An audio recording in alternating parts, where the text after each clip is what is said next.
is happening? Good morning, welcome on in. Sorry again for the very short stream yesterday, but I hopefully have come back stronger. We have cleaned the computer out. Everything is very clean right now. And I've also done a lot of updates and checking bits and bobs and seeing what's going on. Zomboti, welcome on in. I hope you're doing well. We just switched. Hello. I hope you're doing well.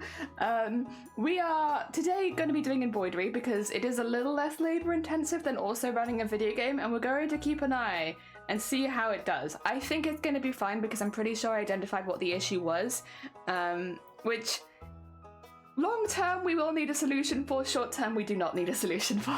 I guess it'd be the easy way of putting it.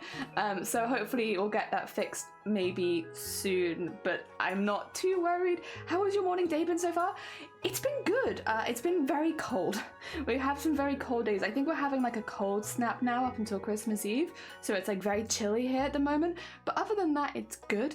I hope your day has been going well. I know it's early, but I hope it's been good. Yesterday, Shifty let me know that we were getting some shooting stars in Wales, and so we went outside and looked for them. And this was bear in mind, like 11 o'clock in the evening. We left the house to go look for shooting stars, and we had a good walk around. It was quite cloudy, to be honest, for us. But we saw, well, I saw one. It's like a one wish. But you know what? I'm happy with that. I'm happy with my one shooting star. Jeans, welcome on in. I hope you're doing well. Welcome. And Nat looks around. Also, hi, Jelly. Wow, it's so close to calling me a good person. Also, Nat, did you change the color of your username? I thought it was a bit lighter before. Very nice. I did quite a long stream and I didn't break most of it. Oh, congratulations. Hell yeah. That sounds like you're winning. That sounds like a hecking win. Long stream, nothing breaking. Good. Oh dear. As far as Resident Evil goes, I'm not quite sure what we're going to do about that yet today. Like, I'm definitely not playing it today. I, to be honest, might just order the replacement power thing. So basically, I had a little look at my power tower compared to power towers that are being sold today, and it actually only has half the power of like the same size model now. So it could also be that my power tower is just underpowered for like the newer stuff that I'm getting and attaching to it. So it's not that expensive. I might just quickly purchase a better power tower, and maybe if we have that next week it should be fine. Until then, I'm going to do slightly more easy stuff for my PC to handle, like just embroidery streams and stuff like that. Nothing too intense. I would like to play games on stream. I would like to play Lethal Company on stream because I've been loving that in my spare time. But it is what it is, and for the meantime I'll stay it safe because I don't want to have what happened yesterday again, where it's like, because I had to completely restart my computer. Sorry. Yeah, after your stream yesterday it was just awful. I couldn't work out what was going on, because it was not just the game, that it was like everything. So yeah, I don't want to get it to that state again because that does make it very difficult. I couldn't even turn my computer off, let alone stream. So yeah. Oh, sorry. I'm gonna have a bit of a cough. 2 secs. Sorry about this. My lungs have decided that they need to hack something up quickly. 2 secs.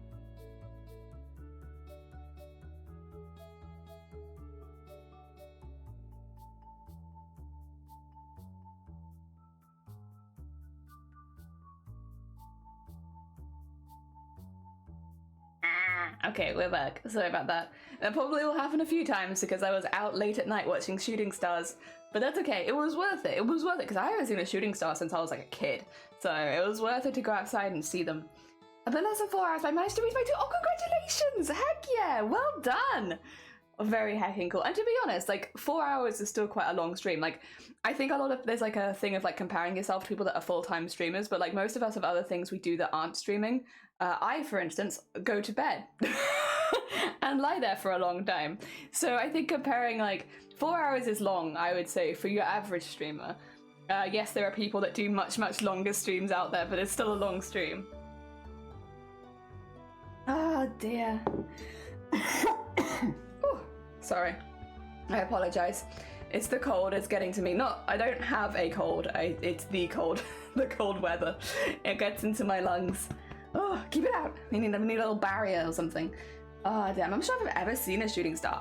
Where I grew up in the UK, was one of the best places to see shooting stars because there was very, very little light pollution. We didn't have streetlights for a lot of the neighborhood, which is really unusual. It's unusual in the UK to have like a town with no streetlights, but we were very old-fashioned. We just didn't have a lot of stuff outside of the town center, which meant where I grew up, you could see shooting stars even when they weren't expecting to have them, right? So, because you'd have such a beautiful clear sky. It's one of the only things I miss from where I grew up, because you know, where I grew up was cool, but it was so remote that it was difficult to do normal things. So I wouldn't live there again, but one of the few things I do miss is that you used to have beautiful night skies, like absolutely stunning, like you could see millions of stars, and like it was very beautiful at night, because there was no light pollution, for all of it. So I did see a lot growing up. I was very lucky because of where I live that you would just see them again, even on nights where you're not expecting to see them. Sometimes you would still get one or two. Yes, but no, not so much anymore. I mean, I think where I lived was the abnormal. I think most places in the UK do have some levels of light pollution. Yee. Oh, 4 hours, big numbers, because usually my internet doesn't let me more than 30 minutes on a row, yeah. Heckin' yeah, congratulations. Hello! Thank you again for telling me about the shooting stars. I haven't seen them for ages. Oh, although I say I see them, I only saw one, but you know, I will still take my one wish. Heck yeah. One thing in my bucket list is to go to a farm where you can see the night sky. Yeah, that's basically where I grew up, was loads of farmland, but then also, what's it called? Like conservation areas, like really, really big conservation area. So it's basically, there's just, you don't live there. Like they might have like 1 or 2 houses like where ours was. And other than that, there's just not roads, really. There's gravel tracks, but that's about it. And then there's, yeah, fields and fields and fields. So whenever you'd look up, it'd just be like, wow. No street lamps though. So we grew up every single year for Christmas, we'd get a new torch. Which again, maybe not, that's maybe where we lived, but like you'd get like these little like kind of torches where you would like wind them up. I had a really cute penguin one year that I loved. They'd often be like wintry themed because Christmas, but yeah, we'd always often get torches or like small torches you could fit in your wallet and stuff like that, because if you were coming home late from work or like anything, it would be pitch black, like just black. Especially if it was a cloudy day, you would not be able to see anything. So yeah, you'd use your torch to get home. Like you'd get off at the train station or the bus station, depending on where you'd gone, and then yeah, you'd get your torch out and walk home. And mine was about a half an hour walk in the dark with my torch. Which again, now that I've lived elsewhere, is like, what? Like imagine having to bring a torch with you in Wales, like to go home for a half an hour walk. Like I'd be pissed. But no, where we grew up, that was quite normal. And like whenever we'd go out for dinner at night, we'd have to all bring torches with us so that we could see where we were going. Because once you got to town, it'd be lit, but like, especially in the winter, it's just so dark. But again, beautiful lights, nice skies, so you'd see beautiful stars. Oh dear. I think a lot of people go camping there as well for that same reason. It's like the night photography is really good. Because there's lots of lakes, so you can get like beautiful photographs and stuff. Yeah, I personally, I wish I'd been more into nighttime photography when I was younger because of the spot I lived in, but I never really was. I think a lot of it has to do with having to carry a torch everywhere. It gets a bit annoying. It lives, it does. It's not happy about it though. So for a bit of a roundup of what happened yesterday. Yesterday, the first thing I did was I cleaned out the PC because I was like, maybe it's just dusty, because when I put my hand in it, it was warm. So I was like, okay, it's warm, let me see if it's too dusty inside. So I cleaned it all out, which took like an hour, I want to say, to disassemble and clean it and then reassemble. Maybe like it's just a bit over an hour. And then I had to remove all the plugs, obviously, to do that. So then I had to put all those back in, which did take a while. And it was, you know, it sounded better, but it was still really going for it. So I was like, what is pissing it off? It's the camera. I've worked it out. It's the addition of the new camera. So the new camera is new. It is much newer than my other two, which I did get like a little bit cheaper. It is a new camera, and my PC does not like it. Well, it's not my PC doesn't like it. My power tower doesn't like it. The problem is that I only have 3 USB slots on my PC. 3. So it's difficult because I can't just transfer everything quite straight over to my PC because I have 3 slots. So, which is part of the reason why I used Power Tower in the first place, was because I got 3 slots. For those who don't remember, I bought this PC as a pre-build during the time when there was nothing on the market. There was like no graphics cards or anything like that, because my previous laptop had died, and so I didn't really have the choice to build my own PC, which is what I originally wanted to do, because you couldn't buy individual graphics cards and motherboards and stuff like that because there just wasn't any. So you had to buy a pre-build, and so I found one that I could afford, which was, you know, now this would be like, I want to say 500 quid cheaper, just because stuff is in stock and the prices were all hiked, but I got what I could afford. Unfortunately, it has come with some interesting quirks, like only having the 3 USB slots.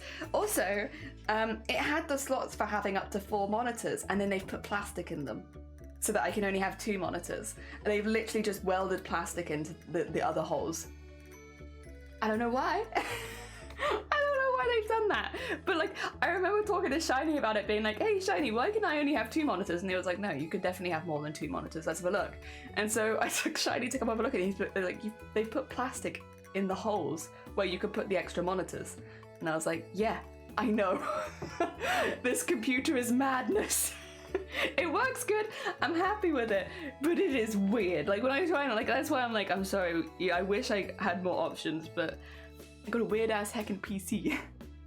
Ah dear. I remember from when I was a child, when the farm place and the sky was beautiful, I miss it deeply. I mean, out of all the types of holidays you can do, like, going rural is normally cheaper than going to cities, as long as you're not going somewhere that's really popular. Like, you know, if you're going to just somewhere by the coast, maybe, on like off season, I would say, like, obviously the weather can be a bit iffy at night, but there's some beautiful night skies you can get during the winter. It's often like you can do it relatively cheap. Obviously it's still taking time off work and getting all that kind of stuff done, and it's still a bit of a pain. But like off season, they don't get so many visitors because it's normally over the summer. So I don't know. Even where I lived, and it was expensive there to go on holiday sometimes, like over the summer, it wouldn't be that bad in the winter because nobody went in the winter. Graftastic Holiday Zine, welcome on in. How you doing? What man has 3 USB slots? I need to split it. Well, that's the problem. The splitter is what's gone wrong. Is it brand name mini PC Dell? No, it's not. It's not one of those. What are you? It's not got a brand on it. Who are you? What brand are you? I don't know how I can find that out. I've got the specs underneath. If you want the specs, they're underneath the stream because people asked and I don't remember. Maybe it's a Medion? Maybe. I don't think so because I don't recognize the name, but maybe. I could ask Shiny later and I could probably tell you tomorrow, or I could tell you in the Discord, you know. I'll be there. But yeah, I'm not sure. I'm not sure. We got it from where we could. Again, this is at the time there was no graphics cards in the UK. I'm assuming the rest of the world had that as well, right? Like there was just a time period where you couldn't get a graphics card, except from scalpers. Yeah, so that's when I had to buy it because that's when Bob died. Waterboard the PC. You know, tempting. Honestly, after yesterday, tempting. Chip sorted. Yeah, that time. That's when I bought it. So it was up, it was marked up, and it was a pre-build, and I didn't really have much choice because it was either that or buying another laptop. And I was like, I know that I want to keep streaming, and I know that I want to do more stuff. So I want to upgrade. I don't want to just buy the same thing, have it for 5 years, and then be like, well, now I'm stuck again. So I wanted a PC, and I'd been saving for one. It was just unfortunate that it happened to be during the chip shortage that is when my laptop died. Oh dear, when I go back home I have to visit my mother's hometown. I'm feeling luxurious. I even stay in the side of town that actually has power and running water. Oh my god. Oh, how luxury, how luxury. Oh dear.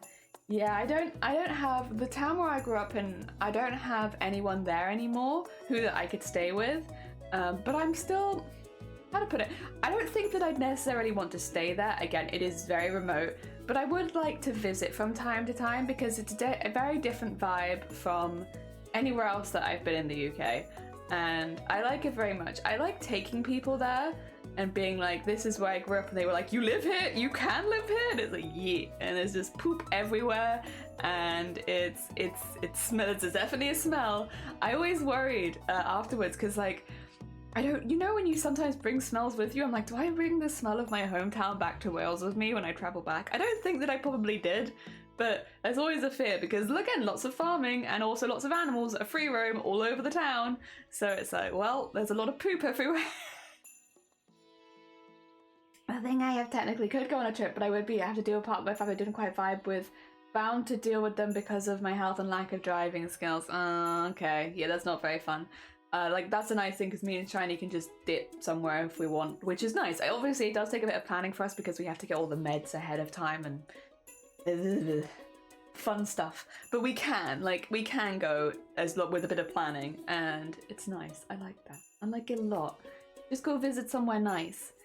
I would like to, if we get a clear night, there's some beautiful castles in the area. I would like to go to those at night and just take some pictures. The problem is we just don't really have the equipment to do nighttime photography right now.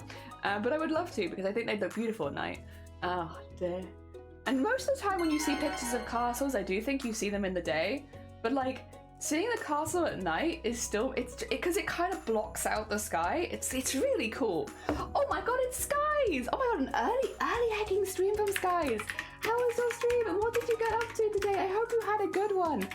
Sorry, we've caught us when we're just talking, we're just chatting. And Matrix, good morning, how are you doing? I hope you're doing well.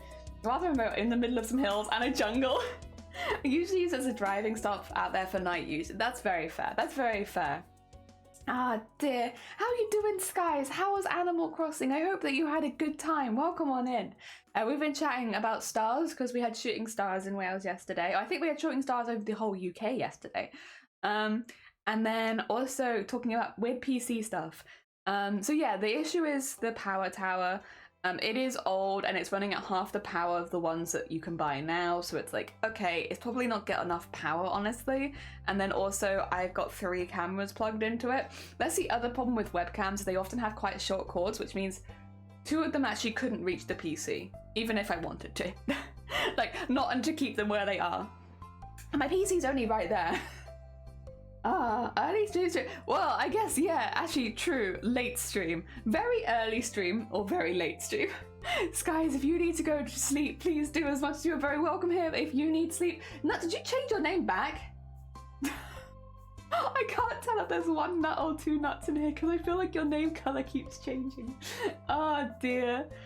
Did you break your PC again? Not the PC this time, but my PC is what I thought had broken, so I cleaned it. I did lots of driver updates and all that kind of stuff, and it turns out they're fine. No, it's the power tower. It's the tower that I put all my USBs in, so like all of my webcams are on USB and stuff like that. Yo, welcome on in, good morning! That's not true! It's not true! No, I can't tell if you're hacking with me, Nut, because you've been 2 colors today. Let me, I'm snipping you. I'm snipping you. You can't stop me. I'm gonna snip your name and be like, look, here's 1 nut. Save. I'll call that 1 nut. And then, if I scroll down in the chat, here's new 2 nuts. 2 nut. There you go. Yeah, your color's like shifting. It's shifting away. Should be a light pinkish color. You were brown earlier. I'll pop them in the Discord live stream chat, and you can see it as well. Your name keeps changing color for me between these 2 colors.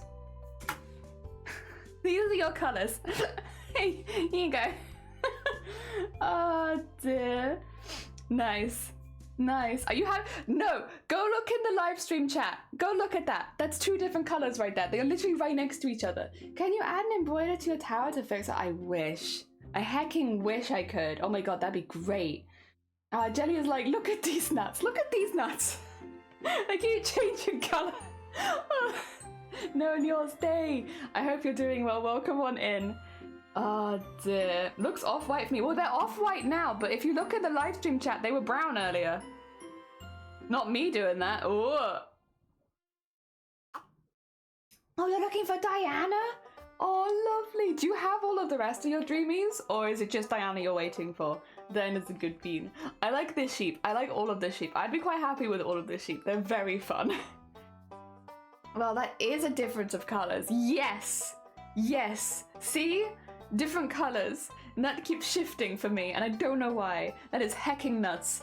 It is hecking nuts. Good morning, Anime. How are you doing? I hope you're doing well. Welcome on in.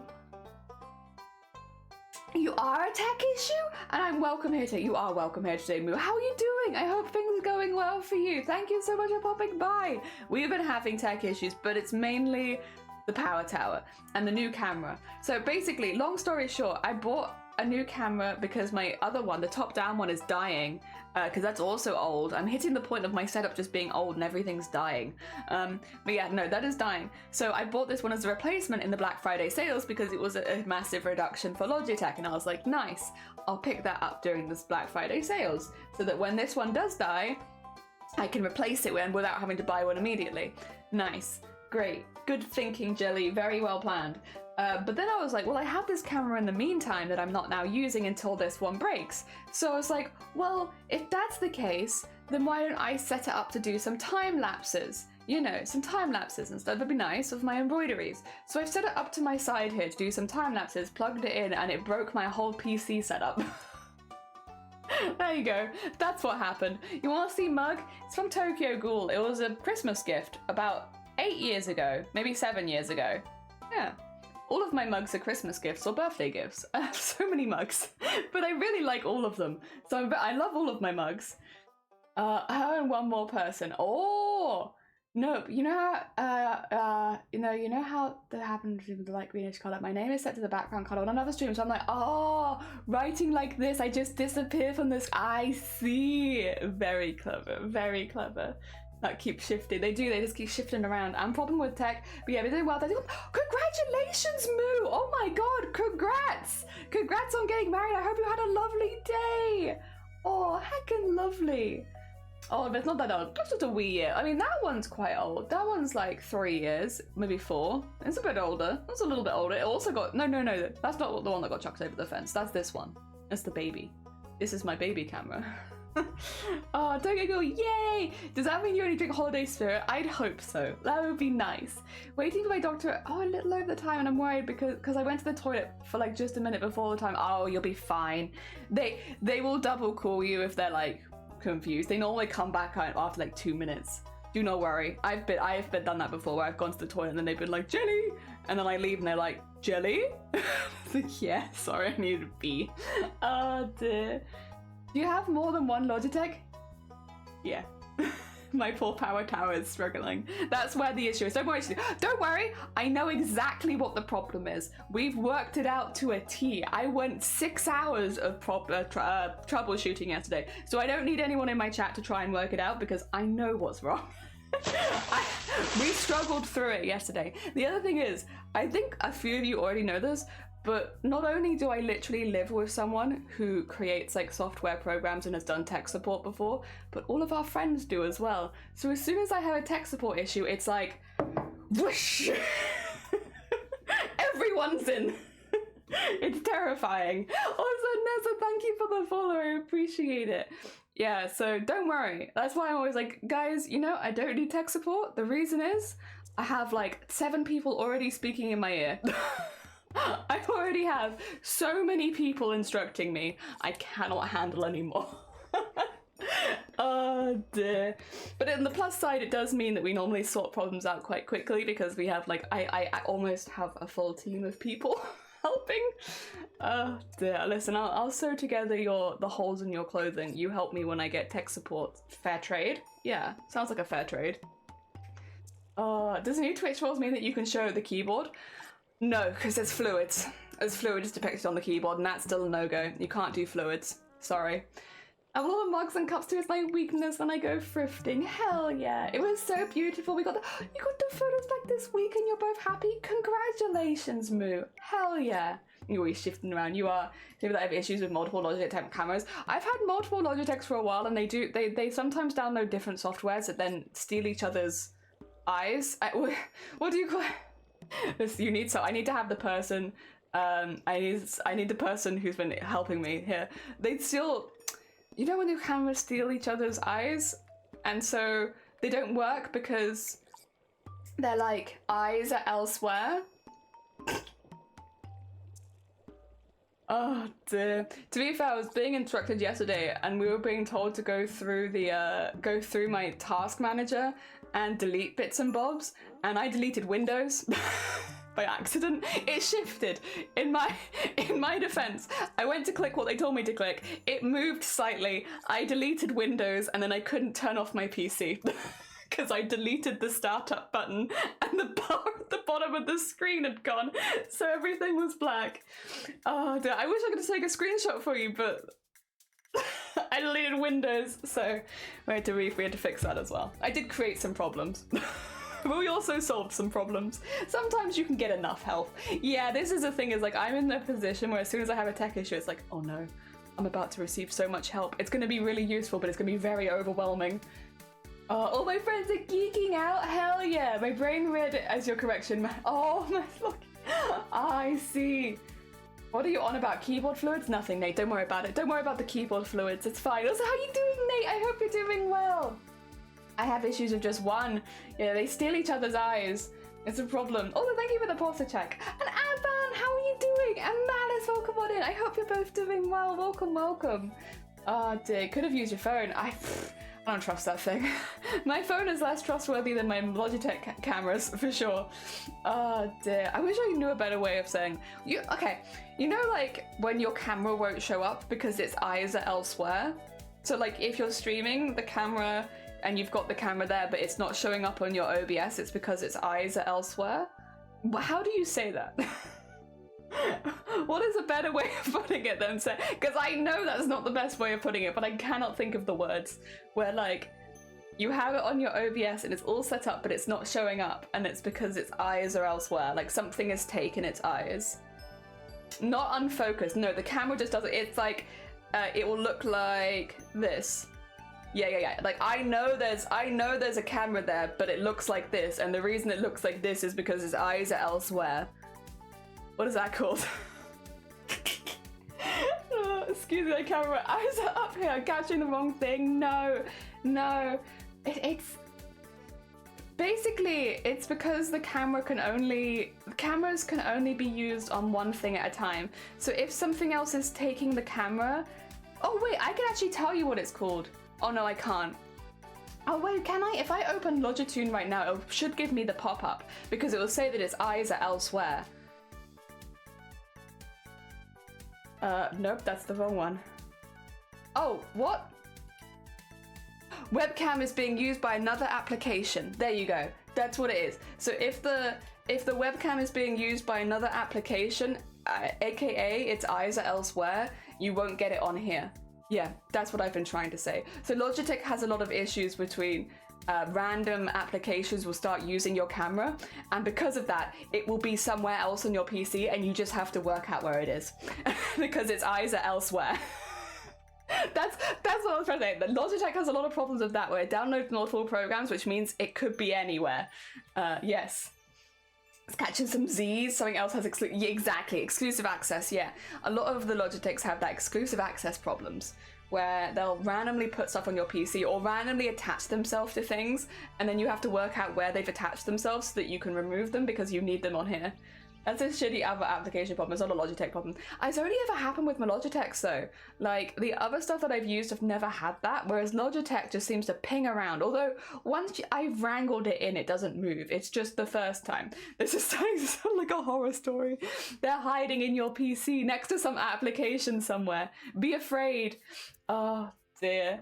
But yeah, that's like one of the main problems I've had in the past. I don't have Logitech cameras, but I do have Master MX keyboard and mouse. Do their eyes go elsewhere?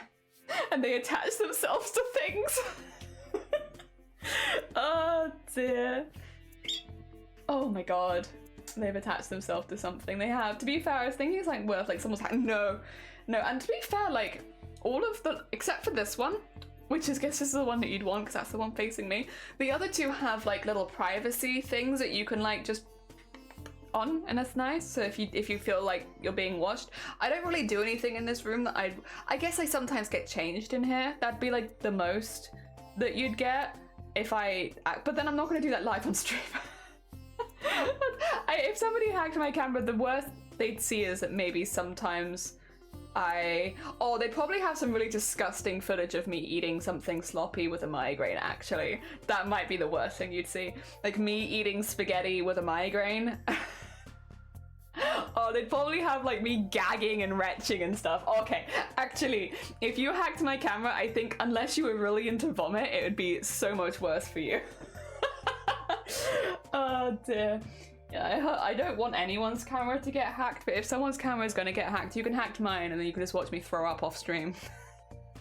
It'd be horrible. Oh dear. Cover myself in spaghetti whenever I'm trying to eat with a migraine because, God, it's hard. And also, because I get the stuff, I dribble a lot. It's really beautiful. I have a cover, yeah. These two come with covers, this one doesn't. Smart cameras don't come in non-exclusive mode so that other applications can still attach to it and you wouldn't know. Ooh, that's spooky. It's not blank because of privacy. No. But thank you, Abam, because I've definitely been that person before. Thank you. And thank you for the hydrate, Maggie.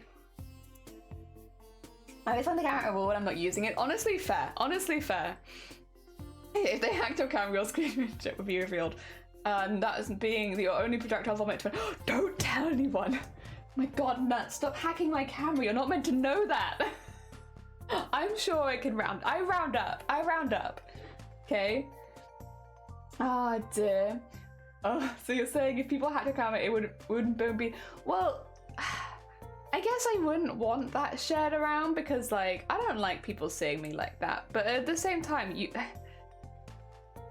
I guess it wouldn't be the worst, but it's difficult because, like, obviously I don't stand behind, I think on, like, principle, I wouldn't want to be blackmailed, like, with stuff like that, so I'd probably be like, just on principle. I think it would bother me, like, I think emotionally I'd be bothered, but on principle I'd be like, do it.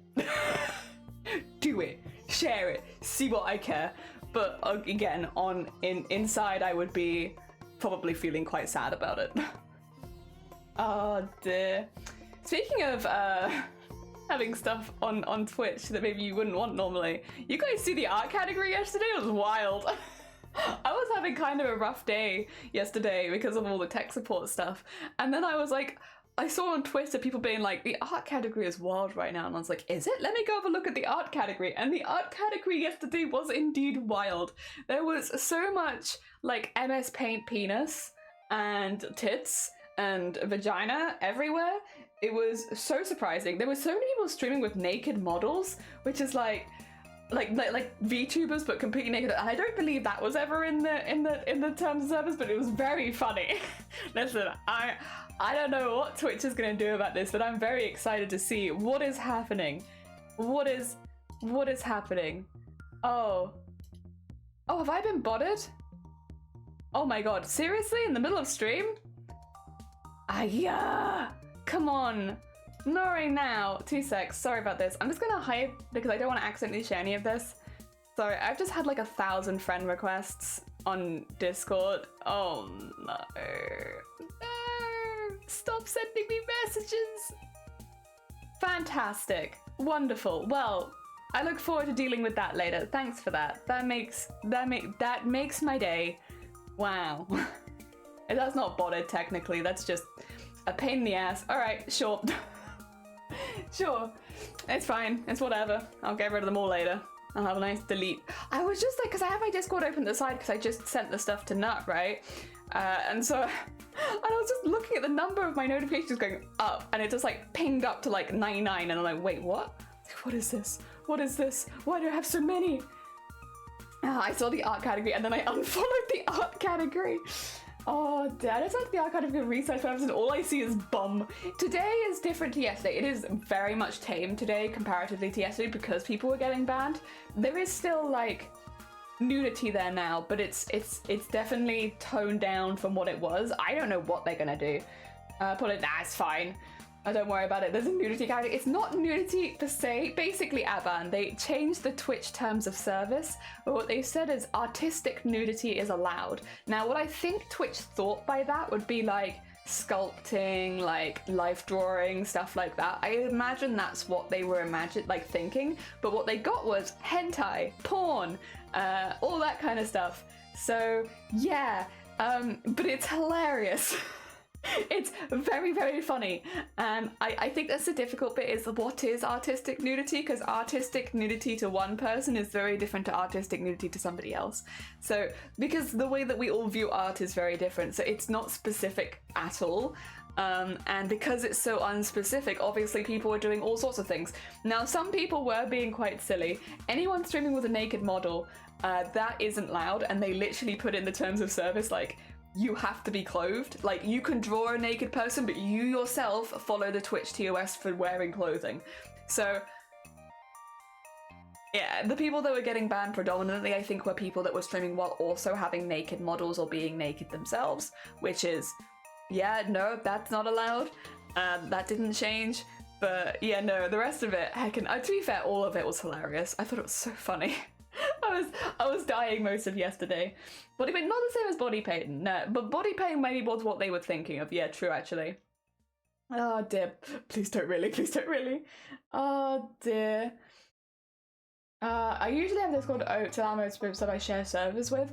I think I have it that anyone can message me as long as I share a server, but obviously if they're in someone else's server, they can get to you. Although, actually, no, anyone can message request me, which is what I'm getting. Yeah, no, okay.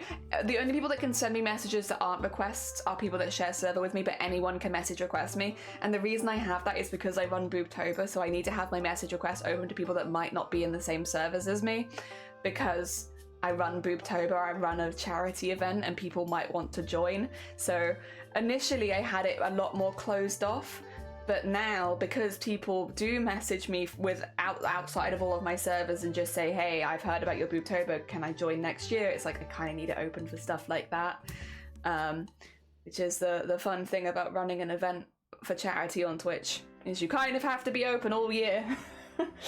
Artistic, so if I'm it's not artistic then, Aban, I think you'd be artistic to many people. Do not worry. There's something for everyone. I imagine you would still be counting as artistic. I was checking out category yesterday, didn't really come across much, just two slightly lewd plump drawings. Yeah, I have a wonderful screenshot that I can't share because I don't want people to say that I'm sharing like porn with my followers.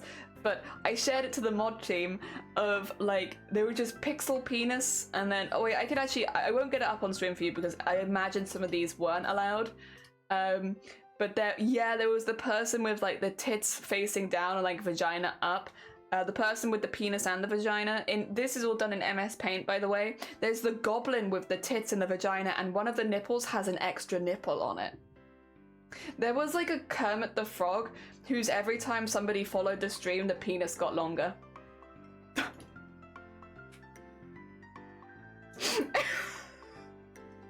It was a hecking time. It was very, very funny. Art is, everything is art, exactly. Sexual activities are still not, fluids and stuff like that are also not allowed to be shown, and neither is masturbation, I believe. Oh dear. You can get up a server, you can, but I have to be open regardless, unfortunately. It's massively used just to promote people's OnlyFans, but it's not. It's actually not as much as people think it is.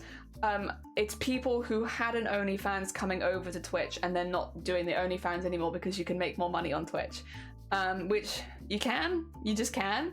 But yeah, it's not so often used to promote it because that's actually straight against Twitch's TOS, is you cannot link to OnlyFans on Twitch. So you could talk about it, but you could not link to it. You'd have to be like, go to my Twitter and find the link there. So Twitch is not the best platform for promoting your OnlyFans, but you can make more money on Twitch than you can on OnlyFans. Oh dear. It's like everyone had been holding the lewd in, it just exploded. And it was, the floodgates truly did open. I'm trying to digest the words that you just said. Which one? Which word? I am not sure I can swallow that. Wait, which bit? Oh god, what did I say? What upset people? I'm sorry. I didn't mean to say anything bad. Oh dear.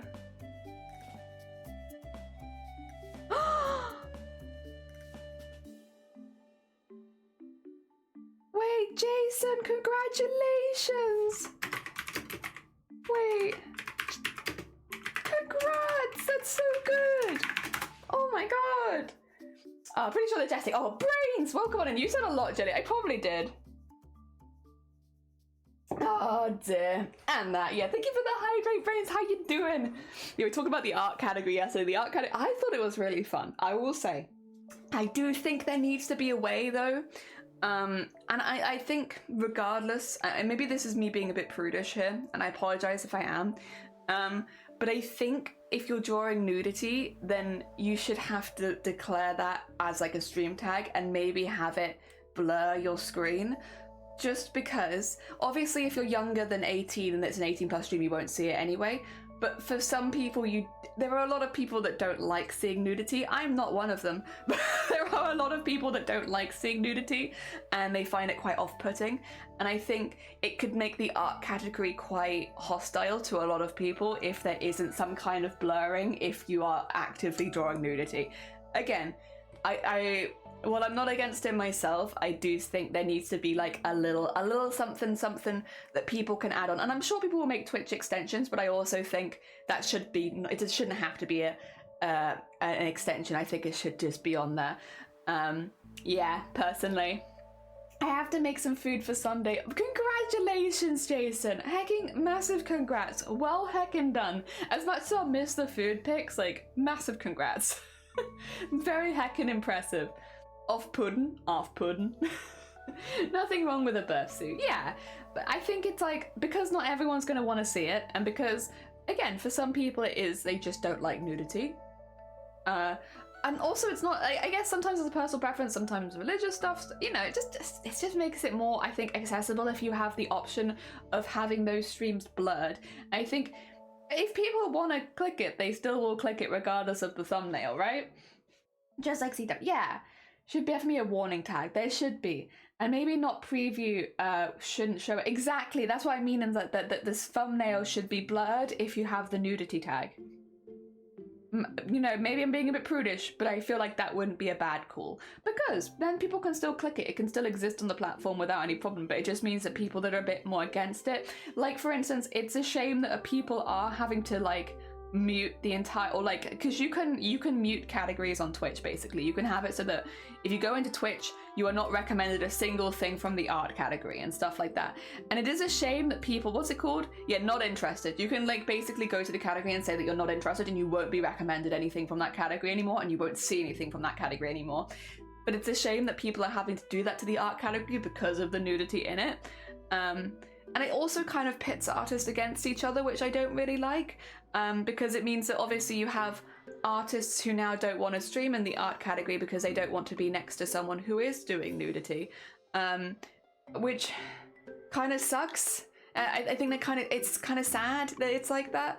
It would almost be good if there was two art categories, maybe art and NSFW art, and you could pick, depending on what you were doing that day, which category you wanted to be in.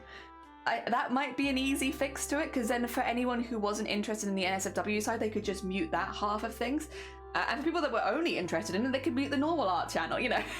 That might be a good call. Ah, dear.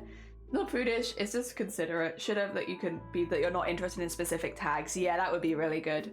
Sounds like kindergarten mentality. I mean, have you been on Twitch, Zin?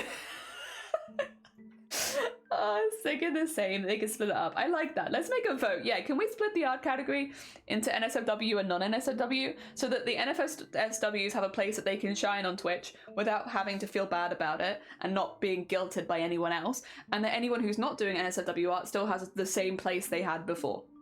I don't know. I feel like that wouldn't be that difficult.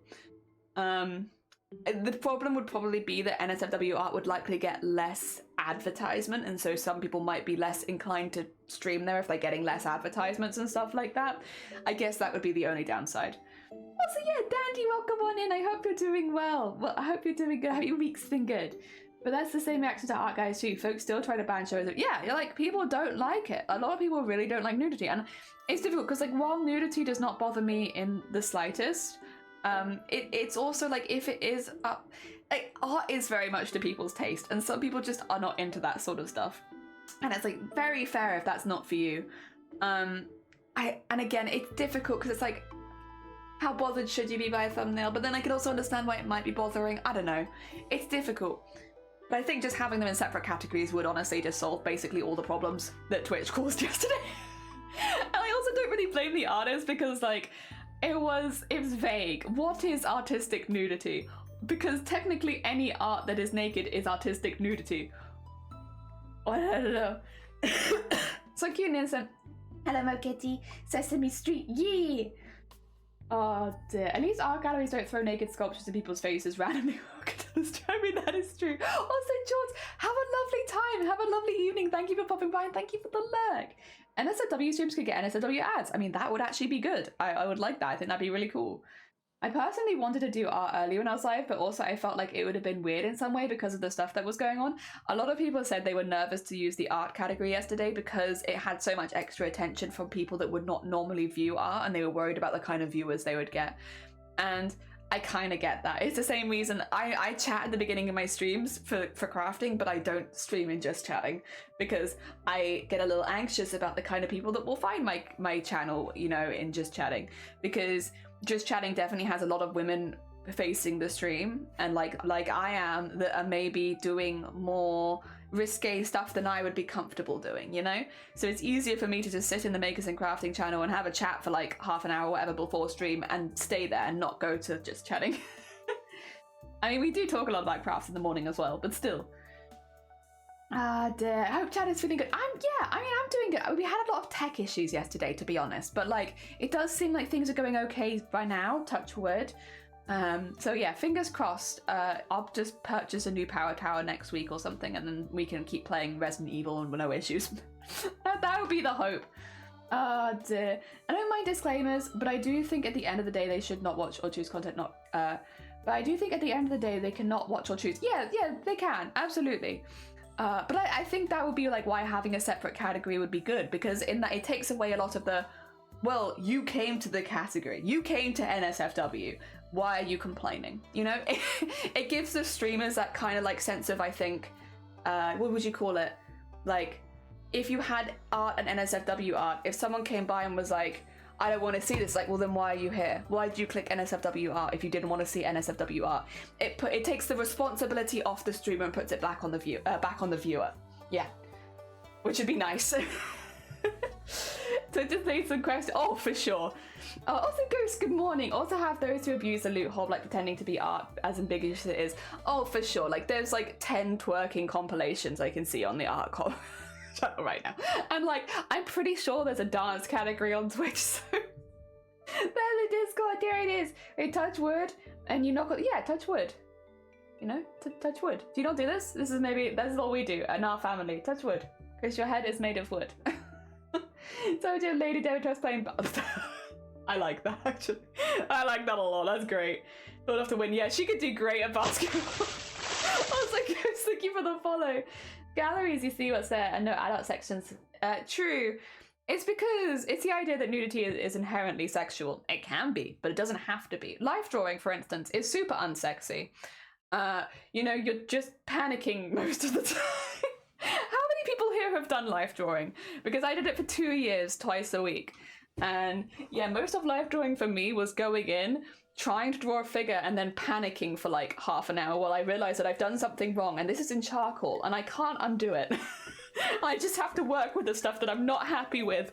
And also, I think they moved. Oh dear.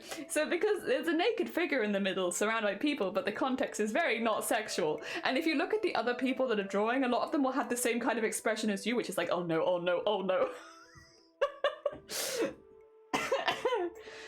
Oh dear. You should have more responsibility for what they watch. I agree with that. I do agree. I'm entering today my 5th month. Oh hell! Oh my god! Good luck. Good luck, Matrix. I hope that it's going okay. I mean, it's a hard process. I'm assuming it's a lot of work. It's still bored right now, but maybe. Good luck. I hope that it goes well. I hope that it gets better and it's not too difficult. Did your needle crash? Silly, I know, right? Terrible. I can't do my needle crashed. Oh, Solitaire, good morning. I hope you're doing well.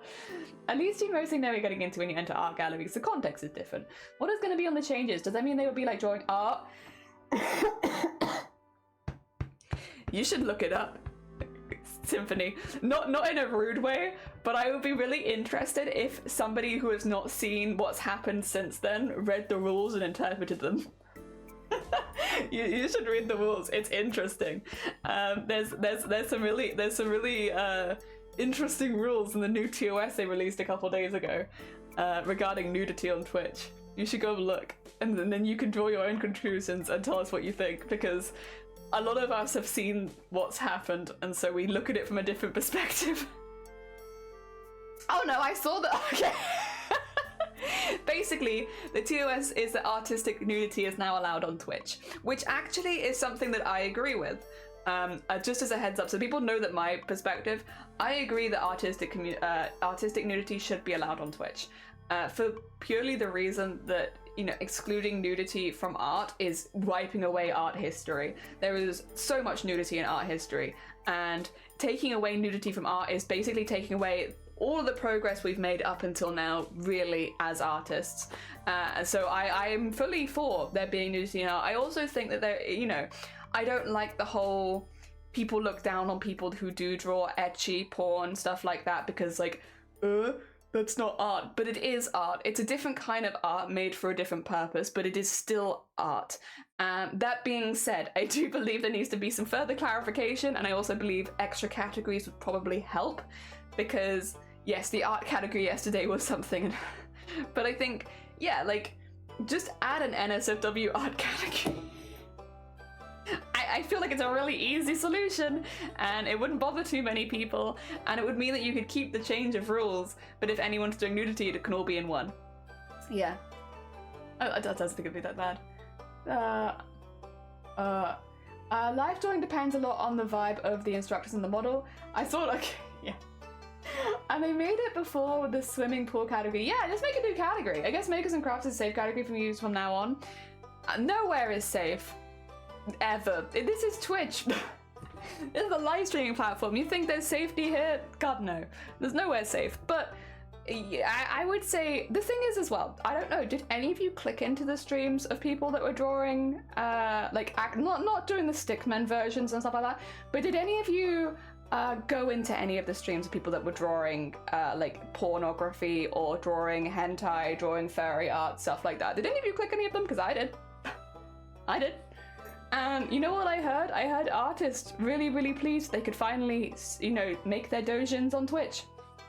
People that could do fan art on Twitch, they were just genuinely happy people who were like, you know, I've been making this kind of stuff secretly for years, I've been doing this for years, and then now I can come onto Twitch and I can actually show people the art that I make. And it's like, yeah, because of course they consider it art, because I would consider it art as well. It might not all be to my taste, personally, but it's still art.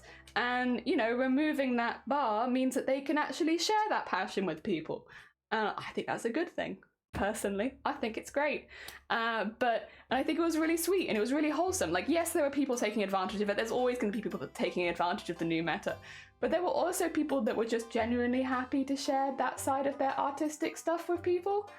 It was just really nice. It was just really nice. And like, I would say that if you'd been in those streams, that they felt very safe. Like, yes, you have to be okay with nudity, but they didn't feel like unsafe streams to be in.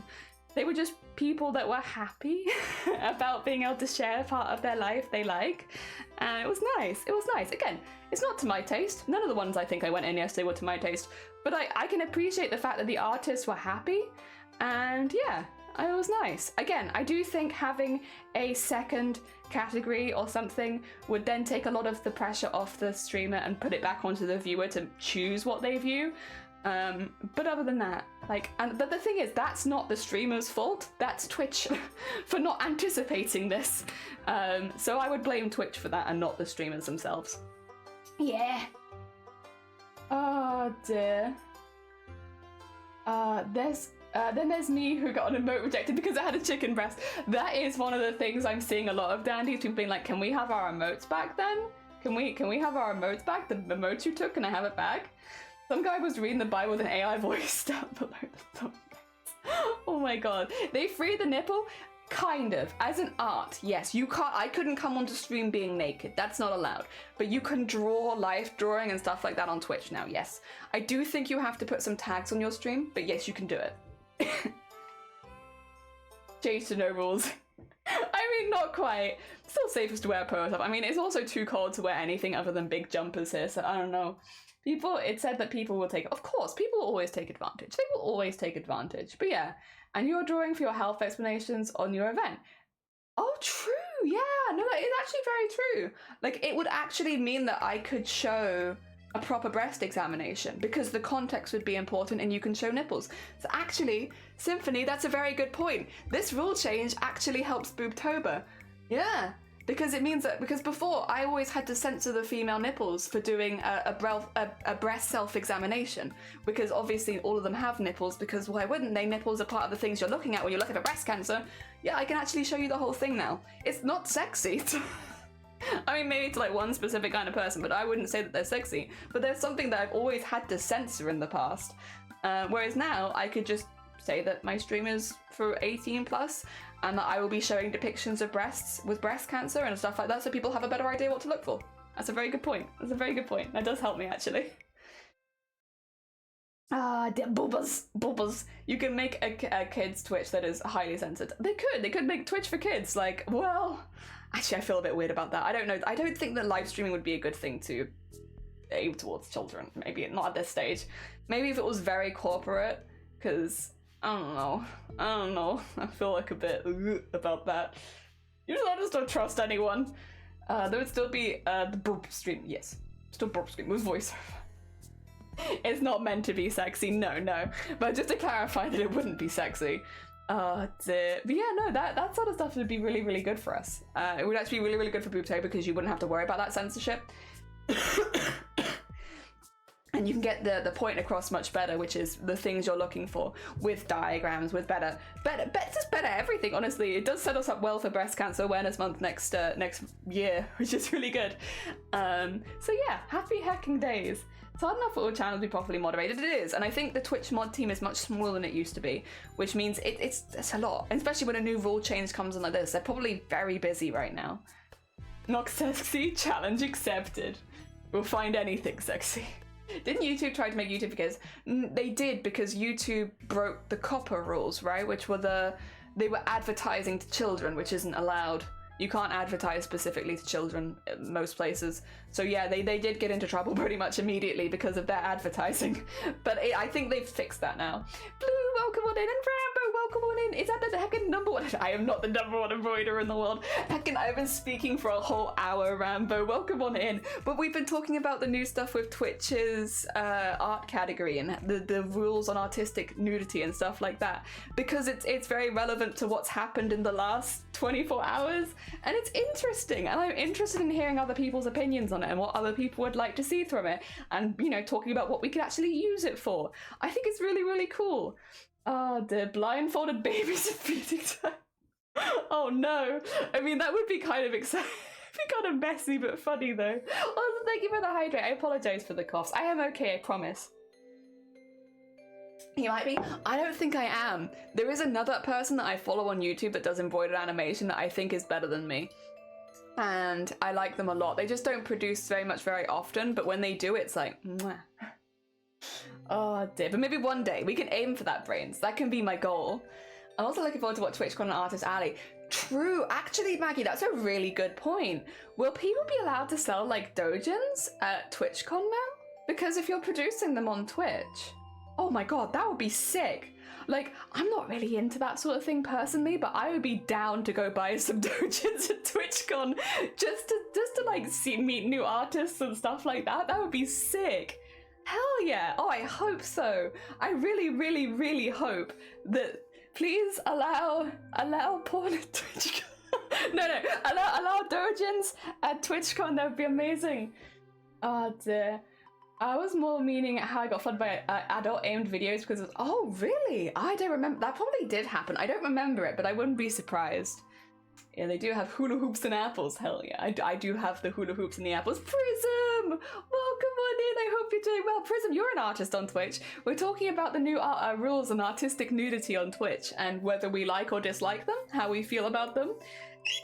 I mean, all opinions are valid. If you came in and you were like, I actually dislike it, that's still a very valid opinion. You're welcome to have it. Just because I am personally pro-nudity, because it helps me with my breast cancer awareness stuff every year, just because I'm pro-nudity doesn't mean that everyone else has to be.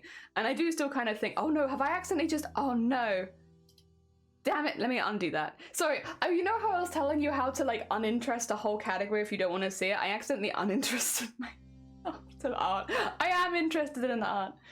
Damn. I think it's good. Yeah, I think it's good. I think people will use it, you know, as a meme, and they'll use it to like take advantage, but I think they'll do that of any category. Any category that gets a new meta will be taken advantage of. That could be anything on Twitch. It could be anywhere. Dear. Just remember that I was trying to get the emoji. Oh, thank you. I appreciate it, yes. Freeing the nips, yeah. Not our nips though, just to clarify. I can't come onto stream naked, but I could draw someone who is naked, or I could draw a naked person, yes. But not with any fluids. You can't do fluids still. Fluids is still no. And no sexual acts and no masturbation. So, yes. Yeah, but that might be a little difficult for certain. Like if you were doing like a doujin, that would be kind of difficult. But no fluids, no sex or sexual acts, and masturbation. No masturbation. None of that. That's not allowed. So just naked. Oh, does that mean I can give my PNG? No, that's actually exactly what it doesn't mean. Your PNG tuber is you. That's you. So you have to follow the same dress guidelines as me, because whatever your depiction of yourself is, that has to, even though it is art, like a VTuber or a PNG tuber is art, because it's you, because that is how you're displaying yourself, you have the same guidelines as me. That's why so many people got banned yesterday, because VTubers, I will say, VTubers gave themselves a real bad name online yesterday, and I was quite disappointed, like, seeing the way they were being, because a lot of VTubers didn't properly read the TOS and went live on Twitch with their models being naked. And that's not allowed. That hasn't changed. You can model a VTuber, like you can make a model that is naked, but you yourself cannot be naked. And it was very clear. It takes primary school level reading comprehension, because it really does say the guidelines to clothing for you and for VTubers has not changed. So yes, no, you need to stay clothed. We need to stay clothed. VTubers remain clothed. You can draw other people, but you can't be naked yourself. And yeah, most of the people that got banned is because they made themselves naked. I don't know. And like the thing is, Prism, you haven't gone live naked. You haven't. It's one thing to not read the guidelines, but it's another to not read the guidelines and still go live entirely naked. You just. Yeah, so like people have been kind of, I went into a few streams last night where people were just taking the mick out of VTubers, and it's like I as someone who makes VTubers for people and also has a VTuber themselves, I couldn't even disagree. I was like, Jesus Christ, guys, read. Like, it's so clear. Read. Like, I will say artistic nudity, that is very, like, it could be anything, but the bit where it says please don't take your clothes off, that's pretty clear. Ah, dear. Twitch has always been the last bastion of wholesomeness. Jelly will be the only safe. I will not. We're not wholesome here. Drill Squidward next. We had Kermit with the ever-extending dong yesterday. I don't know if that's up your alley, Rambo. It was either every time someone subscribed or every time someone followed, they'd add like an extra inch to the dong. It was it was very long. It was wrapping around himself several times by the end. The danglies need to stay dangly. What about live models for drawing purposes? Think that is allowed then? Yeah, it should be. If as long as you're not the naked person, as long as you're drawing someone else, that's fine. Oh dear, does Real have a male? It does. It's like normally male presenting nipples are fine, but be careful, I would say, because if it's all up in the air, I think non-binary people have to follow the same rules as women generally, so be careful. Also, heckin' Prism! Thank you so much for the 2 months. It's very heckin' kind of you. It's time. It's time for me to maybe do some work. You're becoming more of a PNG by the day. Oh no, becoming more PG. Not PNG, I'm becoming a PNG. You're gonna come into the studio and be like...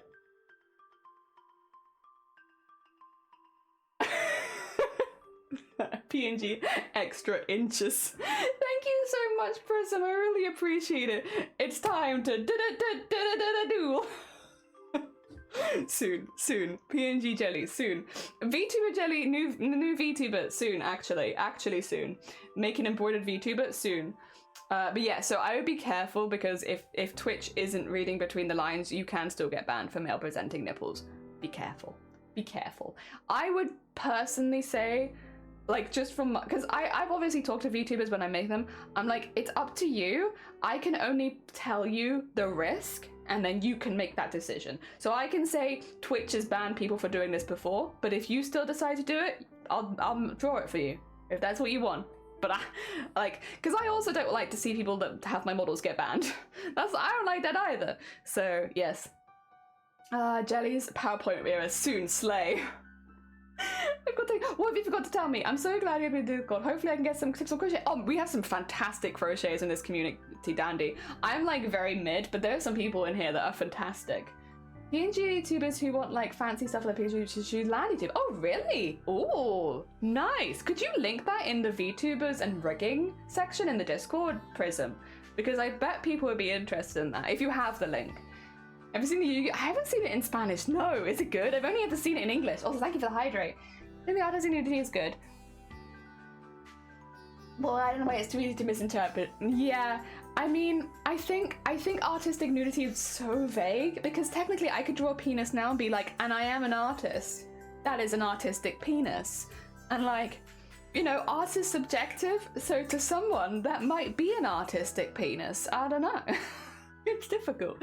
It's very hard. Where do you draw the line for artistic penis? I don't know. Like, how detailed do I need to be before my penis is art? I don't know. Lack of aid is mostly context on a beach bikini. Yeah, true.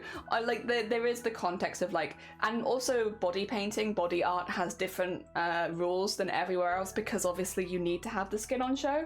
So yeah, there is context, but I don't think most of the people that are trolling are caring too much about context. Guys can be very well endowed in the upper region. It's more food than exercise. Really? Oh, okay. One sec. Jenna's waiting for several months. What happened to the TwitchCon controversy? We had to finish the cosplay? No. Twitch never had a cosplay contest this year. Not in America and not in Europe. But don't worry, because Brains, we're now professional animators. I'm not even making it up. So it's okay because we didn't enter that. We entered the Iron Mouse animation competition and we won that instead. And I entered purely with embroidery, which you can see if you go to the YouTube. By the way, thank you everyone so much for following my YouTube. There's a lot of people there now. There was like 100 people at the beginning of the year and now there's 400 people. That's a lot of people. Thank you so much. I'm currently making blue. I'm going for Unravel 2. Oh, the Unravel games. Yes. I don't know how to make the cartons. I'm not sure how you do that either, to be honest. But I love the work. That sounds great. Like how detailed before the big, yeah, how detailed can no. Detailed PP is allowed. I think it'd be undetailed PP that wouldn't be allowed because is it art? If you haven't even added like one vein, is it art? I don't know. How many veins do I have to add before my PP is art? Trolls only care about one thing. 'Tis in the server. Let's have a look. Where am I go? Ah. Oh, okay. Really cool. You can have internet idol poses. Oh, that's really cool. Oh, very cool. Thank you so much for sharing that. I'm going to give it a clap so that I can look into it later. Hell yeah. PNG Live. Oh yeah, you can do PNG Tuber of Live 2D. That's how I do it. It's kind of, it's like a midway of the learning point of doing. The thing is though, I will say, if you're learning how to do a PNG tuber, you will quickly realize that you could just make it into a VTuber. But the thing is, you would need a lot more art. The amount of art you need for a VTuber is a lot more than a PNG tuber, unfortunately. Oh dear, I am back. Welcome. Oh, there are people. Sorry, I read that. I swished them together. The history of graffiti, cock and balls. Exactly. Goes back at least as far as Pompeii. Exactly. And I am back. And it went well. Oh, Anime, I'm glad to hear it. I'm glad it's gone well. I can post pictures there later. Thank you. Let me know if you post them while I'm live. We can go have a look. Like, you have your live 2D noise. Yeah, that's really cool. Pee-pee vein. You can only draw limp pee-pee. No, you can draw erect pee-pee. That's fine. I believe, unless they've changed that rule, yesterday erect penis was fine. Wait, have they changed the penis rule? This is very important. Sorry, 2 seconds. Is penis rule changed? Oh dear. Oh, you gotta go now. Take care, Zomboti. Thank you for popping by. It was lovely to see you. I can do you a shout out. Can you have react to noise? Yeah, you can actually set that. You can have it to set to react to noise through VTube Studio if you wanted. Dear, not through Live 2D, but through VTube Studio. Zombody. There you go. Zombody. Erect penis. I thought erect penis was fine, but I could be wrong. Also, Queety, thank you for the follow. Let me just. What do I even type into Google for this? Twitch TOS penis.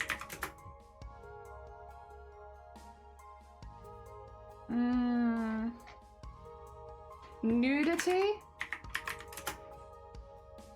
Okay, let's have a little look. We'll get this up. If I switch, actually, we can all probably have a look at this together, right?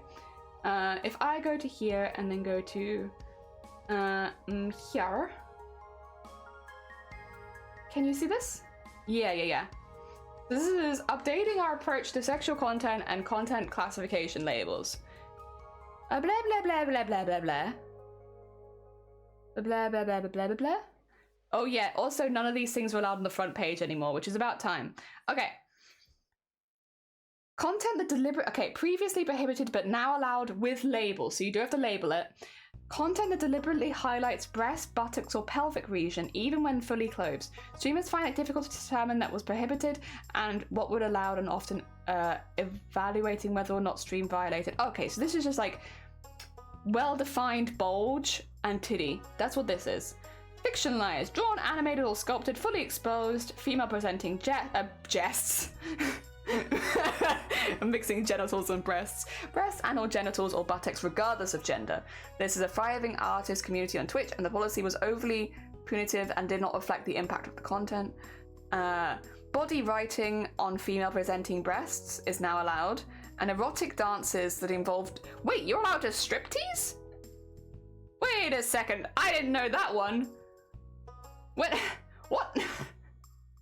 We're allowed to striptease on Twitch? Wait a sec. Have I missed something here? I can only assume that this is like drawing art of a striptease, right? Not. Right? This is drawing art of a striptease. I'm assuming we are not allowed to striptease. Not that I was planning to.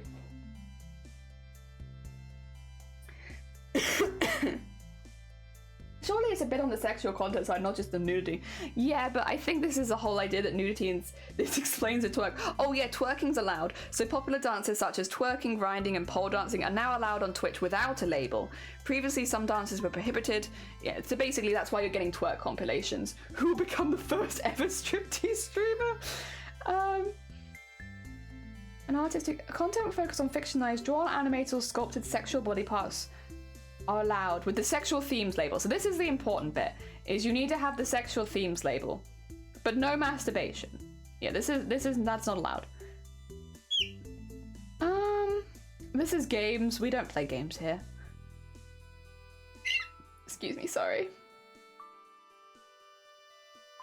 I mean, that's it, really. It's just that. You can draw it. Yeah. Nice. Well, you learn. We learn. I saw one of the... You've already found a striptease. God damn it. Also, I will bring us back. We are doing embroidery, I promise. I am making an embroidery for my parents. It's Toe Jam and Earl themed.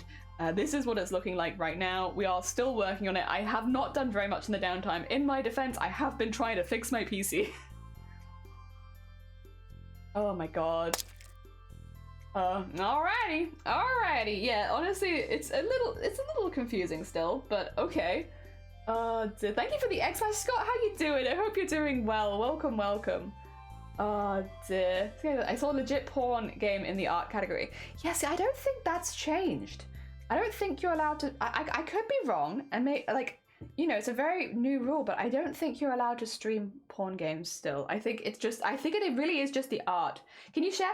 If you exclamation mark socials, right? Is that the one? Is it exclamation mark socials?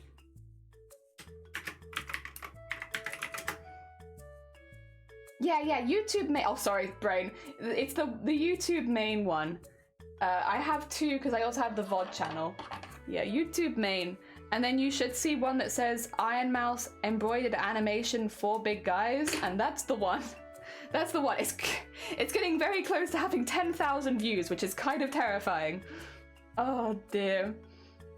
If it was a banned game before, it still is. Yeah, I don't think that's changed. So I think porn games probably still on new. JK, I won't. Twitch has been banning a lot of people because they missed. Yeah, of course. Of course they have. I will say most of them are only getting like a few days ban, which I also think makes sense because after a massive change in policy, like people will genuinely get confused and it can be difficult to tell who is genuinely confused and who is taking advantage. So I kind of agree with them only getting like a couple days of ban, to be honest. I think that's fine. I think that's just fine. Oh, it's a sneeze! Oh, maybe we should try to do live 2D stuff. Honestly, Prism. So I think it's really fun, and I think it's really fun because you have your own model, right? Like watching your model come to life in live 2D, wiggling it around. Like, is it a steep learning curve? Yes, it is. But if you're working on something that you're really passionate about already, like your own model, I think that kind of helps alleviate some of the stress of learning a new program, because it is kind of just fun watching it watching it start to move around. Like, I remember the first time I ever did rigging in live 2D, I was so excited when I saw my model turn from side to side for the first time. And like, did it take me a ridiculously long time? Yes. But like, it was so worth it just for that excitement. And also with live 2D, you can get a 40-something day free trial. So if you have all of your art prepared ahead of time, you can have at least a month to work on it without having to pay for anything. So yes, and you can always cancel after the free trial if you don't want it. Also, there is a free version of Live 2D, which you can get that has less parameters. But the thing is, when you're just getting used to Live 2D in the first place, you don't actually need that many parameters. So even if you go outside of the 40 days, it wouldn't be the end of the world because you could just download the free version, you know? I am now subscribed. Thank you, Brain. I appreciate it. No, massive thank you. Like, literally, I think I popped it in the Discord. We only hit 300 followers a couple days ago, and now we're at 400 a couple days later. So thank you so much. I really appreciate it. You're working and lurking. Oh no, you're fine, Sleaze. Have a lovely work and lurk. I hope that it goes okay for you. Trying to do real basic movement. Hell yeah. Oh, you already did the trial? Well, you could just get the free version then. I would just get the free version. Like, unless, because the thing is, for all of my first models, I never even got close to running out of parameters. So if you only use the free version while you're getting used to it, and then again, if you end up using that free version and suddenly you're outgrowing it, then maybe consider buying it. But like, there's no reason to not get the free one first, really. Because then you have as long as you like to practice it. Wow. Yeah, I love how mine turned out. Thank you! I appreciate I love it too. I had a really fun time making it. Very hecking fun. Oh dear, subject. Oh, thank you! I appreciate it. Yeah, I don't post that frequently, to be honest, because I don't really make content for YouTube. But since I had such a positive response to the embroidery, I'm probably going to try and do some embroidery time lapses. I wonder if I can show you this, or if this is going to break my setup. Oh, that would be embarrassing. If I... Oh no, it's going to have my keyboard in the background. I might have to flash this on screen and immediately move it. Don't look. Don't look. Nobody look at this, okay? You can't see anything, and actually, I can actually just put the privacy filter on. There you go. Now you really can't see anything. Oh, wait, what? Oh no, this is not what I wanted. This is not what I wanted. It's okay, I put the privacy filter on. You can't see anything now. Guys, I'm not gonna flash. I'm not gonna flash. I'm gonna be really good. Is not that one?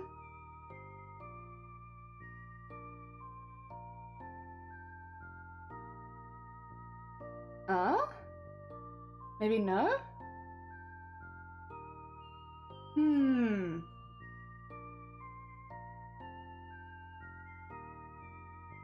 Oh, is it eyes elsewhere? I'm sorry guys, its eyes might be elsewhere. God damn it. It's definitely this one. But You can't see it. Okay, that's fine. I think its eyes are elsewhere. I'll have to show you another time then. Sorry about that. I have a camera. Actually, I think I know where its eyes are, you know? I actually might be able to find its eyes. I just don't know how I would show you its eyes. But I think I know where they've gone. Oh dear. Also, I can get rid of the goddamn Twitch TOS for nudity now.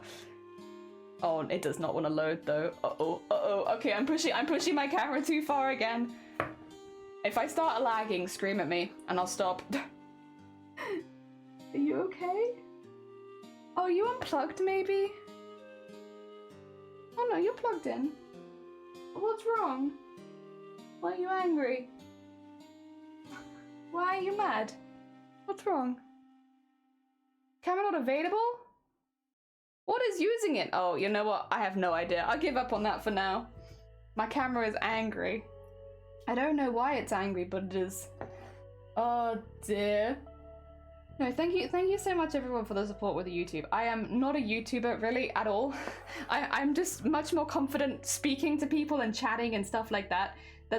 I find it, I think actually though, does everyone find it quite awkward recording their own voice and like recording videos? Because I find it so easy to get on stream and chat with people, but then as soon as it comes to like recording it and writing scripts and stuff like that, I find that really hard. I find it very awkward. It's not natural to me. Not yet, at least. Maybe soon it will become natural and I'll be like, oh yeah. But basically the idea is that I'd like to do some embroidery time lapses, because then I can just whack on some chill music in the background, have like a time lapse of me making an embroidery, and I can upload that. Because I can't imagine that I would be able to pump out like animated embroideries at the speed that people will want, because they just take so long to make. And I do want to make more in the future. I actually had a really fun idea for one that I might want to try making. It does also involve me having to make like a shirt or something, but I can do that. I can make a shirt in a couple days. Which would be, what if I made like out of the same fabric that I embroider into, like a shirt, and then I could have one of my embroideries wander onto my clothing. I kind of like the idea of that, see? I like the idea of having an embroidery in a hoop and then basically animating it so it moves from the hoop onto my arm or something. Just as like a fun little thing. Like nothing too complicated. It could just be like the jelly emote, but just to practice doing IRL stop motion alongside. So I actually wrote this as a response to one of the comments because I had some really useful feedback in the comments of one of the videos. I basically asked for feedback because I was like, you know, if anyone is better at animation than me and like has more experience, please, I am looking for assistance. And a lot of people did actually send me some really good advice. But one of the people I talked to in the comments, I was like, so I grew up watching Ray Harryhausen movies, and they were like my favorite movies growing up. I loved them. If I was having a day where I felt really unwell, my parents would like whack on some Ray Harryhausen, Sinbad Adventures, all that kind of stuff, and I absolutely loved it. And so when I'm looking at like animation influences to me, that would probably be a really big one, just because that's what I grew up with. So that's got that nostalgia factor. But then also I think it's really, really cool. And my embroidery animation is effectively stop motion. Like, yes, the material is a little different to what you'd see in something like Sinbad, but like it is effectively stop motion. It's the same thing, really. So why not? If I can incorporate the real world alongside my embroideries and have them interact with each other, I think that would be really, really cool. I think that would be really fun. So that's kind of my current goal, is to try and make an animation that interacts with the real world a little bit more. So like, for instance, climbing onto my sleeves and stuff like that. I think that would be really, really fun. That's what I want. That's what I want. Also, I'm going to just quickly roll up the edges because I've just noticed, I find it kind of difficult because there's so much fabric around. It's not difficult, I just don't want to accidentally sew the fabric. That would be a little embarrassing. So let me fold up the excess. Arguably, I don't really need this much excess, but I also don't want to get rid of it. But yeah, so that's kind of where my brain has been going. My brain has been going to, it'd be really cool if I could do stuff like that, but I'm still very much a beginner, and I am worried. I don't want to go in over my head and do something that's not possible for me at the level that I'm at. So I might do some simple ones in between. But yeah, it's still going to be slow. It's going to be slow.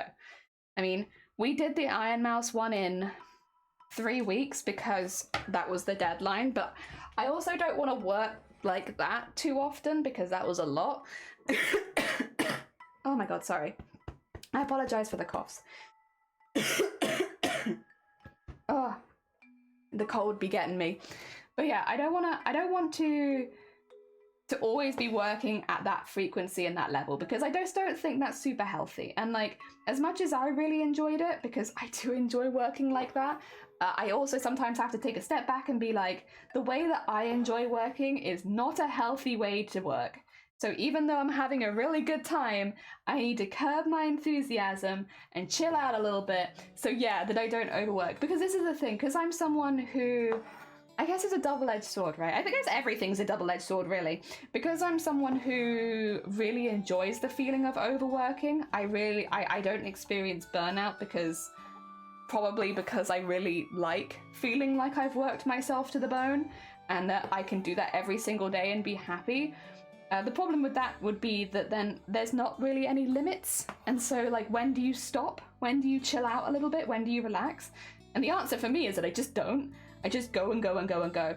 And that's fine, and it makes me happy, but it doesn't necessarily make me healthy.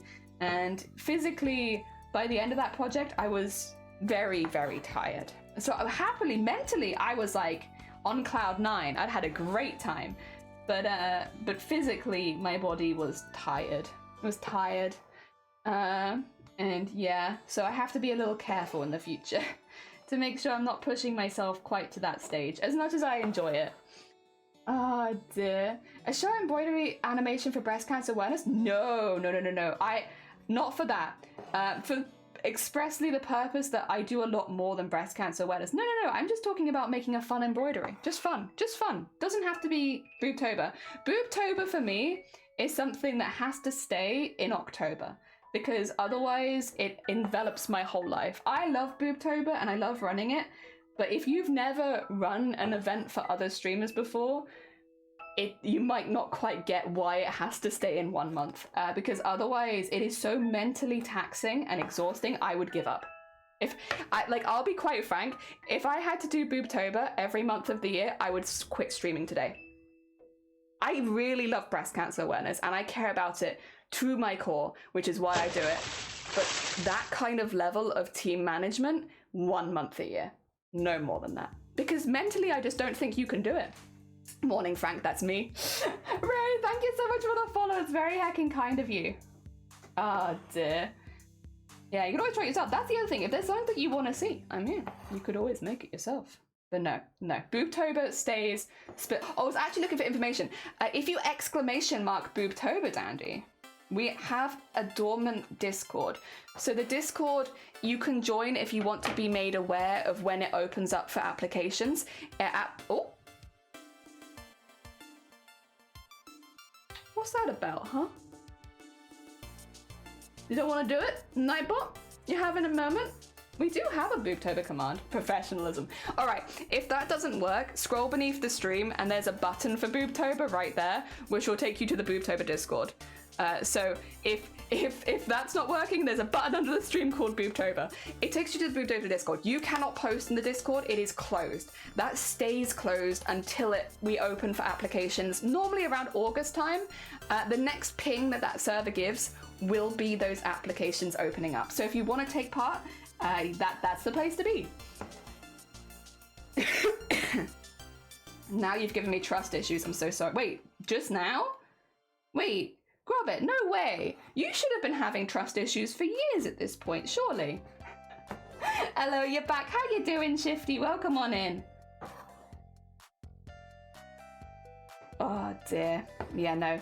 Boobtober is exceptionally mentally draining. I love it, and that's why I do it, and that's why we come back to it, and that's why I put the effort into it, because breast cancer is so close to my heart. It's something that I want to do every year.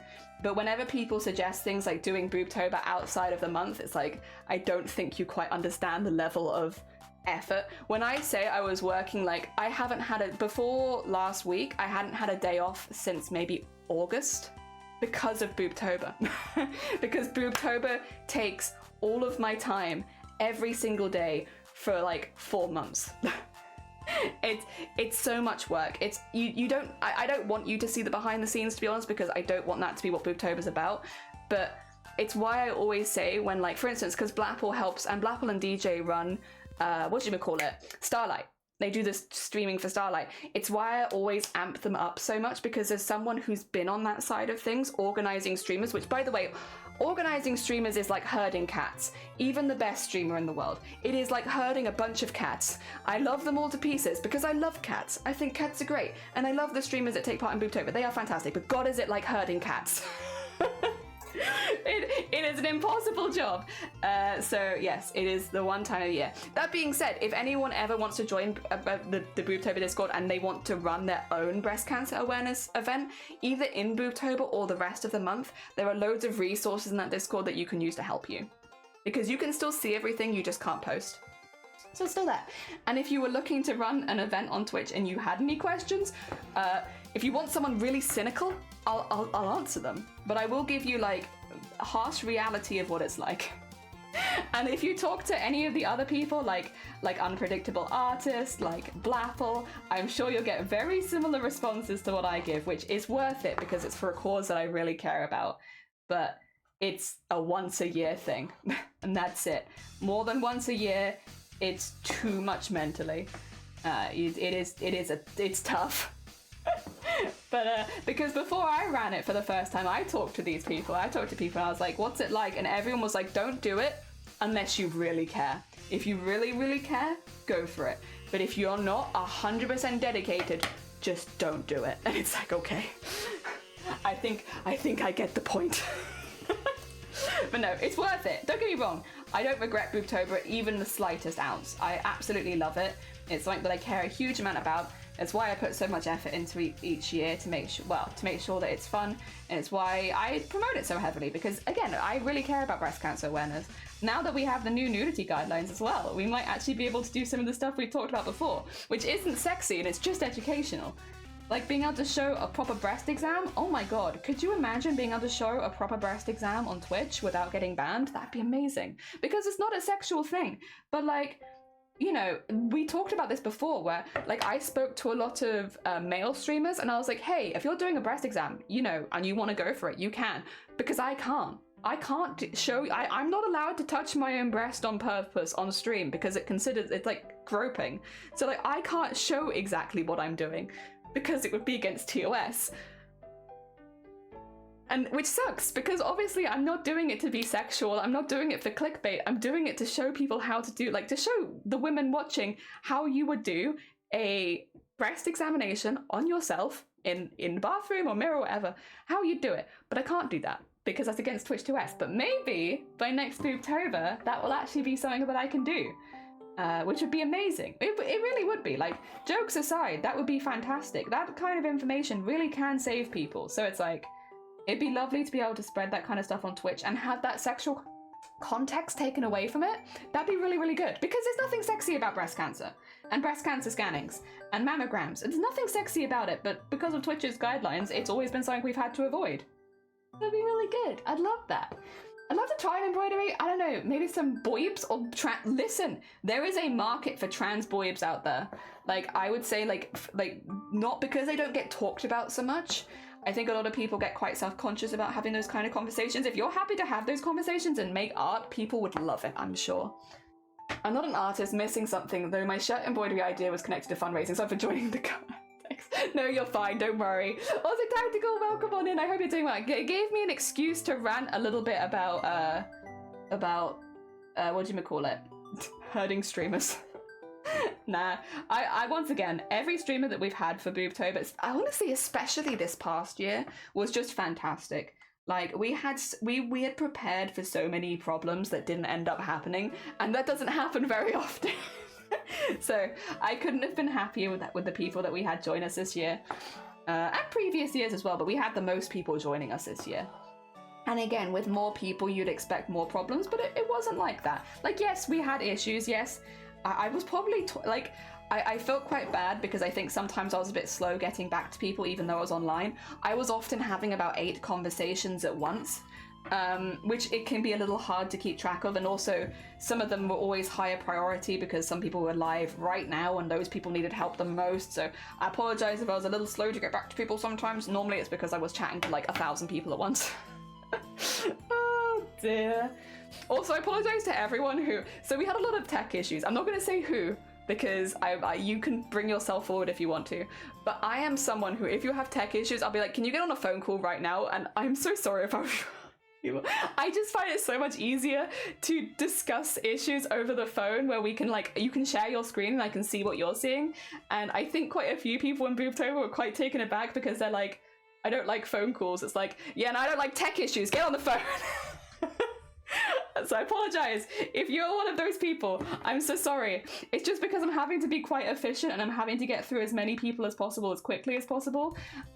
Apologize. If I was like, get on phone right now, we'll solve it for you right now. But you have to be on a phone call. I will say everyone was very good about it though. I think a few people were a bit taken aback, but nobody was rude.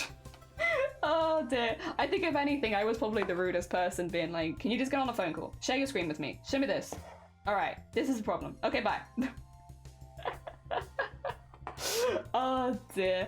I will say, if you want harsh tech advice, message me. If you want someone to be really nice to you, ask Unpredictable. Unpredictable was our angel in Booptober this year, to be quite honest, because they brought like a calming energy of like, because I'm quite like a blunt to the point kind of person. I'm like, show me your screen, show me where the issue is, this is what you're doing wrong, do this, this, this, and this, and that'll fix it. Okay, bye. Whereas Unpredictable is like, the nice person. Not that I would be nasty to people, but I was very blunt, whereas Unpredictable was, whenever anyone asked for Unpredictable's advice, she'd be very soft with them and very sweet and very patient and calm, and it would take a bit longer to get the problem solved, even though we both had the same response, but that was because she was going at your pace, whereas I'd be like, we're going at my pace, we're going 1,000 miles a minute, get on a phone call.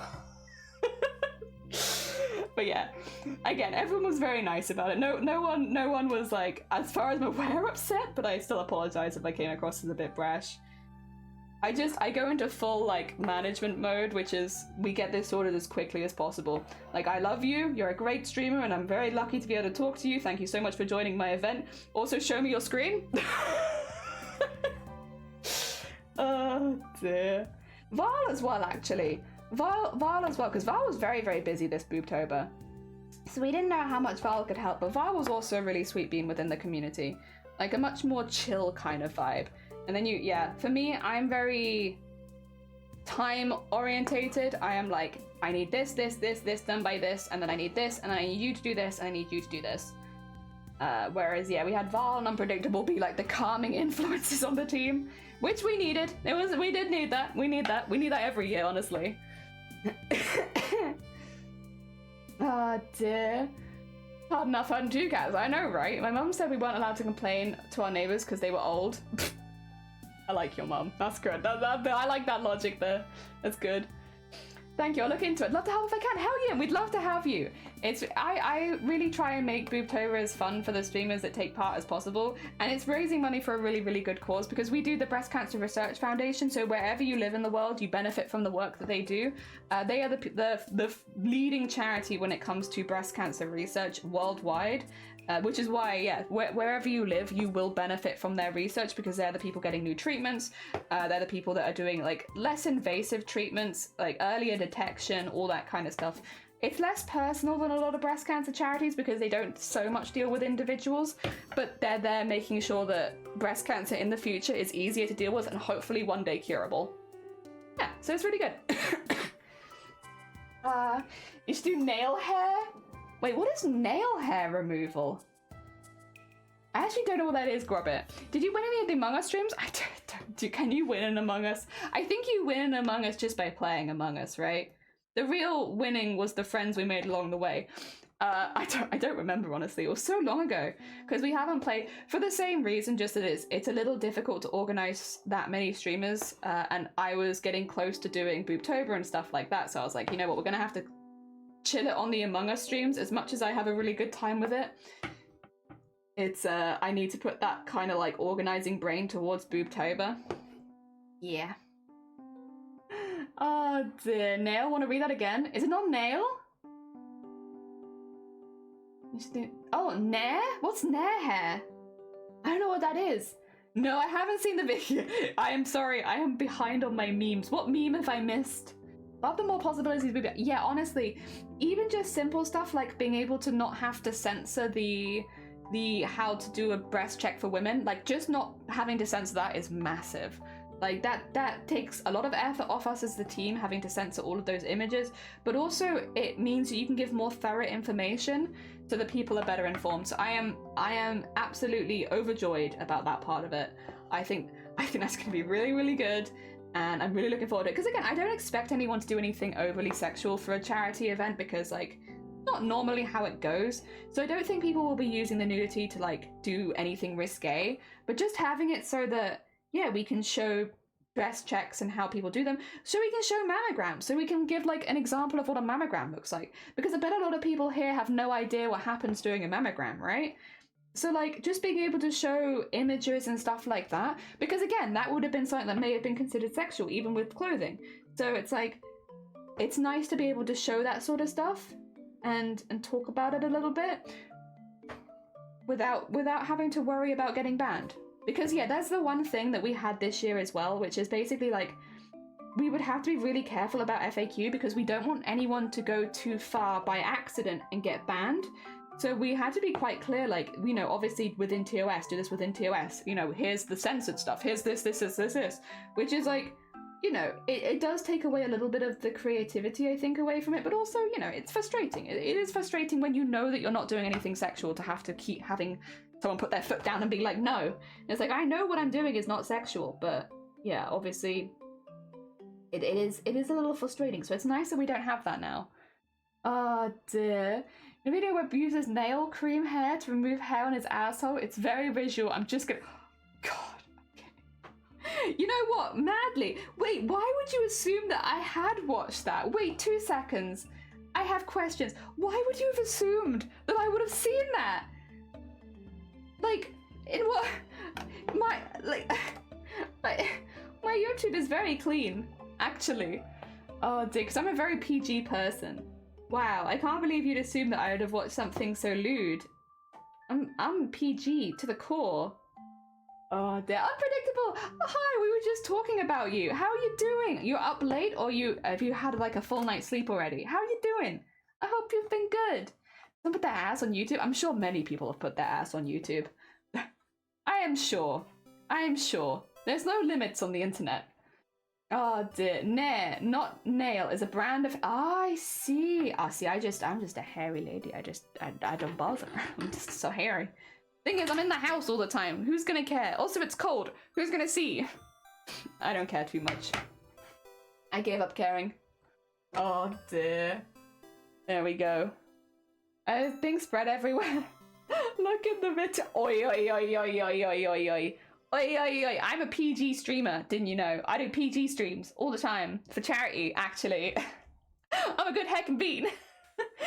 Guess I'm on the wholesome side of YouTube. Me too. I sometimes get recommended songs played on unusual instruments. That's the kind of YouTube recommendations I get. Oh dear. Hey, Jenny was spreading conspiracies. I wasn't spreading conspiracies. I said that you were a calming influence on the Boobtober team. Thank you very much. Which is not a conspiracy. That's just the truth. They're a calming influence. Oh dear. What? There we go. Me? Yee. Calming? Well, comparatively, you had me. Blunt as hell. Get in a video call. Let me see your screen. Alright, this is what you're doing wrong. Goodbye. It's a theory. A stream theory. It's not a theory though, it's reality. I was there. So I did not accuse Unpredictable of doing that. That's not true. I did not. In fact, I don't actually even know where you've got that from. That's not even close to what we were talking about. Oh dear.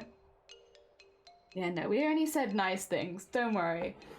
I know you're I did not say that either.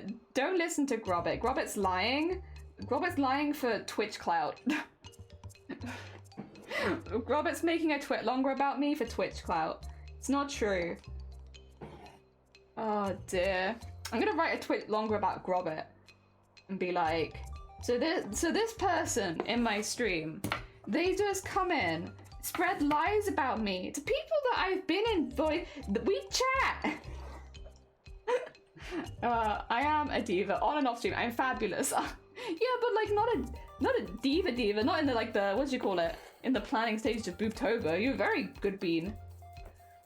Jelly said you're the most calming person on the team. Yeah, I said like you and Vile. I think I said you were the most calming, but Vile also, it's just Vile was very, very busy doing Booptober because of some other stuff going on, which we knew about ahead of time. Like, I was aware that Vile was going to be a bit busy this year. Oh dear. Jelly, you're PG, purely oi. Oi now. I'm a good hecking bean. Everyone says so. You know, oh, by the way, I went into someone's stream yesterday, they shouted me out and it showed the Great British Tits. And they were in the middle of talking about the new rules on Twitch with the boobalers. And literally they were like, "Oh, Jelly, this is a wholesome streamer who's not streaming anything to do with tits." And then the clip came up of Great British Tits, and I was like, "Great, fantastic! My reputation in the bin, actually, where it belongs." Jelly, you want to know the rabbit hole? What have you fallen into? What is it? What is it? Is it a new craft? Is it by any chance a new craft? What craft have you found? What reputation? My wonderful reputation as a charity streamer who makes embroideries, which is, I want to make horror embroidery. I'm sorry, I really want to.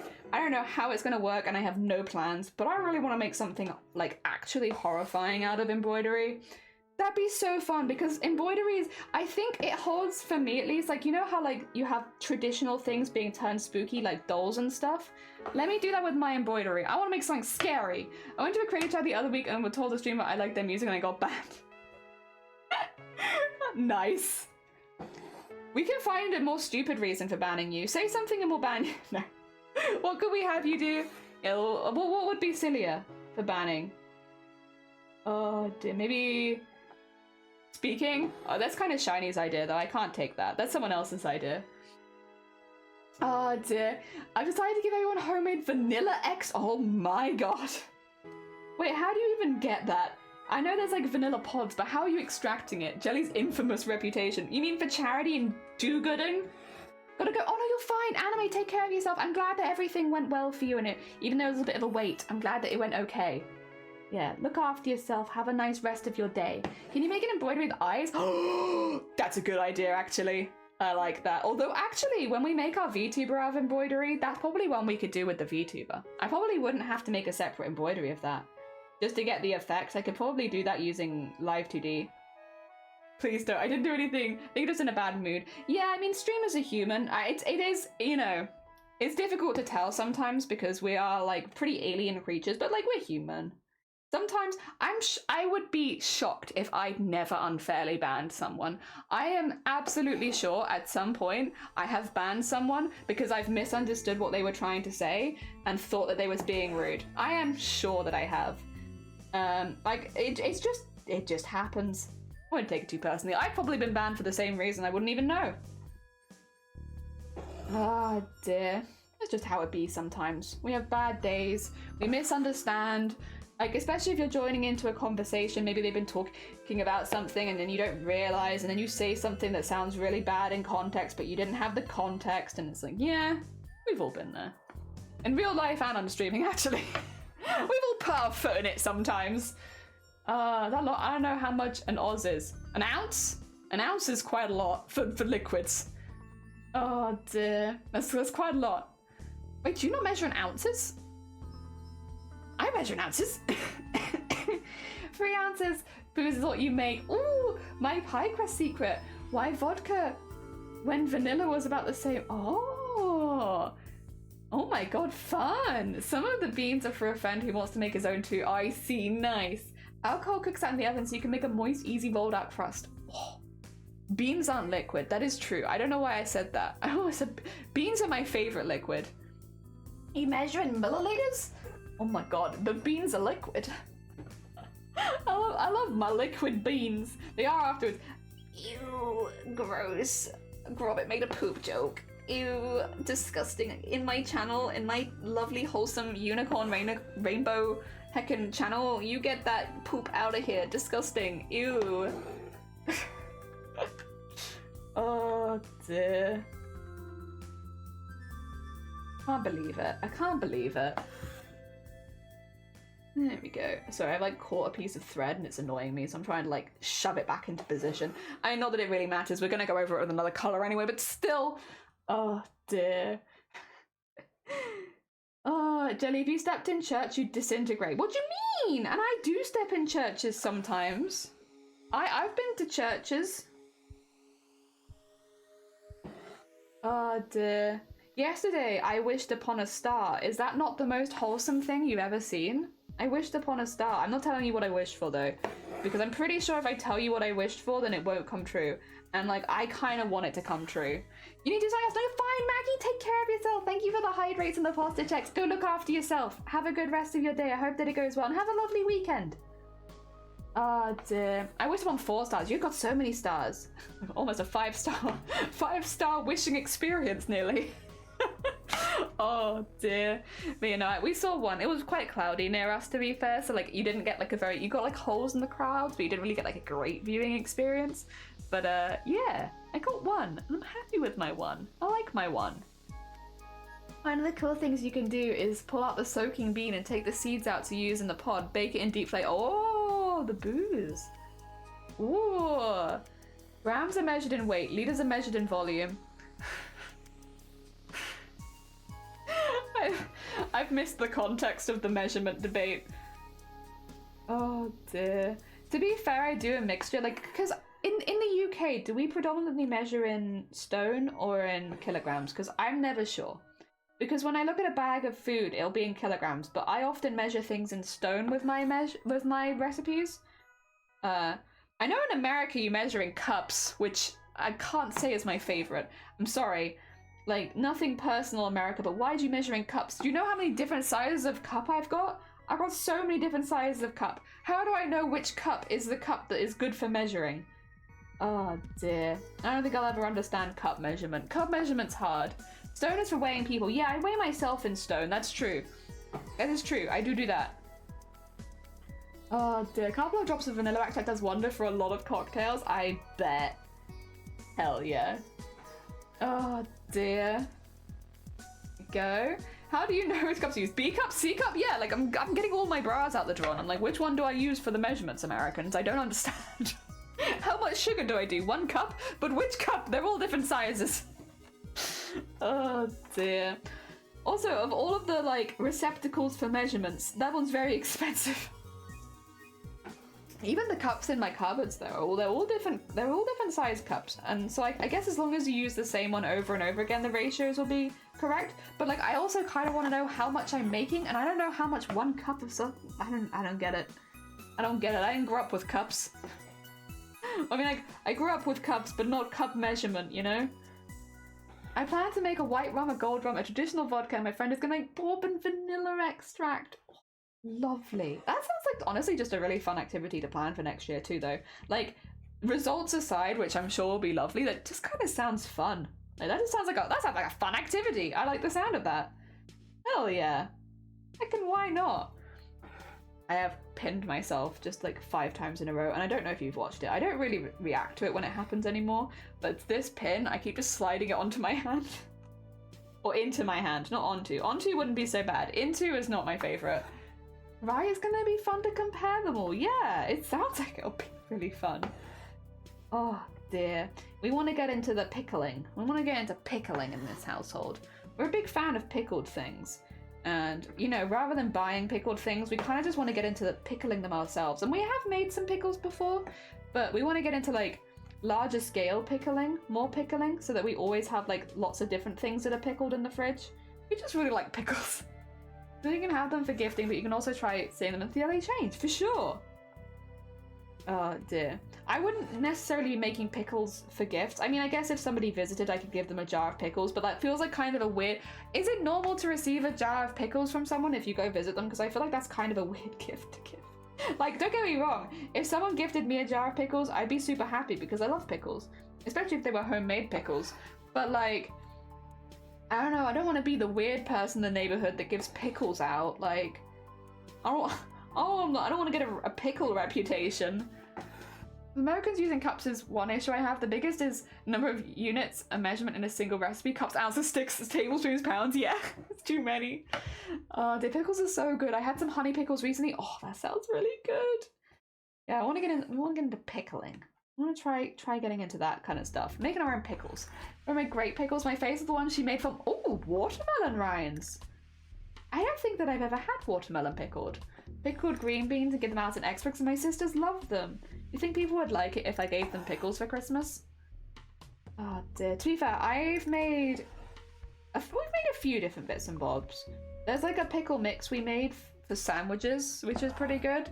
Which is like, I'd have to ask Shiny exactly what's in there, but I'm pretty sure there's radish and carrot. But I don't know exactly the mix, because that's not my mix. That's not what I do, but it's good in sandwiches. Ah dear. As long as they're pickle people, I'd appreciate pickles. Hell yeah, I think I'd appreciate pickles too. Do not pickle people. You can't stop me. Is there a rule against pickling people? I don't think so. You know, let me just check my Twitch rules. You know, scoot. No rule against me pickling you. If you follow this channel, you know what you're in for. You're in for being pickled. What a shame. Oh dear. 70% of my friends would also appreciate pickles, so odds are probably you have appreciated. True. I think 1 or 2 of my friends are not so keen on pickles, but I think a lot of them like pickles. And who knows, maybe they don't like pickles, but they like homemade, because like the difference between homemade stuff and store-bought stuff is pretty dramatic. And the same goes for pickles, because you can add like a lot of stuff that you just don't get in stores, so that they're not quite so strong, or so that they're, you know, like a bit more newer pickle friends, you know. The friends that are newer to pickling. It's not too intimidating. Oh. Did I pull it through there? I did, but it's okay. It survived. I didn't break the thread, so it's fine. I accidentally pulled the thread through the knot of the previous stitch or whatever, but that's fine. We got the outside bit done. We need to get the glasses filled in, and then we can move into the last corner. Would you believe it has taken this long? Send out a survey. Do you like pickles? Yes or no? Please say why. Give me an example of why you don't like pickles. I think there's no law for that. It's against unlifting them, but not cooking. Yeah, so we're not cooking them. And maybe I won't eat them either. You know, if I don't eat them, then we don't go under any like cannibalism stuff. So I think technically legally pickling your friends might be fine. Also, Spudsy, good morning. I hope you're doing well. Welcome on in. We're continuing with the Toe Jam and Earl embroidery, which I was going to do more of in my downtime, but then we had lots of tech issues, so I've just been kind of sorting those out, to be honest. Entry-level pickling. Yeah, like pickles for people that are not like, they want to try, but they're not super sold on it. Maybe we could do like a little pickle selection kit, you know? For the people that are like, I'm not against trying it, but I also have not had a history of liking pickles. Like, here's your pickle selection kit, so that you can try a few different types of pickles without having to worry about having a whole jar of something you don't like. Yep. The rabbit hole has side quests. The rabbit hole of making vanilla has also had fun. Glass bottles do I make it in? Oh, that's fun. That is fun. Friendly I'm of returns. My parents like garlic dill, and I only like sweet pickles. I don't have a huge amount of sweet pickles, but I don't dislike them. Who would be your top 3 pickle tasters though? So, ooh, difficult actually. What would be?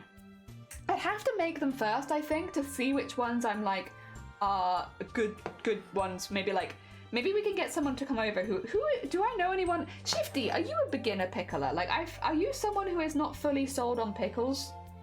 Because maybe we could employ Shifty as someone who I don't think is big into pickles.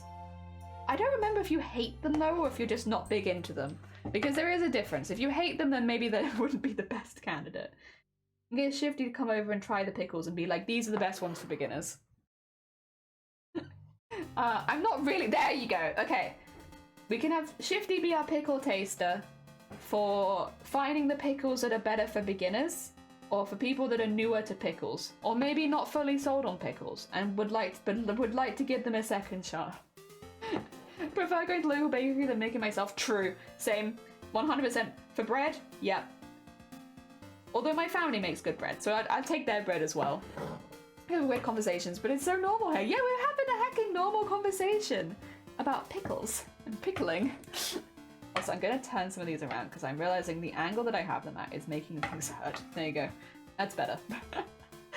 I think I'm going to do stronger than normal ratios to... Ooh, beans to booze. Nice. A pickle taster. Yeah, we're gonna have Shifty as our resident pickle taster. AKA, I don't like pickles. Perfect. That's perfect. Thank you, Shifty. We need someone who doesn't like pickles. Oh dear. We got you. We got you. Don't worry. We'll find...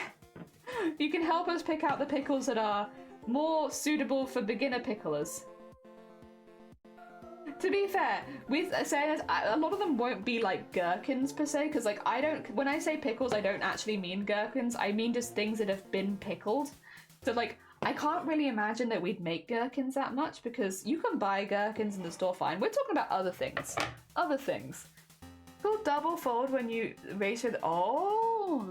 That's the FDA approved ratio. I see. There's a name for it, everything. For ham sandwiches? I like ham sandwiches. Ham sandwiches are pretty good. Oh dear. I'm glad we've got our resident pickle taster. I don't want any pickles, but thank you. No, Shifty! We need you as our resident pickle taster. The problem is I like all pickles. And so like, I can't be a good taster because I like pickles. I need someone who doesn't like pickles to taste the pickles. My Jessa taste buds are made for sweet things. I wish I could have more sweet things, but my sweet tooth has just disappeared as an adult. Like, I feel sick after looking at a donut, let alone eating a donut. It sucks. Oh dear. I want my sweet tooth to come back. As an Asian, pickled mango for breakfast is a very common thing. I've never had pickled mango, but I am down for trying it. Do triple fold too. But won't that mean a longer extraction for vanilla flavor in the alcohol? I love how it feels like we're setting up like a farmer's market in my stream chat. It's like, right guys, we got unpredictable in the alcohol. I'll come in with my pickles.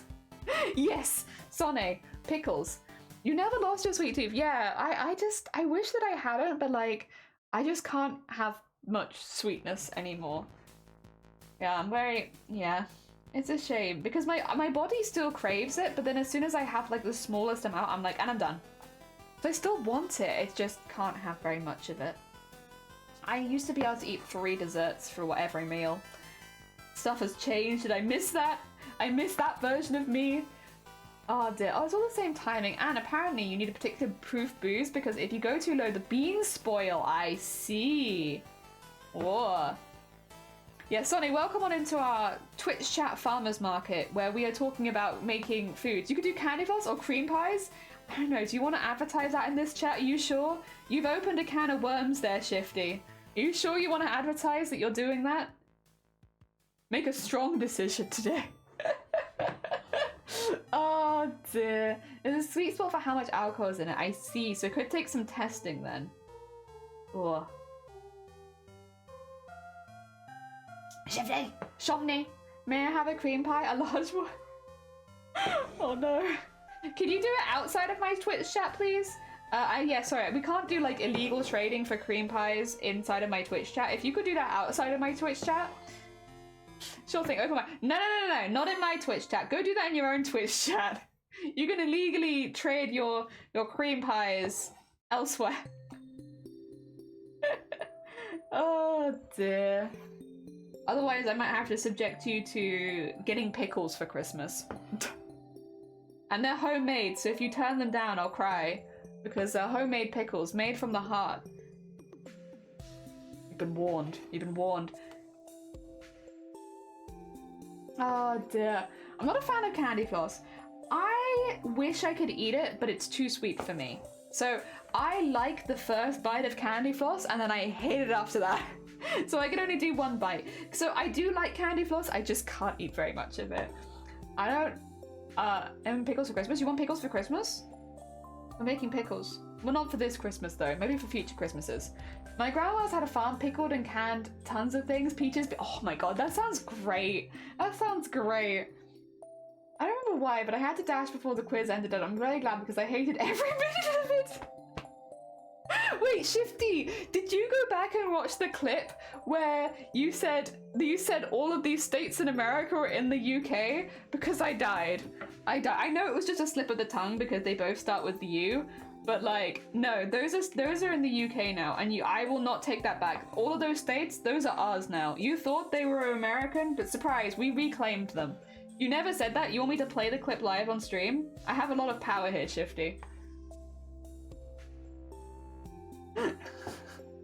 Do not underestimate me and my pickles. I got so much power. New Jersey, UK is right on top of actual Jersey. I cannot think of Jersey as anything other than a fabric type. I've been completely destroyed by sewing as a hobby. Thank you, I appreciate the cheering on. Hell yeah! I'm very excited to see how this goes for you, Unpredictable. Genuinely. Like, I really hope that it goes really well. It sounds like it'll be really fun. Having a burp? Have a lovely burp. Maybe get yourself a snack, some foods. Oh! Oh! Music! Dude, I don't know if I... Okay. Who's hacked my YouTube? Which one of you has got this in my recommendation? Because... Oh, okay, no, I get why. It's because of that create. Okay, no. Sorry, I had a weird recommendation for my wholesome Twitch stream, which was the serial killer iceberg, which is not the kind of content I regularly consume, but then I realized who made it and it's like, oh yeah, because I follow them, that makes sense. It's like, no, I'd like Polybridge. The serial killer iceberg, I'm sure it's lovely, but while I'm live on Twitch, may I have the Polybridge soundtrack? You've been exploring. Oh, where have you been? Where have you been, Sonny? Tell us of your adventures and journeys. I get covered in cinnamon. That sounds pretty good. I like that. I like cinnamon. Although, isn't cinnamon an exfoliant? That might be really bad for your skin, right? I'm getting the sneaking suspicion that maybe covered in cinnamon is not good for you. Oh, I'm tasting medium straight cookies. Custard! Spizzy said if anyone said that to me, they would be not friends anymore, and I'm very serious. Oh! Yeah, honestly fair, because it's really bad for your skin. I'm pretty sure cinnamon's an exfoliant. Single, they're covered in head to toe in cinnamon. Wait, is it not good to be single at 25? I'm not being funny, but I feel like a lot of us make a lot of mistakes as teenagers. Like, I feel like waiting a little bit and being a little bit more mature is maybe not the worst idea. Like, obviously some people, they meet their true love as a teenager and they're childhood sweethearts and they stick together, but I feel like that's the minority, right? The majority of us find someone when we're a bit older. Or maybe that's just me. Oh dear. I like the quiz though. I mean, I had a really good time with the quiz. I was feeling really sick and I had so much fun. It was really nice. It was a lovely distraction, honestly. And I was laughing a lot, which again doesn't really help when you're nauseous because I had to keep taking breaks from the stream because I was laughing too hard. It was making me feel really sick. But I had a really good time watching. It was a lovely distraction for an evening. It was great. Oh dear. Do I need to do the math tape to make sure I'm getting the right amount of jars and confuse myself so much? I am not a math gay. I'm not a math gay. What is a math gay? Wait. Sorry, this is a category of the LGBT that I was not aware of. What is math gay? And how can I become a math gay? Because I'm pretty good at quick math. Organization and quick math, that's what I'm good at. Can I be the math gay? I want to be that. I want to be that. That is coming and it's pepper? Oh, this is just not good for you. Jelly, you make a lot of mistakes as an adult. 25 is not a teenager. That's teenager. That's teenager. I've been following Moko Made and 9.5 it says a lot of makers and crafting and I found some super goldsmithing. Yes! You met Liam Kai Posey in one of the chats. If you're going around makers and crafting, you will run into people you know everywhere. In art as well, honestly. Every now and again I'll pop into an art stream, say hi, and someone will be like, oh my god, it's Jelly, and it's like, oh my god, it's you! Hi! How you doing? It's really nice. You're doing it, you're live 2D'ing? Are you enjoying yourself? Are you having a good time? Gay people who can do maths. Oh, well, that's me then. Well, I'm bi though. Can I count? Do I count or no? I want to be math gay. Because I'm pretty good at math, honestly. Organization and math and stuff, that's my skill. Gay people, yeah. Is gay math like girl math? Maybe. There's a chance. Oh dear. I'm trying my best. Hell yeah! Yeah, Sonny also is learning Live 2D. Well, I mean, I'm still learning Live 2D. We're all learning Live 2D. Live 2D, you never stop learning. It's non-stop. You've got a few of us in chat who also do Live 2D and are learning, always. I'm by two. Okay, cool. I was gonna say, I wanna be in the math community. That sounds great. You're going in solo? Brave. Oh, dear. Well, I feel though that Prism, kind of similar to you, good artistic background, already probably pretty good at angles and stuff like that because they do a lot of art, which I think genuinely does help a lot with then doing Live 2D. If you have like, you know, some artistic knowledge, especially when it comes to angles and face shapes and stuff like that, I think it really does help a lot. Yeah. You can do bidmass, bidmass. No, I don't like. Who likes bidmass? No one likes bidmass. Bidmass sucks. Oh dear, I'm not big brain enough. I think you are. I think you just have a lot of other things. You know, some people do a lot of things. Some people do one thing forever and never stop. I think you have the brain for it, but I don't know that you have the time. I feel like that might be you, Shifty. Because I think if you suddenly didn't have any other responsibility or any other hobbies or interests, and you were only interested in Live 2D, yeah, I think your brain would work it out just fine. But I think you have like 1,000 other things going on, and that's the problem. Live 2D does just take time and practice, which is why a lot of people can't commit to it, because it's a lot of time and practice. It's a really steep learning curve. You know, bodmass, I remember GCSE math. I remember A-level math. I remember math. I was a math once. I once did math. My issue isn't actually making the shapes up. My program is the actual work in this program, like warp deformers, and yeah, what it's gonna do and like where they're gonna go. Oh dear. Yeah, I love that. I always find it really exciting seeing what my weird stuff has done, and sometimes it does nothing, and that's the worst. When it does nothing, that sucks, but when it does something, at least you get an idea. Even if it's not something that you wanted right that minute. Just when it does nothing that it sucks. It's quite important. It's quite important. It's math. Oh. Bodmass. Bidmass. Lightmass. There we go. Yeah, Live 2D just takes a really long time. If you have the time and energy, it's really fun. I think it's a really, really fun program to work with, and you could do a lot with it. You can also animate using Live 2D. You can make still images into animations using that. It's really, really fun. Like the range of stuff you can do does go far outside of just VTuber models. So like, it's pretty cool. But again, it's the time investment. I mean, I do think any program has a time investment, but at least in my experience, Live 2D is just a slightly higher time investment than a lot of other programs. Like a lot of other programs, you can pick it up and within a week feel pretty confident in it. Whereas Live 2D, you keep finding stuff. You think you're confident for a second, and then you find something else, and then you want to try something, and then it's like, oh god, but where does this go? And then you add like another axis, and it's like, oh god, how do I use this now? And it's a lot. Luckily, there are a lot of tutorials on YouTube that are very, very helpful. But yes, it is a lot. It's a lot when you're first starting, and it's still a lot even after a few years. It's always a lot, but it's fun. I find it very relaxing personally, because it's a lot of doing the same sort of thing and, you know, doing the same things over and over again, which I always find relaxing. But it's not for everyone. Refuse to math. I am not math gay. Okay, 3 a.m. Oh, you are fine. Take care. It's lovely to see you, Brain. But yeah, look after yourself. Have a lovely holiday. I also hope 2024 is better than 2023. If every year can just get better and better, that'd be good. I'll do pie for skirt and ratio conversion for cooking, and you can't maybe do any other math. Honestly, fair. Cream pie. No. Did someone say no? Also, I need to change hoop, which means I need to take all of my pins out again. But we finished this one. We got one more to do, and then we'll have done all of the outlining. And it only took me 10 years. That's pretty good. We're getting there. We're getting there. Toe Jam and Earl embroidery is growing. It's quite big, to be fair. It's a big embroidery. We're doing a lot.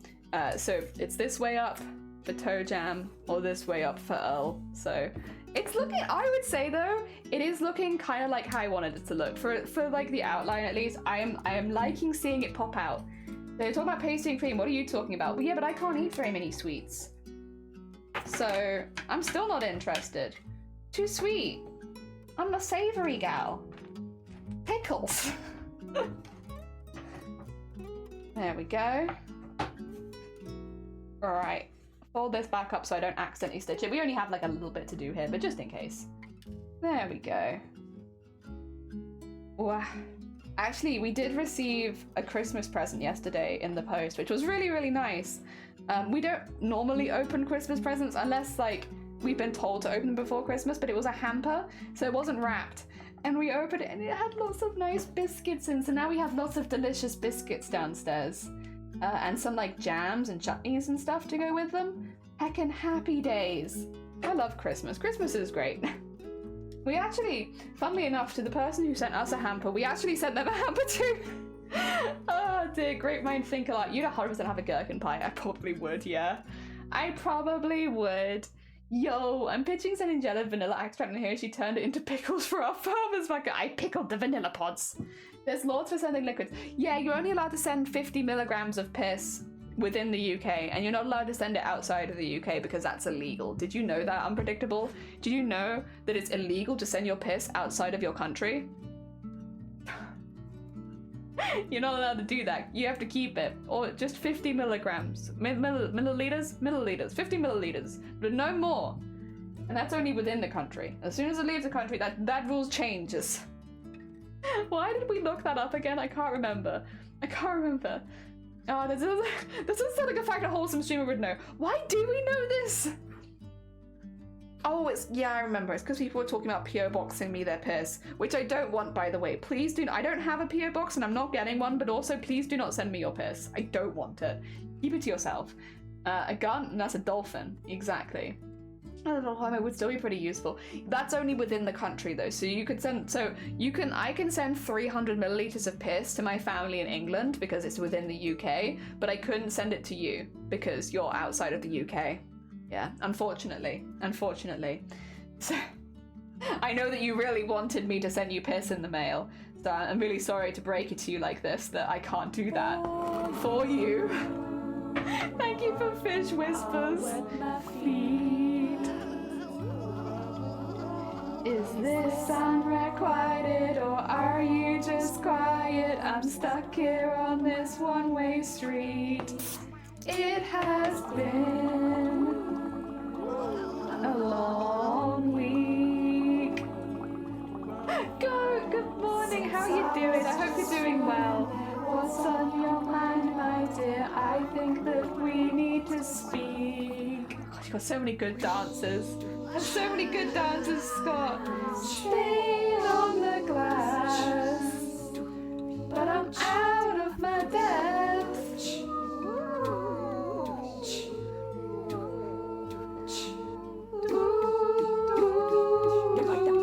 Fish whispers. Well, that's all I can hear as he whispers to me like a fish. And oh, well, you know. Do you know what that means? That fish whispers are all that you need. Thank you for Fish Whispers. I'm glad, I'm doing well, thank you, Go. I'm doing well. We've been discussing a little bit. Oh my god, Bateman! Across 2 tentacle claps, Thank you across so much 2 for tentacle 33 claps, months, across 2 Jesus! tentacle claps. Thank you! How are you doing? How did GTA treat you after I went to bed yesterday? I hope that it went well. Yeah, we've been talking a little bit about the new rules on Twitch's nudity policy and like discussing that a little because obviously that was quite an exciting day yesterday. There's a lot going on. The art category was truly all over the place. It was hilarious. So we were talking a little bit about that and pickling things. You finished the game. You actually did? Oh my god, congratulations. Congratulations, Bateman. Heckin' cool. Oh dear. Very well done. How long did that take? It feels like you got your money's worth out of it, to be honest. Like, you definitely were playing it for a while.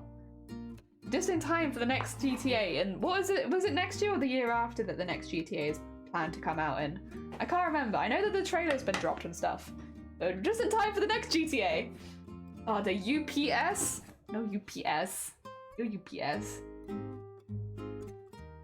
Oh dear. So many hours. So many. Oh dear. It looked like good fun though. It looked like a really fun game. I can't say that GTA is super up my alley for gaming, but I've enjoyed watching it. It's one of those games where it's like, would not play myself, but have enjoyed watching. Yes. I mean, there's a lot of games like that where I'm like, yeah, I'll just watch it. I'm happy just to watch. Watch people run around and play and stuff. Oh yeah. There we go. I have been installing all of the mods for Lethal Company. Actually, if there's any mods that people want me to add, let me know. I'm not necessarily going to be playing it on my stream because I think a lot of the people that I'm playing with will want to play it in the evenings. But I'm so ready to host lobbies. I've got it so that I can have 32 people join now. I've got like extra suits so that everyone can wear different color suits if they want, like automatically off the bat. I've got that one.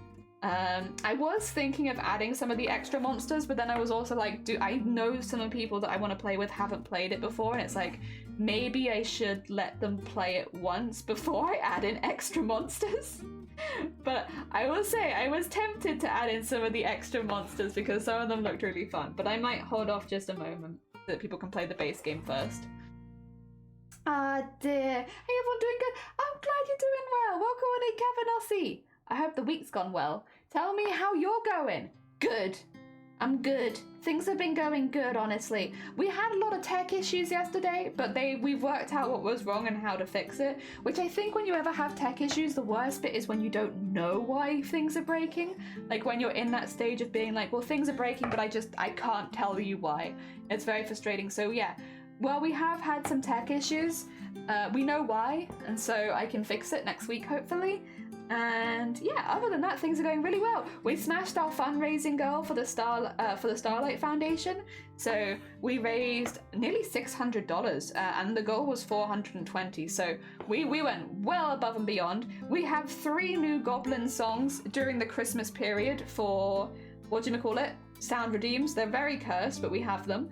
Eventually they will be uploaded onto YouTube as well, but I'm a bit behind, and also I don't want to upload those ones before Christmas because otherwise my Christmas becomes hell.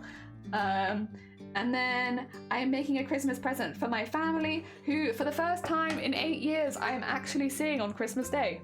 I haven't seen my family for Christmas for like 8 years, so yeah, I'm actually going to be able to go visit them this year, which would be really, really nice. And so I don't have to have this finished until Christmas Day because that's when we're seeing them. Which is really, really good. I'm really happy. Now, why is the next step? So glad about the fundraising. I'm disappointed we didn't make We've only ever hit that. That's like the most we've ever raised is 690 and 69 cents. So that if we had raised more, that would have beaten the record. Have you ever seen, do you see them outside of Xmas? Every now and again when we can.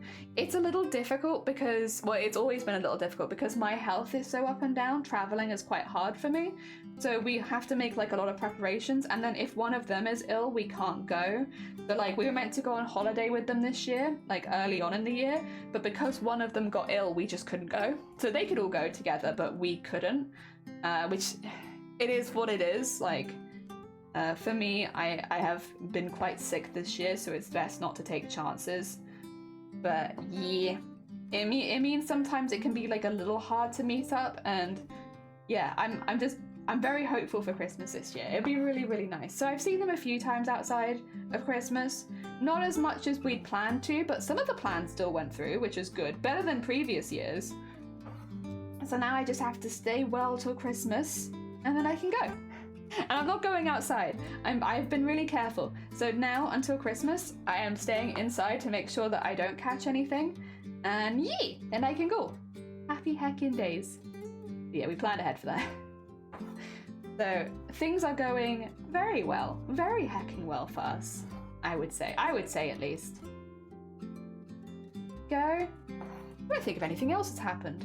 I have some stuff happening in the new year that I can't tell you about yet, but it's good stuff, but it has to remain a secret. Normally I'm really, really bad at keeping secrets, but this one I actually have to keep a secret. So I have that. Oh dear. And then, is there anything else? I mean, Kevin Ossie, we're professional animators now. I won the Iron Mouse animation competition, which meant that I won the prize money, which means that I'm now a professional animator. which is very silly to say because I'm not really an animator, but I am now a professional animator for at least 1 month, right? And then next month I won't be a professional animator anymore. So I have to say it as many times as possible this month, so everyone knows that in December 2023 I was a professional animator for 1 month. Oh dear. We hit 400 subscribers on YouTube. That was another good thing that's happened recently, which was really, really nice. Honestly, the beginning of 2023 kind of sucked, but the end has been good. I have really enjoyed the last few months. It's been a lot of work, and we've been very, very busy, but Boobtober was the biggest Boobtober we've ever run. Winning the animation contest was amazing.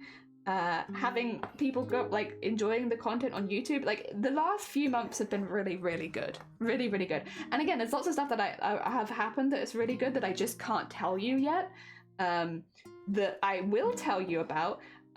Probably in January, like late January, I'll be able to discuss some of them. So there's a bit of a wait, sorry about that. Normally I'm really bad at keeping secrets, but in this particular case I think Shifty would be the only person in this community that would know, but I have to keep that one a secret. That's not oh, but what if I tell you? It's like, there's no chance. I just can't tell you. I just can't tell you. It has to be a secret. But it's a really good secret.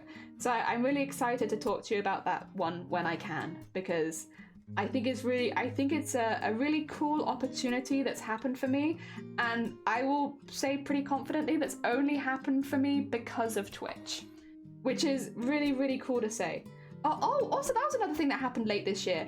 I had direct communications with the Migraine Trust, which is a charity that helped me out in the past. We kind of have been discussing a lot, and I released an article about Twitch streaming as a disabled person and how Twitch streaming can help with socializing for people that can't leave the house very often, like myself. So we did that. We had like a bit of a social campaign going, and it's been going for the last few months now, talking about like streaming and how streaming can be like a benefit to the disabled community, which is really cool. It was really cool to be a part of that. Because again, that's an opportunity that has only come my way because of Twitch, which is awesome. So that was really, really good. So yeah, the first few months of 2023 truly sucked. They sucked butt in every respect that they physically could. But the last few months have been really, really good. I have cried many a time from like genuine joy of like looking at the stuff that I had coming up and looking at the stuff that I have had an opportunity to take part in and feeling very overwhelmed. And I can't wait to tell you about the ones next year that I can't tell you about yet, because they're pretty cool. It's pretty intense. You won't believe it until you see it. It's pretty cool. Oh dear. I got it blinking and you got the mouth opening, looks really scuffed. Hell yeah, listen, that's impressive. That's the hardest stuff. The eyes and the mouth, you'll get this. The eyes and the mouth are the hardest parts. So if you've already got the eyes and the mouth moving, do you see how much fun it is though? Are you having fun, Prism? Isn't it like a joy to watch your creations like come to life, even if they're scuffy at first? Isn't it fun?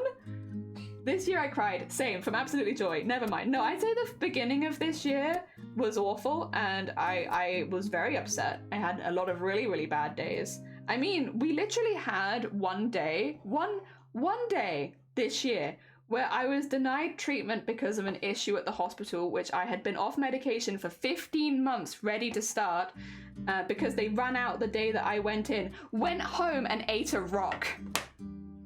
Like, you can't make this up. Like, what kind of day was that?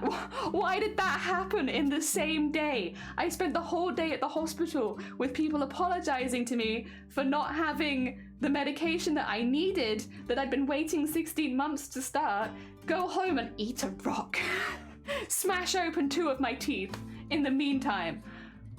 What kind of day is that? Oh my god. Can you imagine trying to treat yourself and then having it like cost you hundreds of quid? Oh my god. In tooth repair? That was a hecking day. That was a hecking day. So yeah, I've definitely had a fair few bad days, but the last few months have been much, much better, thankfully. Are you having fun? Are you having a fun time? Square bottles or round ones? Nah? What? What? What bottles? Oh, for the square. No, round. No, square. Because square is more wizardy. But round feels nicer in the hands. Can you have both? Wait, is both an option? Oh dear. Put in a movie, no one would believe it. No. It's the same heckin' day. Yeah, so that's a day. That was I will never forget that day. I also, because we promised ahead of time, after I left the hospital, we were going to help someone with shoe shopping, and I had to walk around the shoe shops trying not to cry for 2 hours. And then I went home and smashed my mouth open. You can't make it up. It was such a bad day. I don't think I've had a day that bad in a really long time. That's also the week where 2 days later, my main camera smashed. They got like a crack and we only found out once I'd gone live on stream. I went live on stream, people were like, what's wrong with your camera? And it was broken. And I don't know what did it because it's all the way up there. I don't know. And then my monitor smashed. Not by me. Not by me. Yeah, that was a very expensive week. It was a very expensive week. I had to pay for my tooth repair, a camera, a new monitor, and then also emotionally repair from waiting 15 months for a treatment I then still, by the way, have not received. Still not received. I was referred for this treatment in 2021, and it is about to turn 2024. Oh, you sent me a video. You know what? I need that. Let me see your heckin'. Wait. Oh. Okay, I won't share it because it's in DMs, and if I share it, they'll share my DMs, but I can have a look. That's really good. No, that's not scuffed. I mean, I'm assuming you need to do a little bit more of the body angling for the movement, but the face itself, that's not scuffed. That's fine. The blinking looks really good. Like, you're getting a full eye blink. You can do, like, the in-between, like, looks. And, like, yes, the mouth is just the open and close for now, but, like, you could very easily just turn, like warp a little bit for it to be like a lower mouth. Like, that's a really good start. Like, no joke. That's fine. That's a great start. Ah, dear. Is your mouth square? I'd say mine is more round. I guess that's true. Goes in the square. I can make it square and pack it in round just for you. No, you're fine. You don't have the budget break. That's fair. That's very fair. There's absolutely no mesh movement or anything. I just transfer the layers into things. Yeah, like, and you absolutely can. When I do the embroidered VTuber, I will likely embroider a different mouth and I will just have them blend into each other. Like, I won't be warping the mouth because that will make the threads look weird. So I will just be using different layers and, like, switching from one to the other. So, like, it's a very legitimate strategy to putting together a mouth, just to use what you already have and not have to, you know, do any warping and stuff like that. Yeah, there was nothing wrong with that. Hell yeah. And, like, how quick was that, by the way? That was what? That took you, honestly, no time at all. Like, less than an hour, right? I got embroidered. Yeah, we're making an embroidered VTuber next year. That'll be, like, our first project in January. I'm very excited about it. Because you did have fun smashing your own mouth. You used to shine. I'm gonna tell Shiny you said that. I'm telling Shiny on you, Robert. Shiny's gonna know that you said that. Keen to see the embroidery? Yeah, we're gonna, like, embroider the full face with, like, the mouth multiple times, and same with the blink. We are going to have it so that I want the VTuber to look stop motion. That's what I want. So it's gonna take a really long time because I'm gonna have to, instead of, like, it moving slowly, I'm going to have to do, like, kind of thing. But I want it to look like a stop motion VTuber. Shiny loves me. Shiny, so the other day, like, a lot of people were talking about Shiny. I don't remember why. And Shiny came in and delivered my lunch, and I was like, people are talking about you. And they were like, are they women? And I was like, no. And I was like, he was like, well then. Okay, Shiny, I see how it is. I'm sorry. Shiny might have a preference. I'm sorry, guys. I apologize. Shiny might have a bit of a preference here. Oh dear. Tried it before, so it's not like I'm super unfamiliar. And I've watched Twitch streamer make. Oh, I love watching Twitch streams of live 2D. I find it so relaxing just watching someone go through the motions. I don't know why. It's just, like, watching it is very chill. I like it a lot. I watch them a lot. Even though we've never spoken. To be fair though, Shiny probably would like you, probably like everyone, just because you keep me occupied for a few hours of the day, and my energy levels are a lot to deal with. If you have to live with me constantly, like 24/7, Shiny does really appreciate all the people that keep me distracted for a few hours a day, so that Shiny only has to deal with me the rest of the time. In the nicest possible way. Oh dear, I thought my camera was, shoot, I think it's just my V-Face 3D VTubers. I'm trying to think, because there are ways you can do camera tests, but it's, I don't know. I don't know about 3D so much. If they were women, what would his reaction be? He's with you. He'd probably be jazzed though. Maybe, I don't know. Everyone's relationships are different, but we're quite like, I don't know. We've had discussions on which women or man we think is hottest. Like just within, you know, this, where we were having a whole conversation. Oh, what was it? Something happened on Twitter, and they were talking about like, I think it was the whole, you know, with people are like, what are they called? Trans investigators, where they try and like say that celebrities are trans because they have certain features that are more common in the opposite gender. Yeah, so someone was trans investigating Scarlett Johansson, I believe it was, and we saw it together at the same time, and both our reaction was like, dude, you get a chance to like talk to Scarlett Johansson, why do you care about their gender? It's Scarlett. There are times where gender loses its importance, and I think at that point it would not matter to me. Whatever they had downstairs, it's like, heck, it's Scarlett Johansson. What do you mean? Heckin' hot lady, or whatever. But yeah, no, they were trying to say that, what was it, to do with their like eyebrow line or something like that, meant that they were like probably a guy, and it's like, what? Sure. I honestly wouldn't care either way. I don't think either of us would. Me and Shiny were just like, but like, really? Do you care? Like, look at them. They're fat. Like, they're awesome. And they're like, in all the interviews, they seem like a really cool person too. Like, nah. 0 cares. 10 out of 10. I mean, if with women, what was his reaction to you? He's with you? Nah. Also, testing, welcome on in. It's been so long. How are you doing? How goes life? I hope things are going well. We are on a bit of an embroidery kick at the moment. We've been very much enjoying, I've been very much enjoying embroidery. And I'm making an embroidered piece for my parents for Christmas. Notice that is, you can't accuse someone of being trans without confessing to spending your time zooming into bulges. Yeah. Well, the other thing as well is like, the idea that women can't have masculine features or men can't have feminine features is like, that's 99% of humans. Like, most people have features of the other sex. That's just kind of how it goes. You don't normally get someone who only also, it's very much like, what do you call it? The eye of the beholder, like, what is a masculine feature? I mean, we've had people trans investigate me and say that they think that I'm a trans woman. It's like, okay. I mean, you go with that headcanon if you like. Oh dear, the only reason I'm against it is because I don't want to steal trans visibility away from people who are actually trans and can speak better on those issues. But if you want to call me trans, you can go for it. Oh dear. Bottles all ordered. We have accomplished a thing. Now I need to go booze shopping. Heckin' go booze shopping. That sounds fantastic. I think it's yeah, even if they are trans, and what? And what? You never had a chance. Like, the idea that this Twitter person thought they had a chance with Scarlett Johansson, but they're trans. Like, no, you never had a chance. And what? What if you're not gonna sleep with them because you had a shot? Yeah. You never had a chance. Oh dear. Yeah, it's very silly. Like, obviously it's not a good thing, and you know, a lot of the time it makes everyone feel bad. It makes cisgender people feel bad, and it makes transgender people feel bad. So really nobody benefits from it. It's just a nasty thing to do. But yeah, also, and what? Hello, Queena, hello, how you doing? I hope you're doing well. Yeah, that's actually between them and whoever they're actually gonna sleep with. Yeah, funny that. Oh dear, maybe they don't understand it because they've never had a relationship like that. I don't know. Because I feel like most people who have been in a relationship kind of understand the idea that those are conversations you have with your partner and not really anyone else.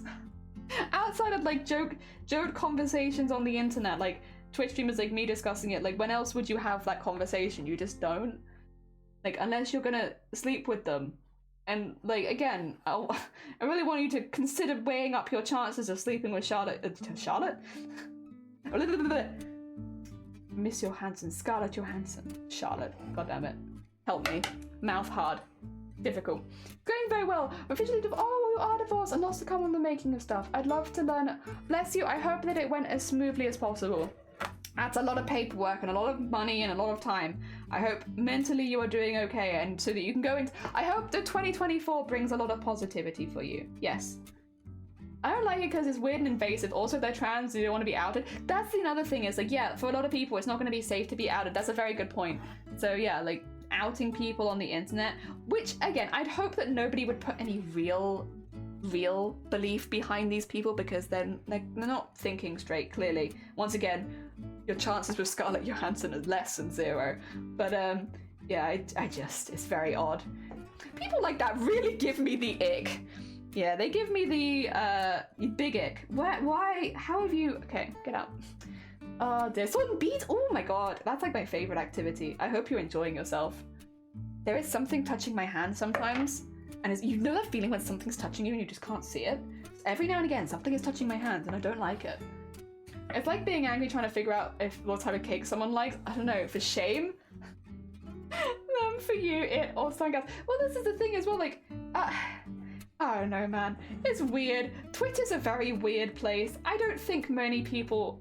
Well, I will agree that, like, with the short amount of message, there is a lot of nuance lost on Twitter, and that is fair to say for a lot of subjects. I think in this case, people just do not have a brain.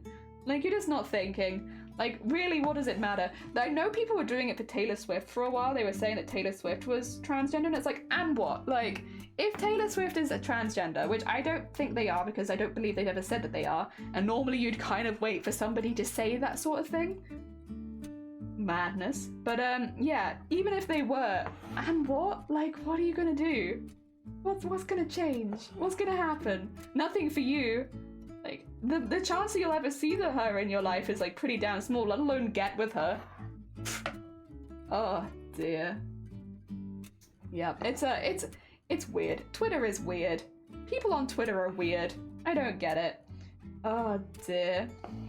Next time it hasn't happened for a while though. Actually, I think it happened more when I was in the just chatting category.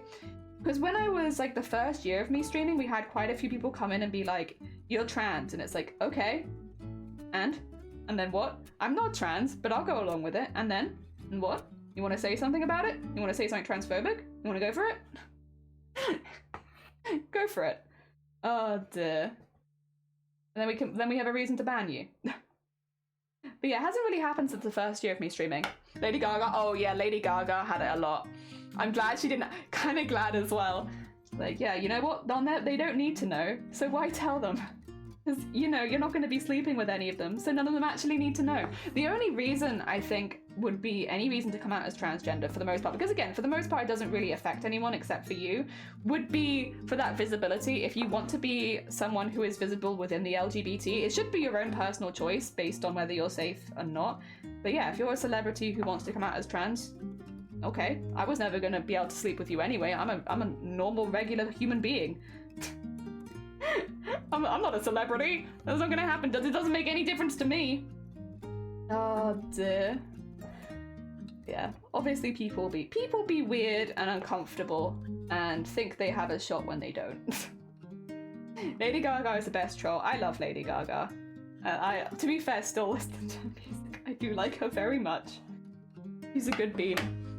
Transvestigators, they're very dumb. They are. They're very stupid. They are.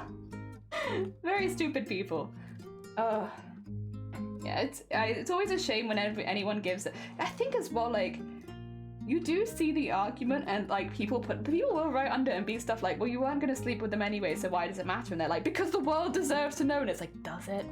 Does the world deserve to know? I don't know the world's done anything that would make me think it deserves anything. I don't think the world deserves a slice of cake half the time, let alone to know someone's intimate gender identity stuff. Oh dear. Heck. People be weird. But then you'll ask them stuff about their sex life and suddenly, wait, why are you asking me that? That's weird. It's like, well, you're asking. Like, why can we not ask? Sorry, is that a weird topic of conversation? Because it was always a weird topic of conversation to bring up, unless someone else brings it up themselves. Again, like, you do have people within the LGBT who will speak on these issues more because it's something they've experienced themselves and they use their voices to make other people be more seen. And in those cases, absolutely fair enough. Like, you go a heckin' head. Otherwise, it doesn't really matter. I don't think it really matters. Oh, dear. I'm hungry. Sorry, all this talking of Twitter has made me ravenously hungry.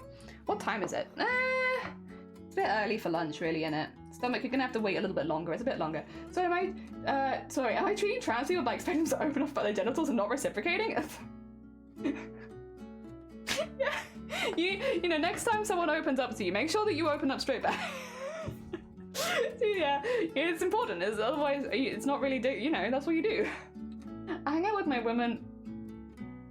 Sorry, I read that. I've switched lines. I hang out with my women friend a lot. Some guys get really controlling and ask who I am, and she asks if I tell them if I'm gay. And I don't know if people know I'm gay or not, but I'm uncomfortable with the reason she's being made to feel like she has to tell them, like, even if it was straight. Yeah, most of my male friends are straight, and like, I feel like in a normal relationship, there's a level of trust where you don't expect your partner to go sleep with everyone.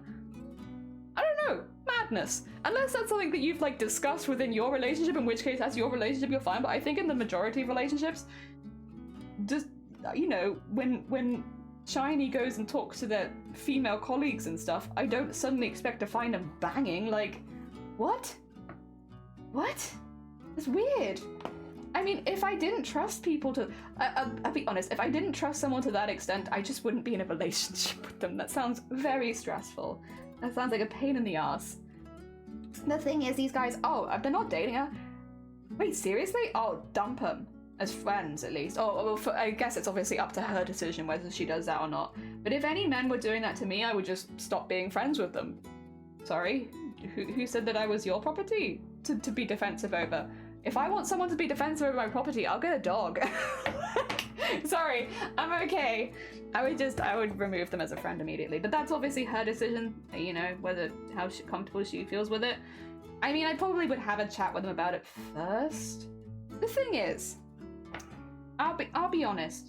If I've asked for help, if I've asked for support in something, fair enough. If there's someone being weird to me and I've gone up to you and been like, hey, can you just like pretend to be my boyfriend for a sec so this person leaves me alone, that's one thing. I probably wouldn't. That's not really in mind, but I can kind of understand that thought process a little bit more. But randomly defending someone when they haven't asked for it and being really defensive and like protective is kind of weird. If you haven't asked for it,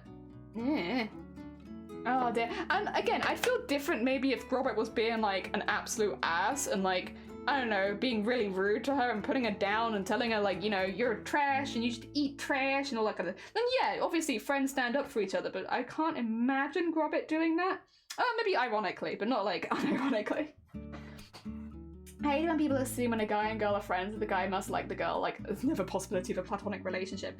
Well, yeah, I don't know if I've told this story before, actually. So, in our first year of university, I moved in with a group of people, and they mix it for like half men, half women, because it's like halls, right? So they split it up so that you can go in only men places or only female places, but unless you specifically ask for it, you'll probably be in a mixed house. In halls with like different people, right? So we had like 3 guys, 3 girls, right? And actually we all got along pretty well. 5 of us got along much better because the 6th one had a friend group across the hallway who she'd hang out with a lot, but the 5 of us got along really, really well. And so when we went into the 2nd year of university, a few of us decided to move in together and then move in, but not all of us. So we moved in with a couple of other guys. And I was taken to one side and they were like, just so you know, you're moving in with 5 guys. And I was like, yeah, I know that. Not the food company, just 5 men, right? And they were like, we can move you to somewhere more female orientated if you want. And I was like, no, I've actually asked to be with these people because they're my friends. But yeah, I actually had the people, and Shifty will know where the halls was, but I can't say elsewhere. But I had the people at the halls take me to one side and tell me that this was a bad idea, because it was all blokes and one girl and it would put me in danger, legitimately, before I moved in. And like, these were my mates. I'm still friends with them. They're coming to my wedding, some of them. Like, we're still very close. We're just good friends. None of us have ever dated. We've all just been good friends. I will say, a lot of my friends did think I was a lesbian for a long time, and I did never actually clarify. So probably none of them thought that I'd be interested anyway. But like, no, we were always good friends. And we're still very good friends. And I don't know, it'd be weird. I mean, I have a lot of female friends that I just have a lot of friends. I'm very lucky. I'm very, very fortunate with the people that found their way into my life and that have all been actually really chill. So I'm very lucky. But yeah, it just happened to be that we all needed a place to live, and it was me and a lot of men. You're half lesbian, yeah. I had no interest in dating really for a very long time, to be fair, because like, listen, dating's great and all, but is it as good as embroidering myself into an early grave? I think not. I could be spending that time dating, or I could be spending that time sewing constantly, non-stop. yeah, so, you know, there are other things I was more interested in. I mean, there are still a lot of things there's still things that I'm interested in, but I happen to find someone who's very patient. Moving out. This one I'm moving out with next month. Oh. Have you brought it up with them that their friend is being weird? Because surely she knows that her friend is being weird. Have you brought it up? I don't know, everyone's different. Some people are a bit funny about stuff like this, but I'd be like, oi, stop. Those are Asians, we relate a lot on culturally Asian stuff. Nice. Where am I? Nice. That'd be good. I mean, they are half right. Oh yeah, they're only half right. I don't know if that counts.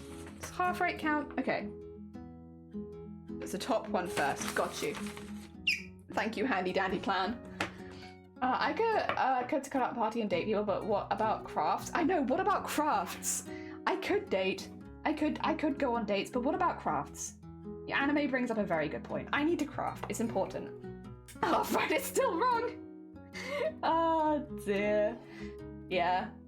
I mean, I'll be honest, it was also me because I just didn't correct anyone. It was just easier sometimes. It's just easier sometimes not to correct and to be like, yeah, I like both, but honestly, I'm more interested in eating and crafting and doing things that aren't dating, because then nobody believes you. And it's like, no, sometimes you just want to like not. Sometimes it's just nice to like do other things. I don't know. Find yourself. I wanted to spend some time learning about the things that I really enjoyed and not worrying about other people. And I'm so glad that I did, because yeah, I spent like a fair few years just really finding out what I enjoyed and getting good at that and doing more of that. And it was great. I had a lovely time. Do not regret.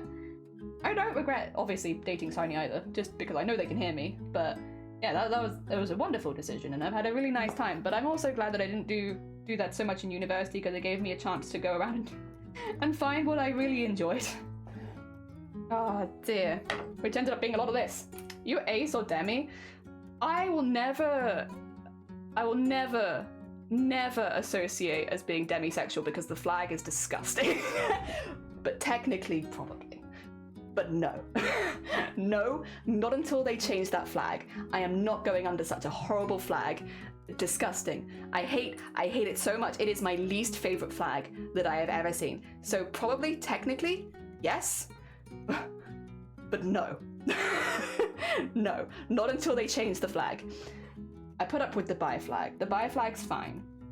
The demi flag needs to change. It's awful. It's awful. The demi larvado flag, it's disgusting. Have you guys seen the demisexual flag? Have you guys seen it? I'll show it you. If you've not seen it before, you need to suffer as much as I had to suffer looking at this.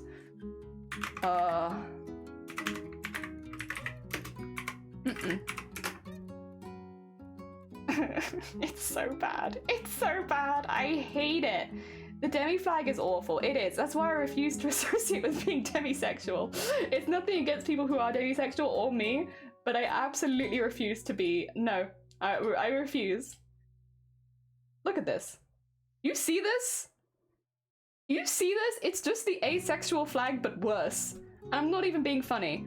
It's just the asexual flag, but worse. It's the same colors as the asexual flag, and then they've just made it worse.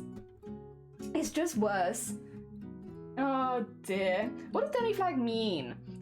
It means it's ugly, and it probably has some deep meaning, but I refuse to look into it because it's ugly. Yeah, I know, right? Like, look at this. Look at this. Who wants to identify as this? Change the flag, and then maybe we'll have you know, chats about it. But until then, absolutely not. I'll just stick with being bi, thanks. I mean, that's still true. Lesbian flag is a bit horrible. You don't like the lesbian flag? Oh wait, we can get all of the flags up. Oh, do we have a big picture? That'll do. I like the lesbian flag. Wait, you don't like that? Maybe it's because I like pink. I like the lesbian flag. I think it's great. It's like a sunset. Oh dear. Yeah, aromantic I like. I do also like asexual. I think these are just very strong color schemes. Where's trans? Oh, trans is off screen for you guys. Sorry. The trans flag is really good. Pansexual I like. Non-binary's alright. Gender fluid is actually quite nice. I don't know if I like the order of them, but I like the colors. Yeah. Meh. Like this flag. You like this? That's fine. You enjoy your flag, ich. You're more than welcome to. Personally, it's not for me, but if you like it, you're fine. the poly flag? Which one's the poly flag? Oh, yeah. Actually, it is alright. It's alright. Oh, dear. It's called Sunset Lesbian Flag? Maybe!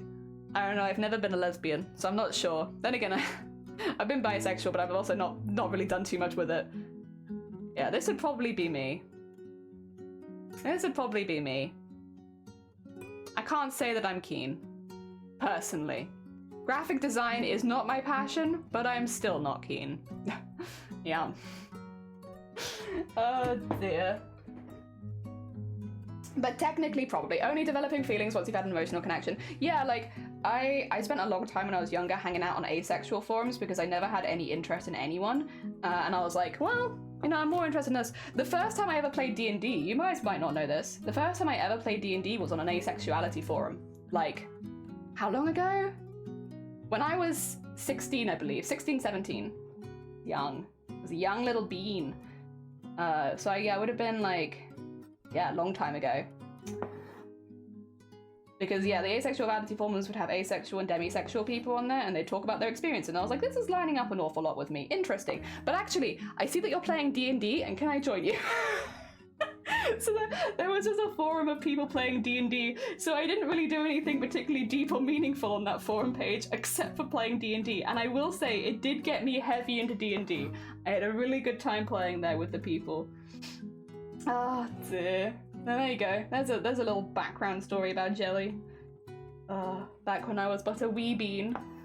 I don't like our ace flag, but I think purple and green would have been a bit better if they would combine separate flag covers. But orange, blue, yeah, I kind of get what you mean. Having them combined would have been kind of nice.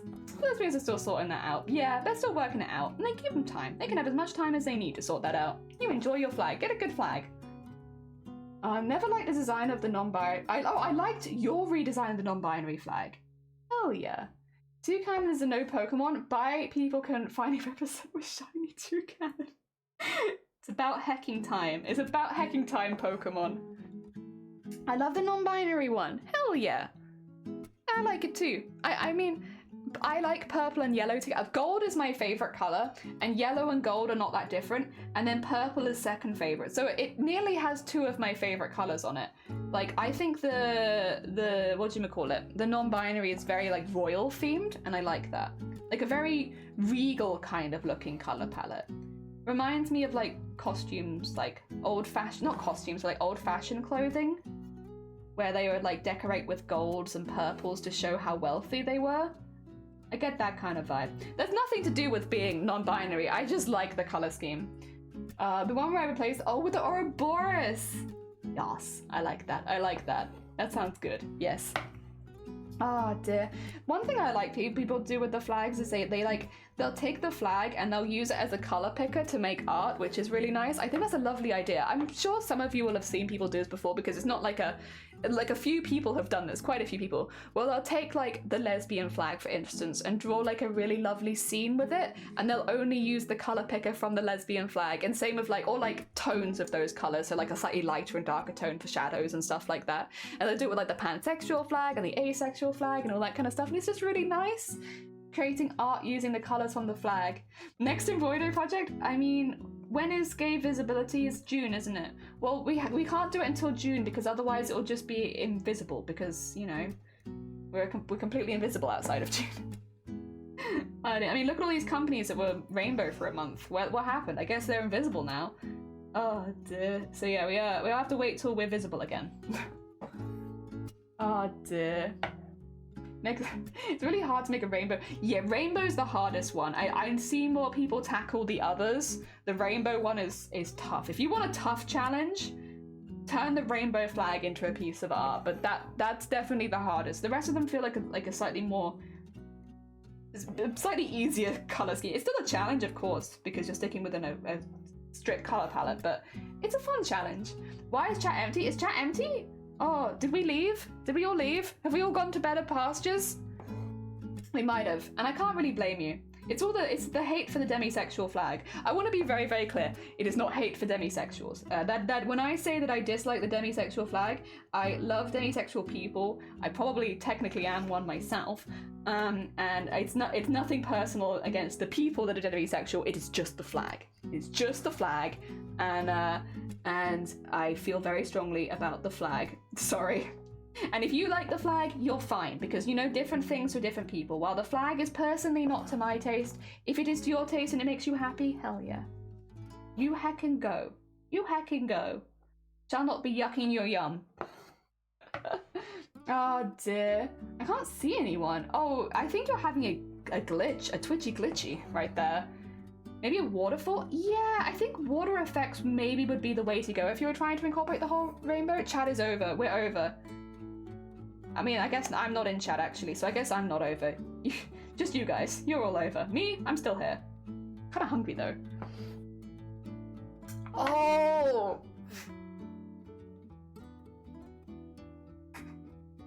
You can't make big brain jokes to me, Grobit. You can't. My brain, it's like all centered in this top bit of my head. It takes a while for, you know, to get there. I can't do it. It's not our month. We're not here. You're true. We're all invisible. I'm invisible. Everyone else is invisible. Everyone who is identifying as some, which is, to be fair, a lot of this community is in the LGBT. When is Big Brain Month? When is Big Brain Month? And can it be soon? Oh dear. I think you should. Yeah, we're all trying to give you tech support. Oh my god, I'm so sorry. I am not, in fact, the big brain. I'm too tired for this. I feel that. I feel that anime. Brain, no. The real reason why we're invisible the rest of the year is because we're just not quite sure what's going on. Woke up way too early. Well, yeah, if you had that appointment so early in the day, you'd have to. Oh dear. Yeah, I feel that. Oh. What do I have? Do I have anything where I have to wake up early? I have to wake up early next Tuesday, and I have to go to bed late on Tuesday as well. I have something first thing in the morning before stream, and then also last thing at night next Tuesday. I don't think I can tell you what either of them are, is the thing. So Tuesday is my secretive day, where I'm just doing secret things all day. Because I think one of them is against TOS, maybe. Or maybe not anymore. Well, one of the things I'm doing might be against TOS, maybe, but maybe not. I'm not exactly sure. I'm not exactly sure where the TOS stands on stuff like that, so I'm gonna just err on the side of caution. And then the other one is actually a secret. I just can't tell you. Oh dear, I'm breaking the law. I'm breaking the law next Tuesday. Come on, so box of the vanilla. Ooh. Wild. Hecking wild. Also, Fantastico, welcome on in. Happy Friday. I hope you've had a good week. I missed jokes because I'm also working, so I only spotted it when Jelly said it. Damn it. God, you're so good. I completely missed it. I need someone to explain the joke, and I did still laugh. Ah, dear. It's been a while since I put my alarm at 6 a.m. Yeah, that's fair. It's difficult in the winter as well because you know that it's not going to be light for a couple more hours. Like for us, we've been getting light at around 8 o'clock, so if I'm getting up at like 7, it's like... Ugh. It's still dark. I don't want to be up when it's dark. I don't mind it being up when it's 7, but only when it's light. Okay. Oh dear. I was school, but now it makes a big difference. It does make a big difference, for sure. Oh, the best jokes need to be explained. True. Yes, we'll stick with that. The best jokes do need to be explained. You're right. I don't know if this is the part of the Cult of the Lamb soundtrack that I want to listen to. Like, it's fine. Kind of intense. That's fine. Oh, you know what? It's fine. Sorry, excuse me. Oh my god, excuse me. Sorry, my stomach is just telling me that I'm a little bit hungry. You know what? It might actually be... We've been going for 3 hours. Would you be okay if I took a quick lunch break and I'll grab some words for you so you can play words on stream for a few minutes while I quickly pop together some lunch? I'm just going to be having... No? Okay, well, back to work we go then. Yeah, it's a good idea. I like the idea of taking a break, but I guess, you know, we can just keep working. I'll just... Don't worry, guys. I'll just go hungry. Oh dear. No, I'm gonna get the words out for you. So you don't actually have a choice. You thought you had a choice, but no, you don't have a choice. It was hypothetical. Have a break. I thought this was a banner theme tune. You have permission, get food. I will. I'm gonna get some noodles. It'll take me like 5 minutes to cook them because they're pretty quick. But in the meantime, so that you don't get bored while I'm making some noodles, would you like some words on stream? If you've never played this before, this is a game where if you see a word on the stream, you can type it into chat and you get the word, and I can play it the first round with you. Face, me too. Oh god, I can't actually see anything. Oh, there you go. I'm on the board. See, I saw soul and I said it, slum, nice slum. All right, I'm gonna mute myself. I'm gonna go get some food and I'll be right back.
Hello, how's it going?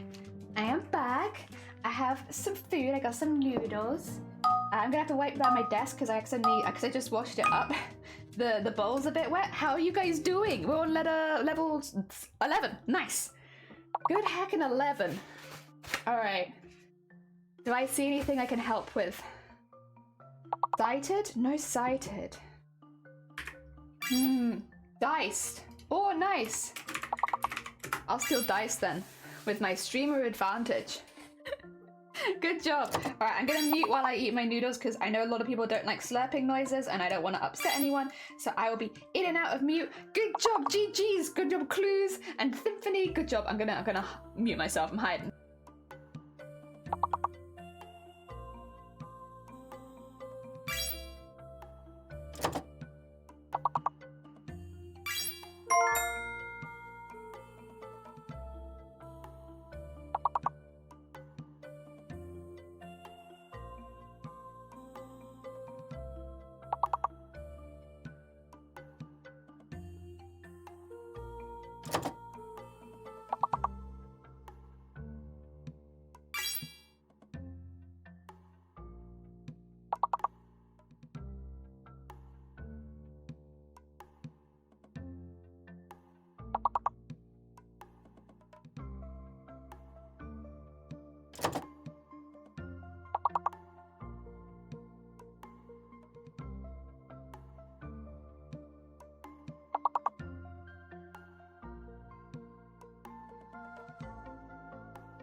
Heckin', 2 left. 2 left. Oh, I don't know. I don't know what either of them. Oh, de-iced. Nice, de-iced. Very nice. Oh, de-ice, of course. Oh, so the long one must have been de-iced. Ah, GG's, well done. All right, in the scores on the doors, we have Grobit in the lead, followed by Clues and then Chapel. Then we have Unpredictable, Fantastico, myself, Lena, Prism, Anime, and Symphony. Good job, everyone. All right, on to 14. Okay.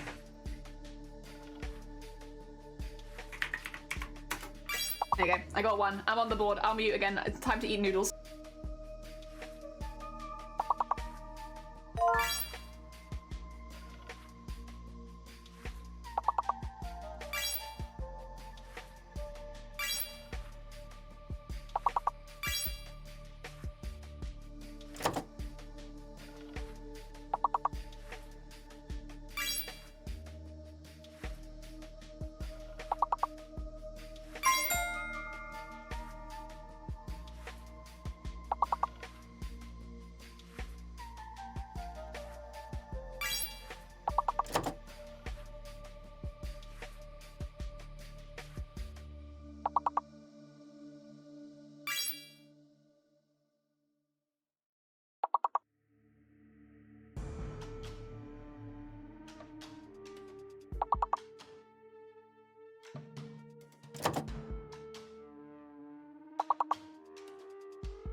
ones. GG's.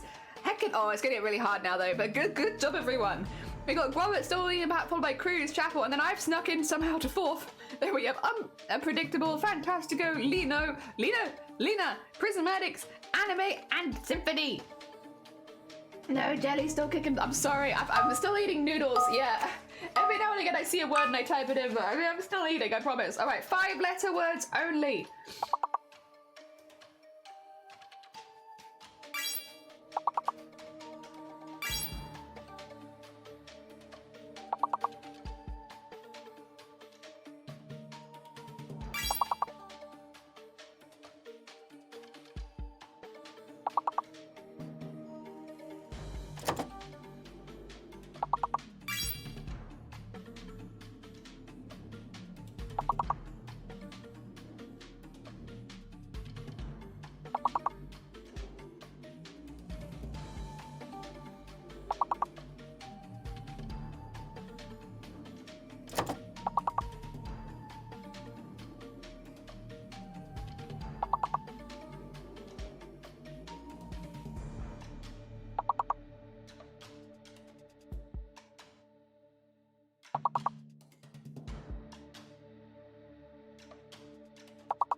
No, it's so hard.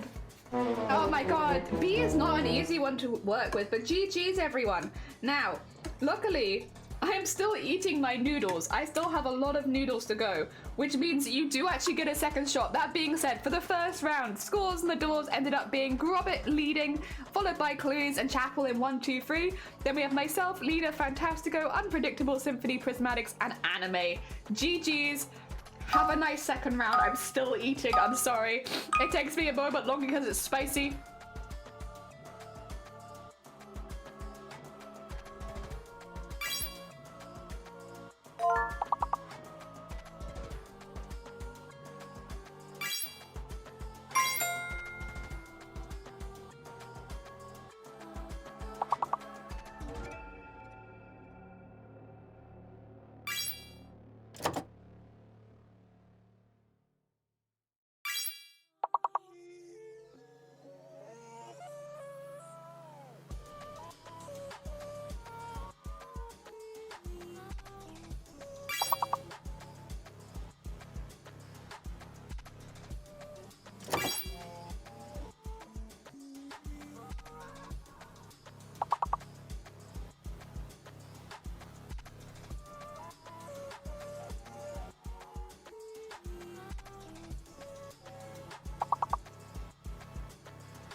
Sorry, I couldn't remember the spelling there. Buyer. There we go. GG's everyone. Very nice. We got up to level 3 or 4 immediately. I'm in the lead, which is terrible. I am eating. Oh dear, how has this happened? You knocked me out. I'm probably stealing from other people anyway. Then we got Clues, Unpredictable, Symphony, Chapel, and Sleeves. GG's next round. Oh my.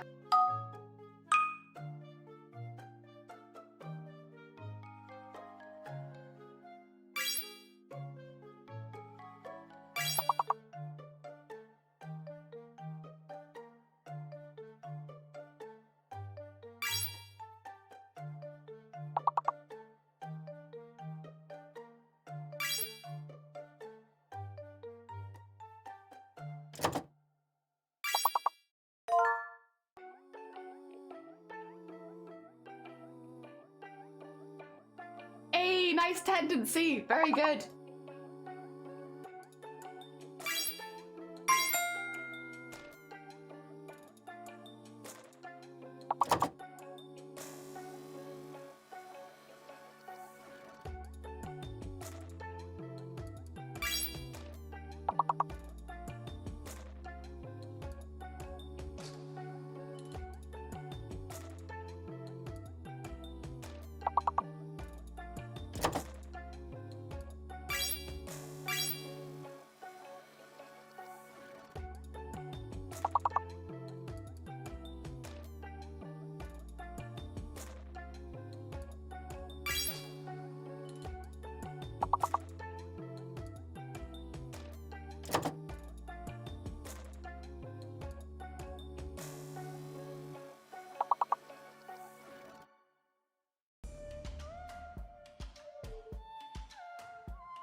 No idea what those last 3 are, but heckin' good job on the rest of them. GG's. Skill skipping 2 levels, that feels a bit stingy considering we only left 3, but alright, we can skip 2 up to level 6. We got myself in the lead, very closely followed by Chapel though, and then Unpredictable, who I thought was going to bed, but seems to still be here. And then we got Clues, Lena, Symphony, Sleaze, and El Fantastico. Good job, next round. It should reveal missing one. I wish that it did, for just so that you could like learn as you played.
A lot of those other words were a little bit harder there.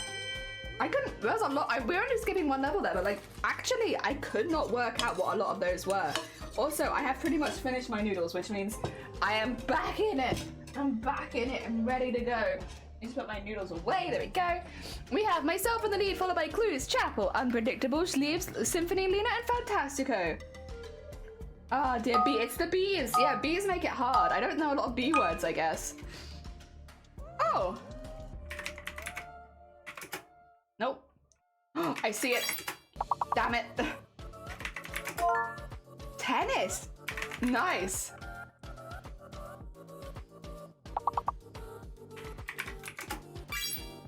There we go, we got one. Ah, dear.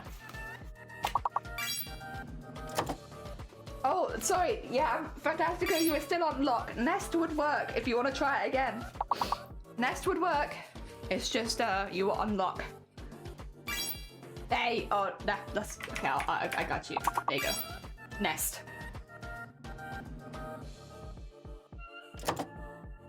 Oh, P is fake. P is so fake. Oh my god.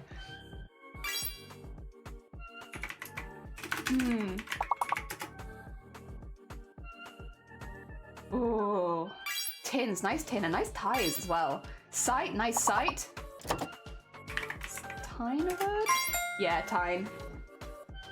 Nice. Oh. Alright, let's get out a quick soother to help with my voice again. Tines! Multiple tine. Very nice, very nice. Sign! Nice. Mmm.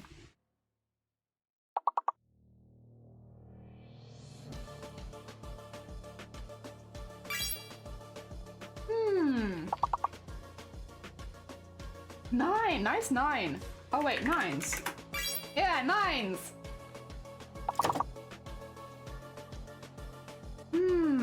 I mean, we got quite a lot. There's only 4 left, actually.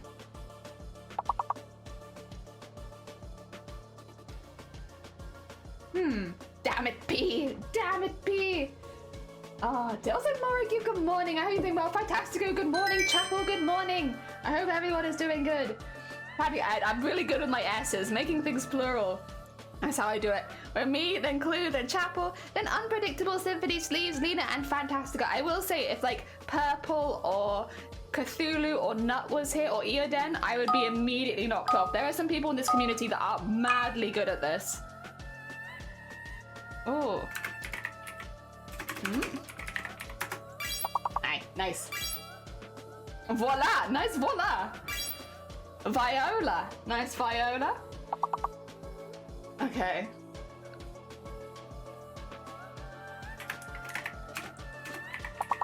Jovial. Someone could steal Jovial if they want. You've got to steal. Is anyone going to steal Jovial? Go on, someone. Someone steal Jovial.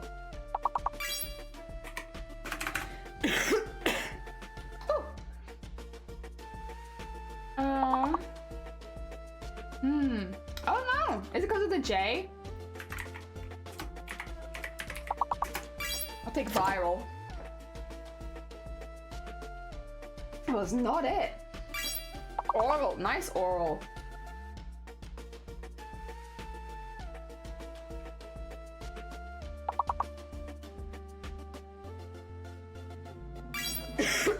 Nice rival. Ravioli. Good ravioli. Oh, I see a couple of you are going for it. Good ravioli.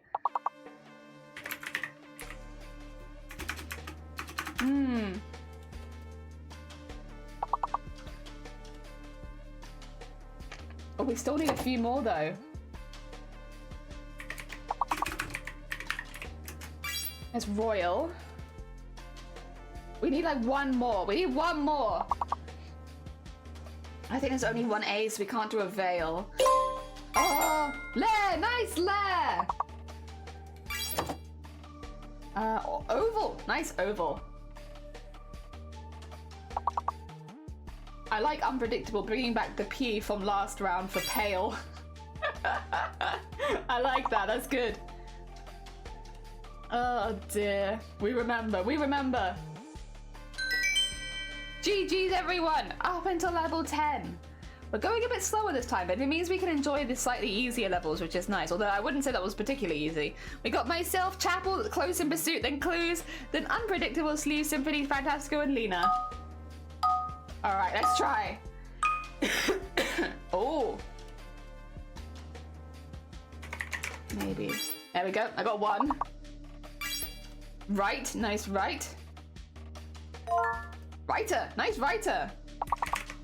I mean, sometimes they're much easier than others, and I just don't know. Like, this one was not too bad. Nice golden kappa. Morrigue, I had the golden kappa for the first time last week. There you go, Tyre. Oh, dear. Tear. Nice tear.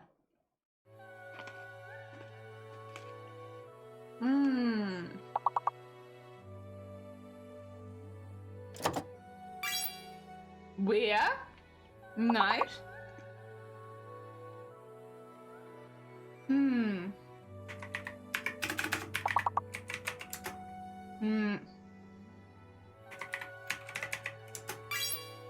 one. Make it plural. A.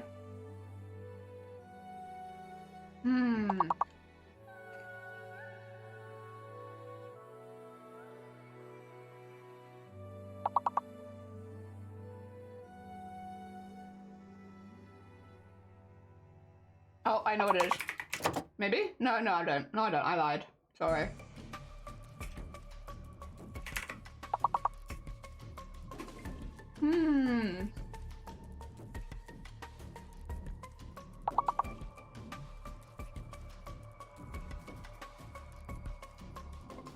I have no idea. What the heck?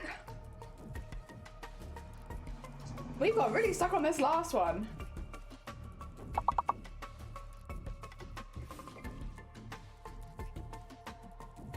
Wrong. Yeah, no idea. These are not real words. We're trying our best. It's hard. We still skipped 3 levels, so GG's. All right, we have... I'm still in the lead. Sorry. And then we got Clues, Chapel, then Unpredictable, Sleeve, Symphony, Health Fantastico, and Lena. GG's. We are doing very well. That's why it won't show true. It's just fake. It's just put in there. Okay.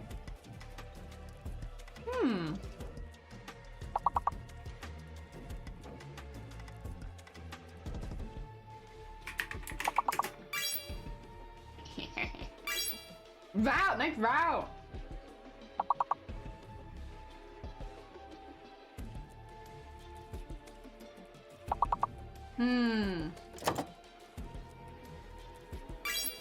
Troy. Nice Troy.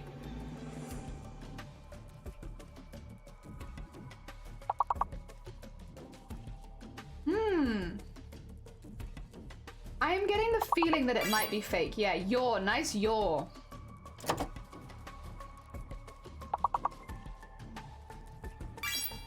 Nice yurt as well. Yeah, I think C might be fake.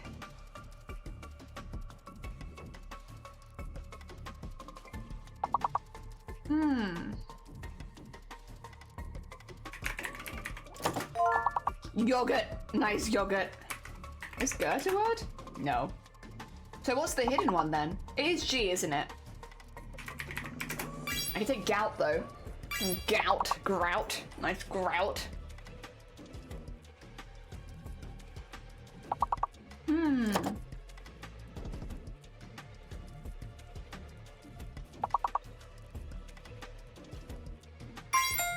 Gyro. Nice gyro.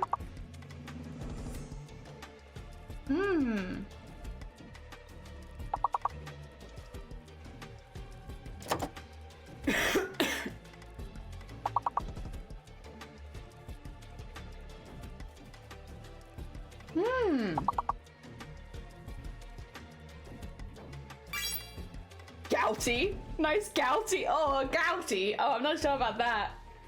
Nice gouty. A lovely gout. Ugh. Oh, well, we skipped 2 levels. Good job, GG. We've got myself, then Clue, then Chapel, then Unpredictable Sleeves, Symphony, Fantastico, Lena Morrigue, and Grobbit. Welcome back, Grobbit. Steal, steal. All right. Oh, okay.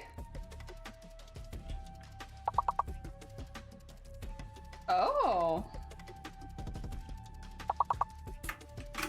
Yeah, no vial? Okay.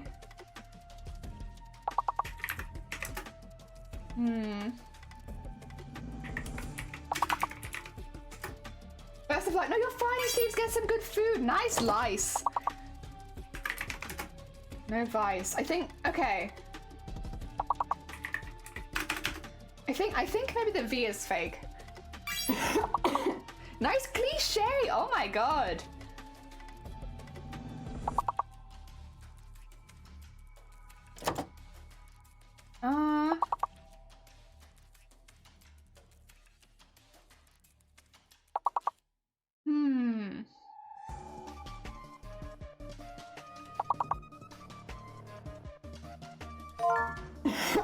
Chalice, of course.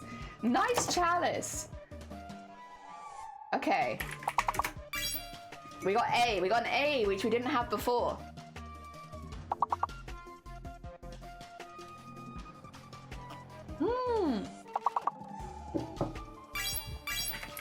lace, leech, nice lace, and nice leech.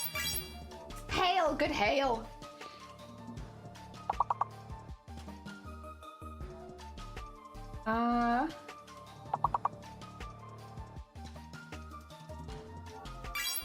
Heal, good heal. Oh god, we haven't got much time. Oh dear. Nice. Chic, nice chic.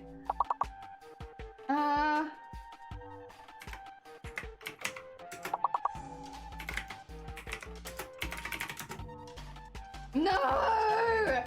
Oh, GG's everyone! We gave it our best shot. That was a hard one. That was very hard. GG's. I like all the panic writing at the end though. It's come, nice come. Alright. We have, this is not fair. We have myself winning, followed by Clues and Chapel in 1, 2, 3. Then we have Unpredictable, Sleeves, Grobit, Symphony, Fantastico, Lena, Prismatic, and Morigue. GG's everyone. Very good job. I have unfortunately finished lunch at this point. Let me just make sure that I don't have any massive chunks in my teeth, because that'd be a bit embarrassing. Lagging so much on my internet. No, you did great. Unpredictable. Are you by any chance going to bed now? Is this it? Because if so, have a lovely, lovely night. Those noodles, big brain. Yeah, big brain now. Now it's big brain because I've got noodles. Yeah, I've eaten, so I do feel refueled, thankfully. Ow, I say as I hit my tooth with my mug. Oh, okay. I'm going to bring our embroidery back in. There we are. Nice. No, honestly, we did pretty well then. There was a couple of hard rounds there. Yeah, I probably should go to sleep now. Get some good Z's and predictable. Thank you so much for popping by. But yeah, go look after yourself. 'Tis late. Eat well. Yeah, get some good eeps in there. Oh dear. Oh, actually, let me just scoot the dude over here. There we go.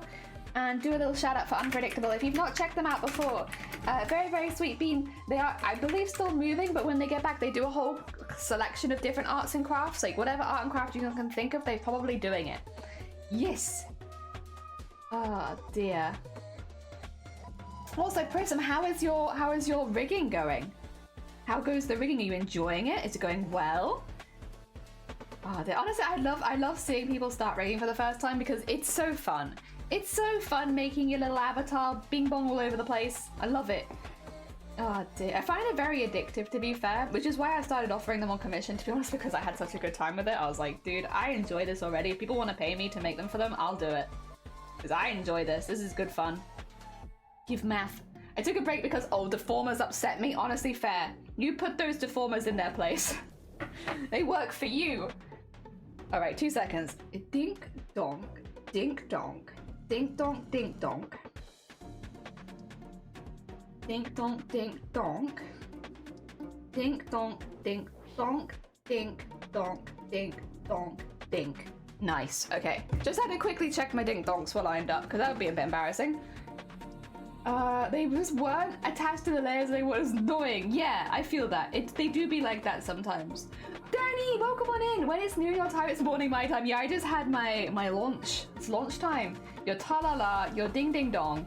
Yeah, I needed to make sure that everything was lining up so that my ding-dongs would line up later, because otherwise that would be a bit embarrassing if my checkered pattern did something weird midway through. So yes, I'm making sure my checkered pattern lines up, hence the ding-dongs and the ta-la-las.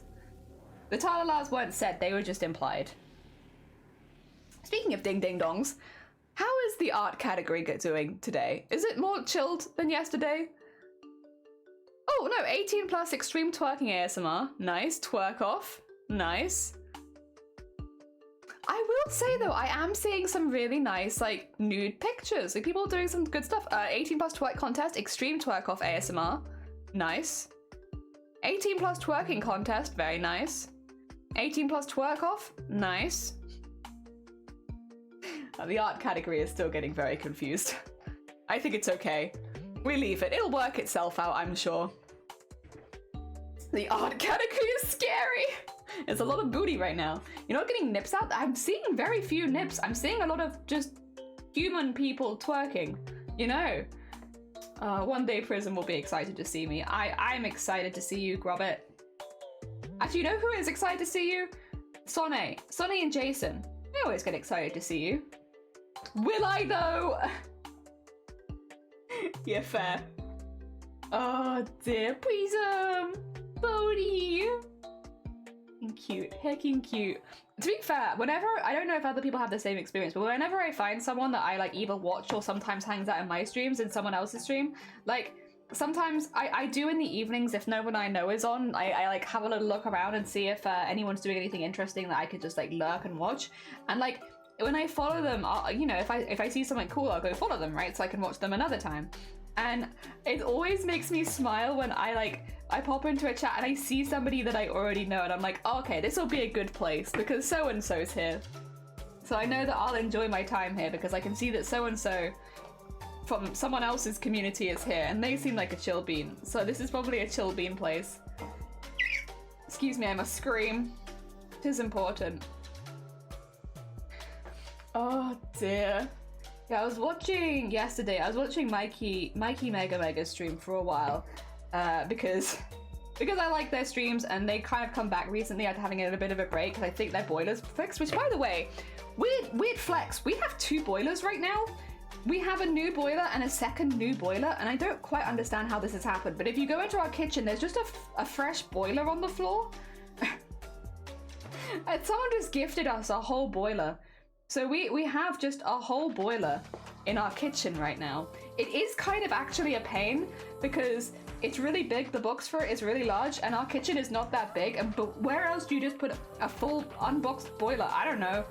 Yeah, I don't know how I got on this topic now, but yeah, we have 2 boilers in our house. Only one of them we're using, the other one is just there as a boiler. I don't know what we're doing with that, and I also don't know what to do with that, because what do you do with the second boiler? Oh dear. Like, it's a very kind gift because boilers do be expensive, but what do you do with a whole, just a straight up boiler just there? I don't know. I don't know what the plan is. There probably is a plan, but I don't know what the plan is. Oh dear. That's true. I see you're a man culture as well. This happens to cigarettes all the time. Yeah, I love it. I love it when you just like pop into a new community and you find someone that you've chatted to for ages. Like, oh, hello. I saw Somni in 9.5's community when they were sharing their art like a couple weeks ago, doing I think Starlight. And I didn't say anything because I was not feeling very well, but I did see them. I saw them in 9.5 and I wanted to be like, hoi Sonny, but I was like, I probably can't start a conversation right now because I don't feel very well, but I did see it. I was like, hee hee hee hee hee. Then again, 9.5 was someone that I already like followed, so they are just someone I watched anyway, but it made me happy to see Sonny there because I don't think I'd seen Sonny there before. And I was like, hell yeah, another person I like is here. Sick. I can't talk to them because I'm ill, but it's cool to see. And I saw, who have I seen? I've been in a few places hanging around recently because I've been trying to learn animation, so I've been watching a lot of animation streamers, like outside of live 2D, like just general animation. And so I've been running into a few other art beans who I kind of had an idea might do some animation, but I didn't know too much about it. Until more recently, and that's been really, really cool. It's been cool running into people there. Oh, dear. It's always a fun time. I think, though, it does make Twitch feel like a really small place, in, like, a nice way. When you're, like, hopping around looking for, like, new streamers to watch and you come across someone that you already know, it's like, oh my god, small world. Hello again. I can never forget what to stream, because I always end up wanting to, at the same time as streamers I like hanging out with. Yeah, that's hard. Like, there's a couple of streamers I really, really like. Like, for instance, the Greedy Bee I know hasn't streamed as much recently, but the Greedy Bee and me always basically stream at the same time, and I love Bee's content. But the nice thing is, though, if they're going a little bit longer than me, I can raid into the end of them, and that's nice, and then I can still see them a bit. Messenger normally starts a bit later than I start, so sometimes I watch them. I saw a message on YouTube the other day, that was very cool. I'm trying to think of who else I watched doing it. I don't watch so many people during the day, to be fair. I think because I have the time set aside for streaming myself, so there's like definitely streamers I follow who stream during the day, but I don't tend to hang around as often. Yeah, I get that. A lot of the people I want to watch are alive at the same time as me. But I'm sure, like, yeah. How would you go about it? I mean, it's just talking outside of streaming sometimes. Yeah. That's how I get around it. It's chatting. Being chatty. But then I'm a very chatty person. It's one of those things I feel like sometimes easier said than done, because I am naturally a chatty person, so it is not so difficult.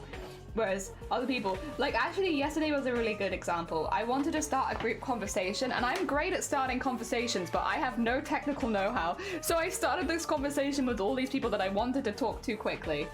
And get like that out there, and then everyone else came in from them and just helped me set up all the technical stuff, because I was just like, I completely didn't know how to do it. So they changed everything about it to make sure that it was working and looked good, because I can't. I can start conversations and I can chat, but I'm not good at the other bits. So we're filling in the gaps. I like that. Ah dear. I'm trying to scatter through my brain which fabrics I have at home to try and figure out what I could do with the machine that could be useful. Oh. I mean, tis the season if you wanted to make like bunting or something, so like maybe like Christmas, what's the socks? Stockings, stuff like that. But then again, I guess it's also tis the season for making like sweaters, jumpers, bigger pajamas, all that kind of stuff, because it's cold. Cold. Pajama season. Sweatpants. Yeah. Those mind games are tricky, but I keep trying, but some people beat me to them. Is that the starting conversations mind games or the when to stream mind games? I've never really struggled with the stream one, because I always just stream whenever I want, and if I see people, great, and if I don't, because I don't stream 7 days a week. So like, you know, B, I might hang out with on the weekend when I'm not streaming, even if I don't see them during the week. And no one's, you know, 99% of the streamers will not care if you visit like once a year or once a week. Like, it's nice to see people, you remember the names, it's nice to see them pop by and hear how they're doing with life, and then that's fine. But yeah. And I don't know, the starting the conversation stuff I'm fine with. That I can do. I'll start conversations with anyone, that's the problem. You put a posh jumper? Ooh. That is a lovely treat. That's a lovely treat. A nice new posh jumper. Oh, lovely. Because I have bits and bobs of fabrics, but not enough for a complete project, like a hoodie. You can, if you're someone, because I know a few people in this community do this. I think Anime's done it. I think a few other people too, where they sew their scraps together over time and end up making like a really big piece of fabric. Actually, has Anime done it? I know Anime's kind of patchworked some stuff together, but I don't remember if they've done that. Basically, if you have like small pieces, just kind of like sewing them into this massive shape until it's big enough to cut actual pattern pieces out of. Yeah, obviously it takes quite a lot of time, so it's not something you'd have immediately, but it's an idea. If you were like, I've got all these small scraps. Yeah. And I got my hair dyed. Oh my god, the heckin', you're ready for Christmas. Nice. Starting conversations can be me. You start conversations with me. Oh dear. But then again, yeah. I distinctly remember you saying they're shooting stars, and I was like, oh, and then I left. I immediately left the conversation because I had to go outside. So you messaged me and I ran out the house. It was a very short. Oh dear. Mama, welcome on in. I hope you're doing well. Good morning. I've never done that. Fair. Oh yeah, I could try, because it has some sort of scrappish. I have some bags that are made like that, which I love, by the way, because they're kind of like, you accumulate those little scraps over time, so like often you then relate those fabrics to specific projects that you might have enjoyed. The only thing I remember from that is you'll want to have some interfacing, because if you're sewing a really thin fabric to a really thick one, it can be a bit weird and warpy, just so that you can kind of get them all at the same sort of thickness, and also to make sure that if there's any stretch fabrics in there that they're not stretching. So if you like sew in some interfacing or something to those particular patches, it means that everything stays a bit more even. Excuse me. Good morning. I hope you're doing well. You dyed your hair blue? I'll be blue soon. I'll be joining you soon. Soon. My main trouble with projects like hoodies or clothes general is that I have way too many types of fabric that cannot mix around. Yeah, that's where the interfacing comes in. Is like, if you interface, then you can again, there are some things you won't get around because some are just not like skin appropriate fabrics, not fabrics you want to wear. But for like bags and stuff, if you interface also that the fabric's not stretching and it's not warping. Yeah, and interfacing generally is pretty cheap. You can buy a lot of it. I always have interface lying around because I use it for so many projects. But just having some as well is pretty useful. It's pretty handy dandy. I like it a lot. There we go. Oh, yeah, I'll be blue next year. Although, not for a while. I've got like another 6 months of having brown hair. Ugh, soon. I need to get some interface. Yeah, interfacing can help a lot. Like, it can thicken up some thinner fabrics or more slippery fabrics so that, like, move around on the machine. It can also stop fabrics from stretching, which is really good. So it's just generally a very, very useful little tool to have around. And again, it's nice and cheap, so I don't feel bad recommending it. Listen up! Here's a story about a little guy that lives in a blue world. I went blue so I could match my Grindle jacket, and oh my god, from Bleach? Nice. Inside and outside, blew his house with a blue little window. I'm still thinking about pickled mango, to be honest. It's been a few hours. I'm still thinking about it. Pickled mango has not left my brain. I want to try pickled mango now. Sounds really good. Yeah, I'm blue, dabba-dee, dabba-die, dabba-dee, dabba-die, dabba-dee, dabba-die, dabba-dee, dabba-die, dabba-dee, dabba-die. Wait, you have interfacing? Nice, that's great. I need to make button straps. Oh, for the collars and the bit down the center. Yeah. How are you finding your machine, by the way, Shifty? Are you enjoying yourself? Also, thank you so much for the blue. Thank you. Bodio, yeah, Prism is making a VTuber as we speak. As we breathe. Prism is becoming animated. Did you know? Prism, as we breathe, is becoming animated. They're evolving, like a Pokemon, to becoming animated. Oh, dear, you go slay, yeah! It looks really good so far. They have nailed the basics pretty early on, to be honest. Although you did say I guess you had some experience before, which makes a bit more sense. Because that's very quick. I need to start something. No, you're fine. You're fine. Don't worry about it. Sorry, I didn't mean to say it to press you. I was just curious about how, if anything had happened, if it was going okay. Do not worry. You start when you want to start. It's about a time shaking my head in the most joke way. Yeah. How do I become Bussy? How can I become Bussy? Is Bussy now allowed on Twitch? Actually, genuine question, is Bussy allowed on Twitch? I'm assuming so. Right? The times have a changed. Oh dear. Send you both a bit. Thank you. You can always put it in the Discord as well if you want everyone to see it, because if you put it in the Discord, I can put it on screen. But I won't put DMs on screen because that's a bad thing to do. You should not expose your DMs, even for content, for art content. You know what I mean. Do not expose your DMs for content. Oh dear. Oh, Bussy? No, no Bussy. I don't have any of that. Oh dear. There we go. Atlantic, welcome on in. How you doing? I hope you're doing well. It really makes me smile seeing everyone going around with the little 23 kind of badge next to their names. It's just nice. I hope you enjoyed your yearly recap. I hope it was nice. I would put the little badge next to my name, but I'm very, very attached to my cake, so I'm not changing it. But yes, otherwise I would, because I actually think it looks quite nice. I like the colours they've used. I think it's pretty legible. I like it a lot. I think it's one of the better badges I've seen. There we go. We are also, by the way, still working on this massive embroidery. We're still outlining it, but we're getting there. It is in the Discord. Nice. All right, 2 seconds. We'll get it. We'll get this on screen for you so everybody can see it. You ready? You ready for this? Oh wait, no. There you go.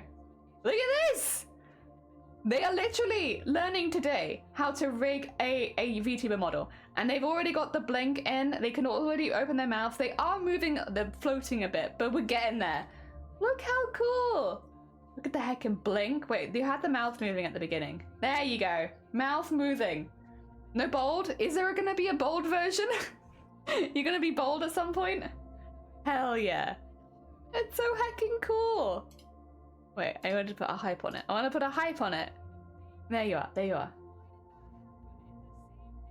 Can I hear myself? Can you hear me?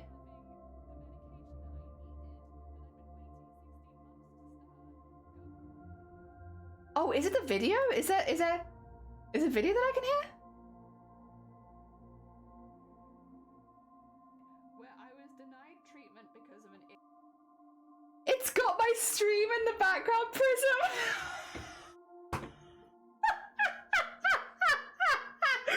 I was like, what the hell is this? It's me. It's me, I cameo in that video. That's amazing. Prisma has bold horse. Maybe I'll make a bold model. I've never been bold in my VTuber models, not in real life, but in my VTuber models. I'm gonna go gather some fabrics. Oh, have fun, Zomboti. I hope you have a really, really good time. I always find it very relaxing, like matching all the fabrics up and moving them around and making them in a pattern. Oh, so the process of making it, you can hear it in the background. Also, lasagna. Welcome on in. I hope you're doing well. Welcome, welcome. We have some people in chat making VTuber models, which is, I always find it very, very exciting. I love hearing people talk about the VTuber models they make. And we have some people who have made some really interesting ones in this community in different styles and stuff like that. Very heckin' cool. Oh dear. Well, I don't use a VTuber most of the time. I am very, very invested in the VTuber art and rigging process. I think it's so cool and I have so much fun with it. I thought you were wearing a wig. No, unfortunately not. This is my natural hair. It's very boring. I have very boring natural hair. It's just very dark and difficult to dye. Oh dear. Unfortunately, my natural hair color is not yet blue. Maybe we can change our genetics down the line, but for now, I'm afraid it's just brown, I'm afraid. Oh dear. The many-eyed lady. That was very fun. I did enjoy that. But actually, Dark, no, the next one's going to be an embroidered VTuber. So a VTuber where all of the layers are made out of embroidery. And I'm very, very excited to give that a go because it's going to be a real challenge. It's going to be a lot of embroidery again. Probably I'll have to plan some behind the scenes about what we're going to be doing. But yeah, no, the next unusual VTuber that I want to make is a VTuber made entirely out of embroidery panels. And I want it to be stop motion. That's the other thing. So I want, instead of it like slowly turning like this and like this, I kind of want it to be like, you know, that's kind of what I want it to be like. So I want to do like a stop motion embroidery styled VTuber and just see how it looks. It's kind of a bit of an experiment. I mean, a lot of my VTubers are a bit of an experiment, if we're being honest, but it's a bit of an experiment. I'd like to give it a go because I think it's going to be a little different and a little fun. Oh dear, but we need to design it at some point actually. I might at some point do a stream on Discord where we can just design it over there. Because I'll probably want to have some stuff running that tends to slow my PC down, but we can design it on Discord, I think. And not have too many issues because then I can have everything open if I don't have my cameras set up and stuff. Oh dear. That's so cool. Captain, by the way, good morning. I hope you're doing well. Thank you. Sounds good. Yeah, I'm excited for it. Do you ever watch your streams back and think this is my full-time job? I don't think I've ever really considered the streams my job. I don't, like, I don't know. They don't really feel like a job. I've had a few jobs and I don't know. It's never really felt like a job. I guess technically I'm on a schedule and I do turn up on the schedule, but like it just doesn't really feel like it. Like no one's yelled at, well actually maybe it does feel like it. People do yell at me sometimes. Like, Jelly, hydrate, stretch. Actually I probably should stretch at some point.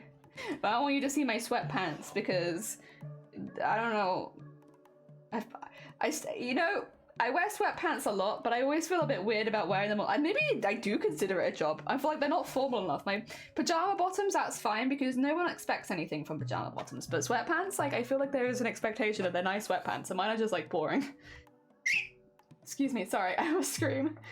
Oh dear, good afternoon from my side of the world. I hope are you in the future? In that case, I hope you've had a good day. And if you wish to tell us any future prophecies, please do. We'd love to know about the future. Yes. Saving me up for a full posture check stream. Also, thank you. I can hide, like, what do you call it? There you go. It's just I feel very tall when I sit properly straight because I have a very long body. It's easy.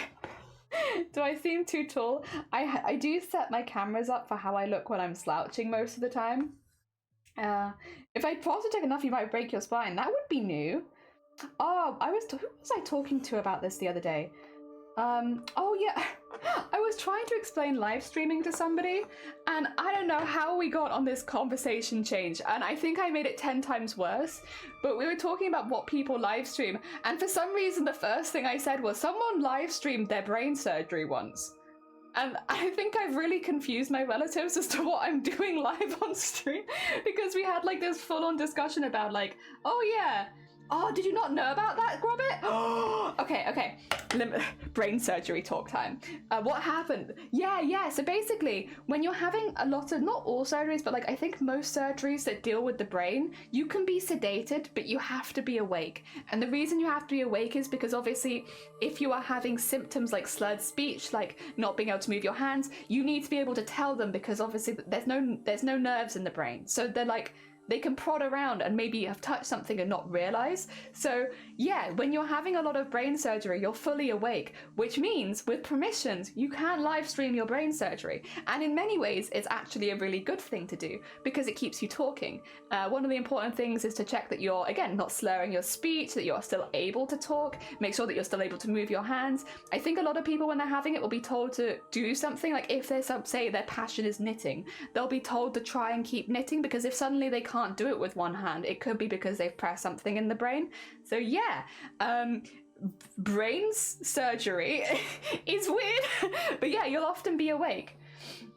Ah dear. Sleepy, welcome on in. I hope you're doing well. I have no future prophecies of a more interesting brain surgery. I could try and find out who it was that did it. 2 seconds. Let me have a quick Google.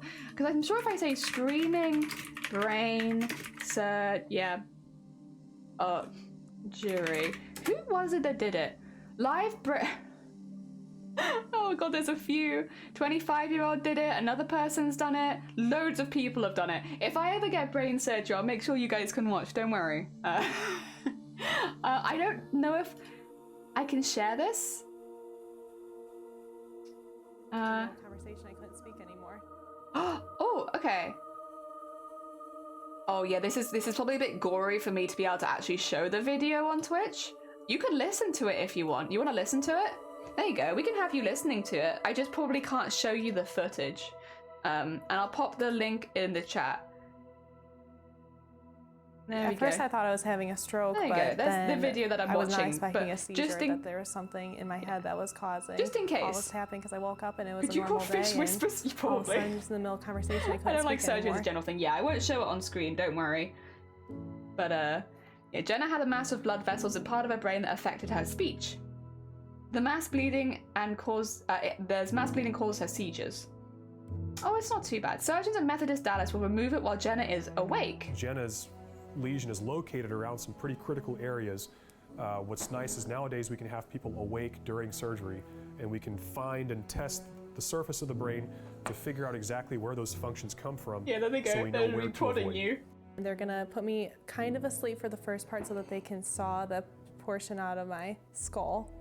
And then they'll wake me more up and they will start pushing on certain areas of my brain to see if I can speak or if that affects my motor, if I have drooping on the side of my face, or my sensory, if I feel tingling. Yep, there you go. This is going to be close. The real estate is very valuable in this region.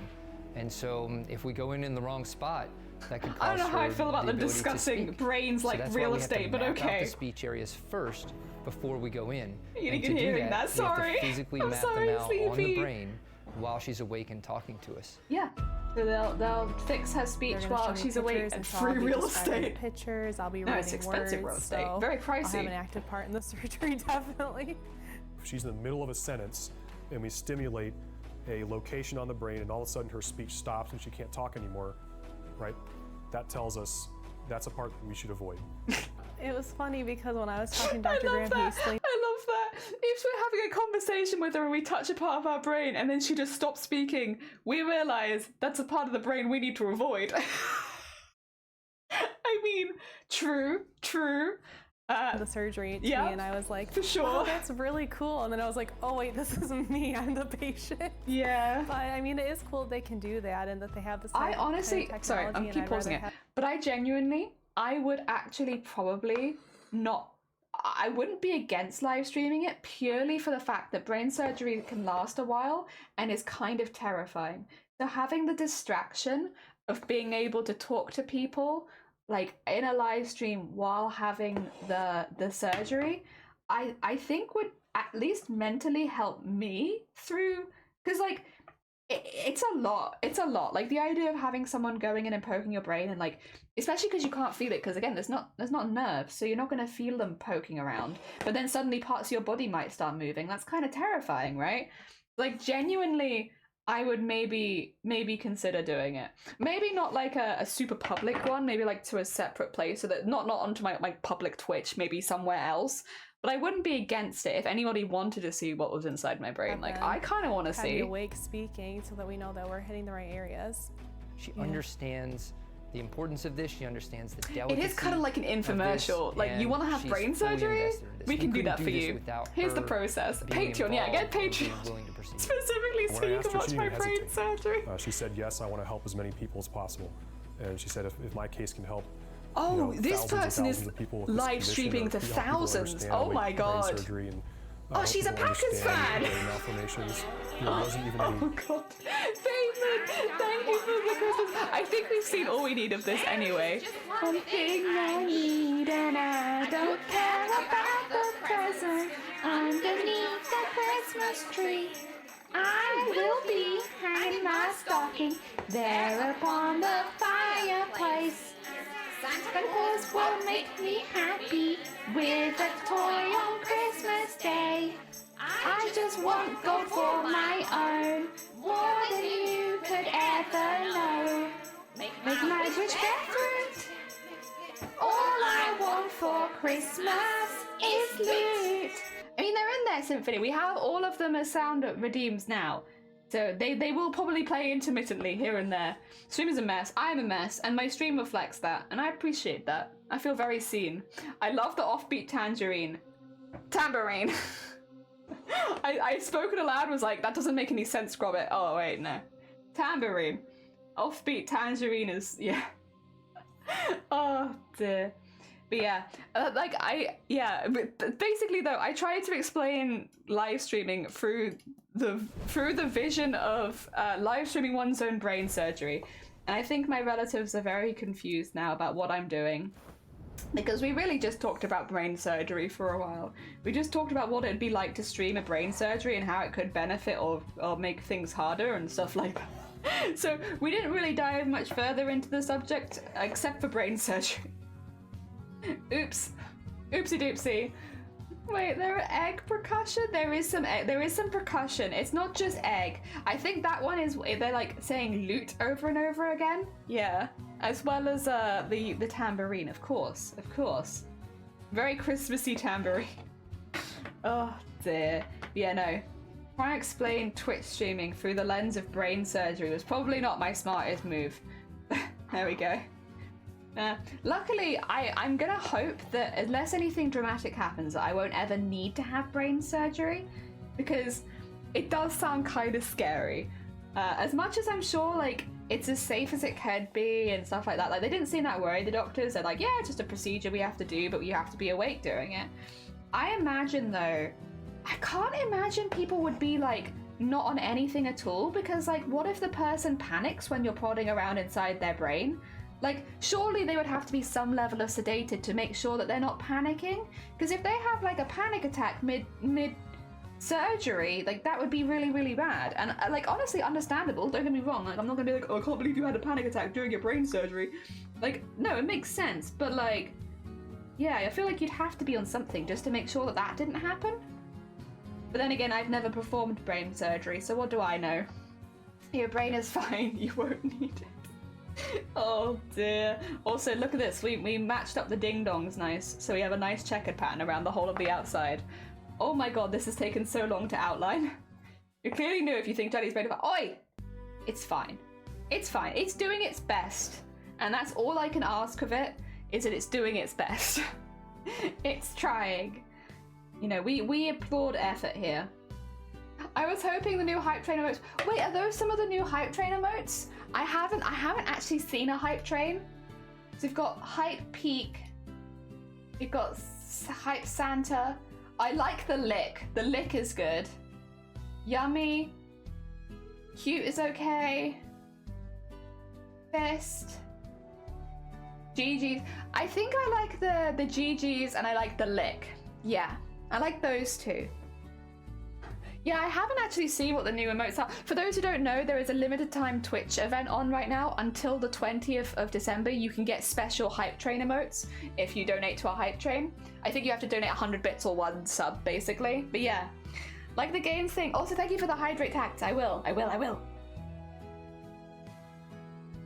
when you operate with a metal and it rings something wrong and the whole thing shakes. Whoa.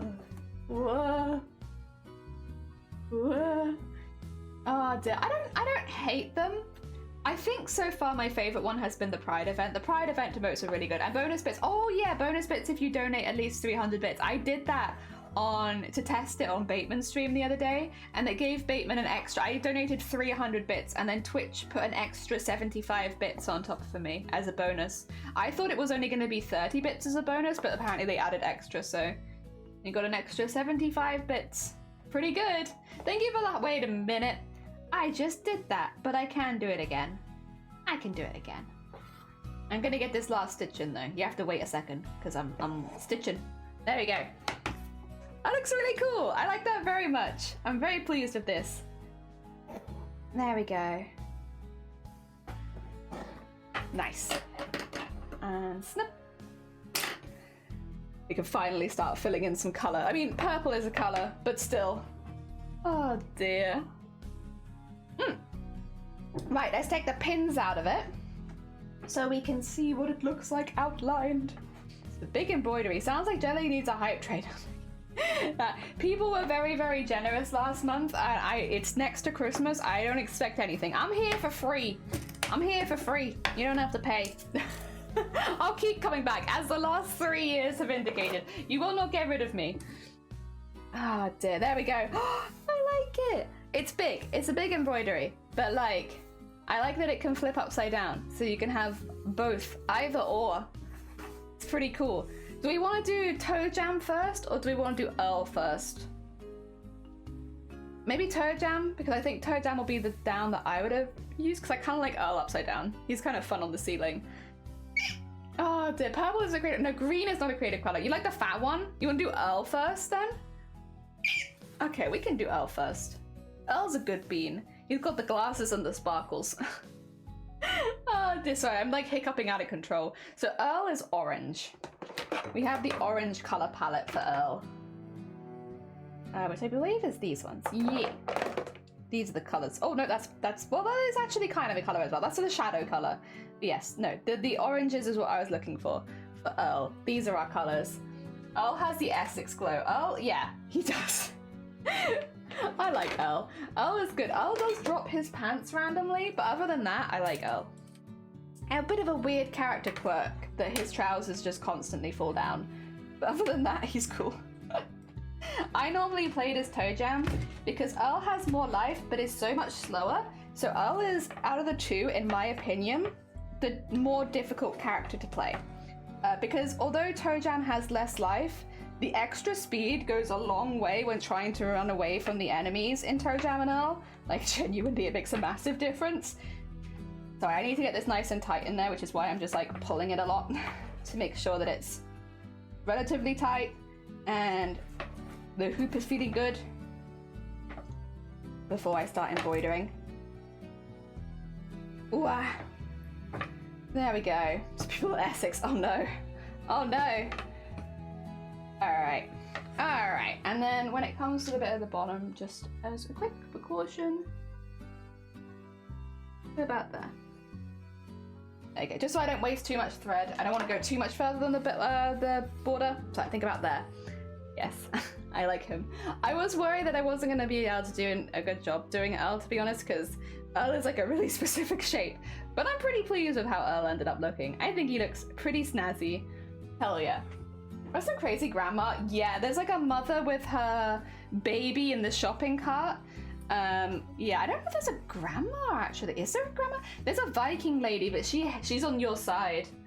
Oh, and there's like a really old, like fairy wizardy kind of person. Kind of looks like Wizard of Oz, White Witch in the bubble. Kind of looks like that. There's one of those, but yes, I don't think there are any other grandmas. Yeah, the one with the shopping cart's like a mother with her kid. Oh yeah, you mixed all of them together. Honestly, understandable. Toe Jam and Earl is a bit of a fever dream. I love it though. I really like Toe Jam and Earl. Like, I'm not making this for me. This is for a gift. But I do actually really like Toe Jam and Earl.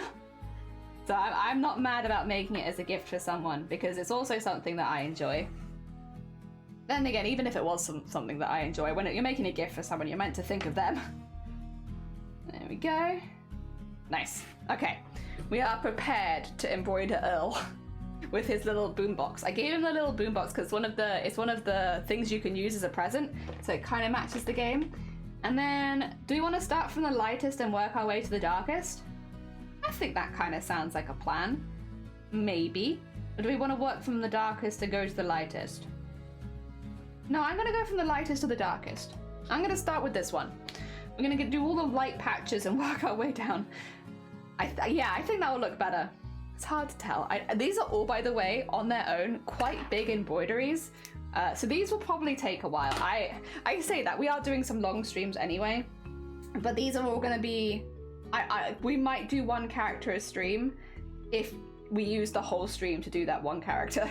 So I don't think I'm gonna finish Earl today, but I am planning to stream tomorrow as well, because obviously we couldn't stream like I wanted to yesterday. So I am planning to stream an extra stream tomorrow. And then I think Sunday I won't be able to, because I imagine Sunday people might be coming over. But at least then we can get a couple of streams in this week. I'm not colorblind. Some of these colors look familiar to me, but some of these colors look similar to me. No, these are, we try to get the same tone, but like slightly darker and slightly lighter, if that makes sense. So they're not dissimilar. They're not dissimilar. Is toe jam a real thing? Like jam from the toe, or like the alien toe jam? I need specifics. Which one are you referencing? Jam that forms in the toe?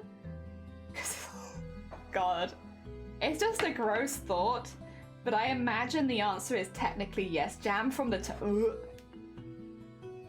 So I imagine the answer is yes, but I also don't want to imagine too much.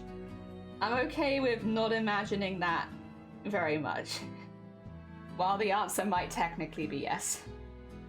Sometimes it's not. I'm not Googling it, that's for sure. There are some things I will Google, but even I have limits. I will not be Googling that. You can Google it though if you like. And you can come back to us and tell us what you saw. Oh dear. If toe jam is a thing, I wonder if there's like a fetish for it.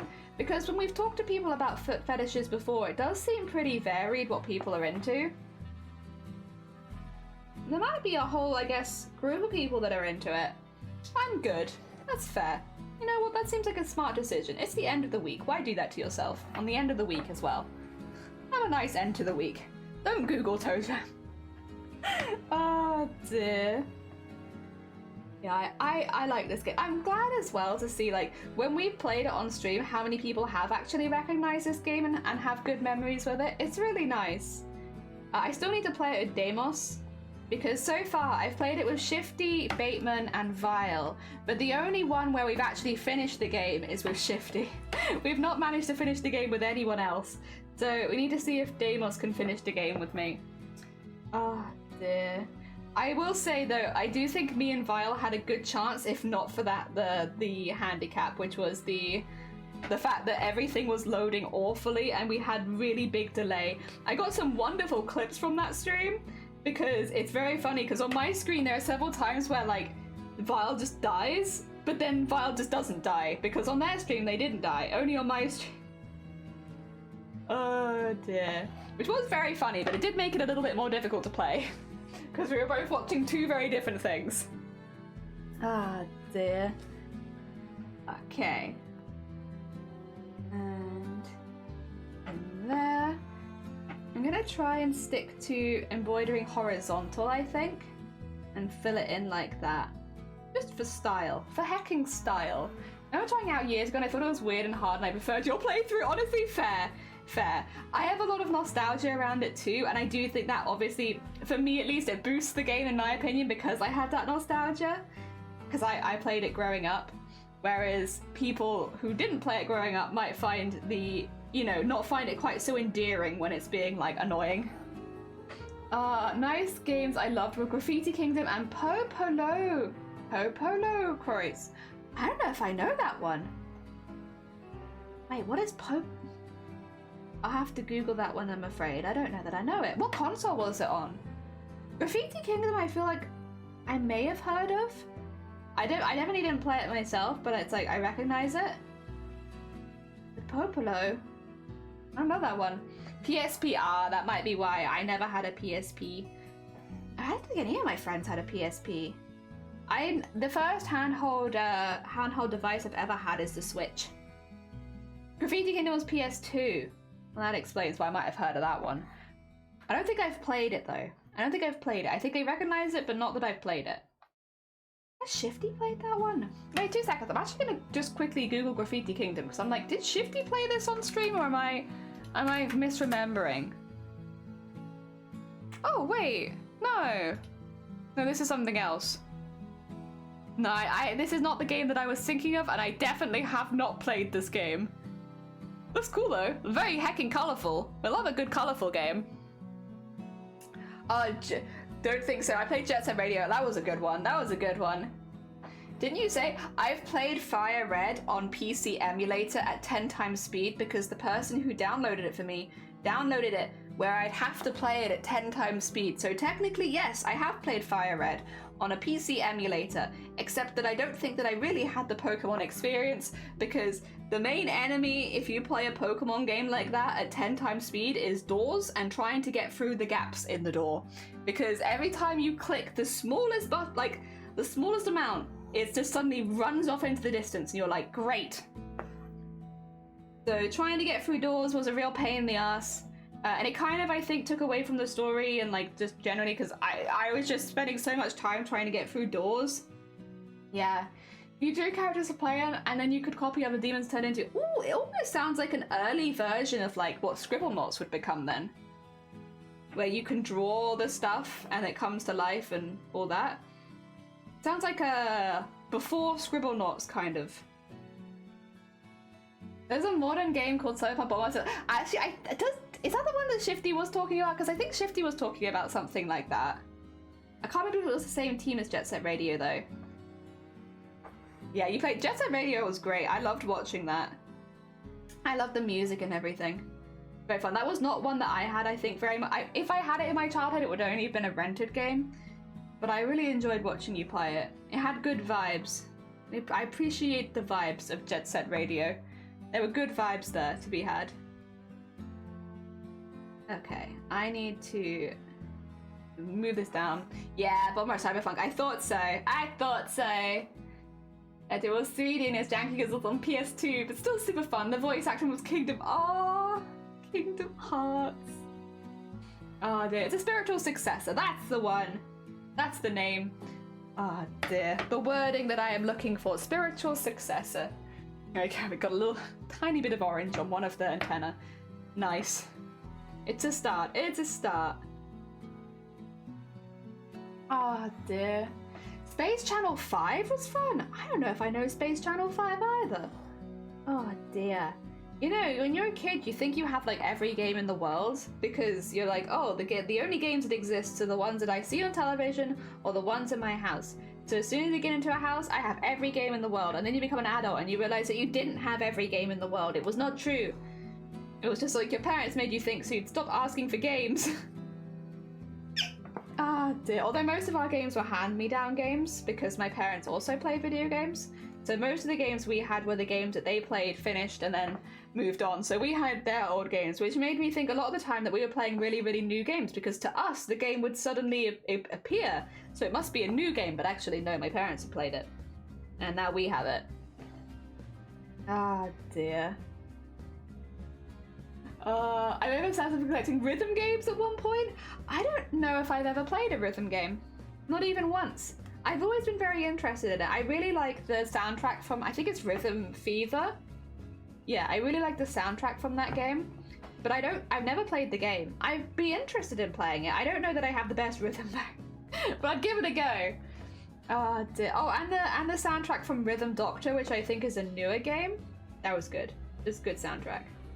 Oh dear. Oh, I did play, oh, you're right. I did play Friday Night Funkin'. Right you are.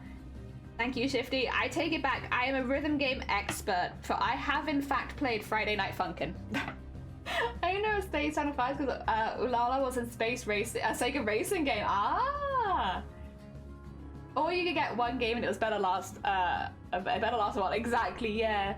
Donkey Kong and GameCube. Nice. Friday Night Funkin'. Funkin'! You get funky. You're getting funky on a Friday night. It's got the best. Do you want to listen to the OST? I can play it because it's the game OST. Friday Night Funkin' OST. I'll play you some of my favorite ones because there's some that I genuinely still listen to. Oh, I like Stress. Stress is good. Yeah. Make sure it's loud enough. There you go. Isn't it good? Beeps and boops. All the beeping and booping. Oh, it's so good. Owlboy is a super cute game. I know about Owlboy. I've seen it, but I've not played it myself, to be fair. Default DJ on iPad has songs from Rhythm. Really? That's cool. The Rhythm Doctor ones are really good. Rhythm Doctor made like a whole song out of dog barking noises.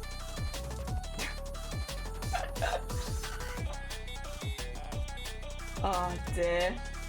I used to play these as part of like the rotating OST on this channel for like music, but I always get so distracted when Friday Night Funkin' comes that I had to remove it because I'd literally just every time this music would play be like, well, I'm not working anymore. There's good music in the back. I gotta jam. But it's so good. Considering that it's just beeps and boops, it's like, oh, it's so good. All of them are really, really good, to be fair. I like Dad Battle. Blamed I did like. I like Oog. Oog is good. MILF is great. Oh dear.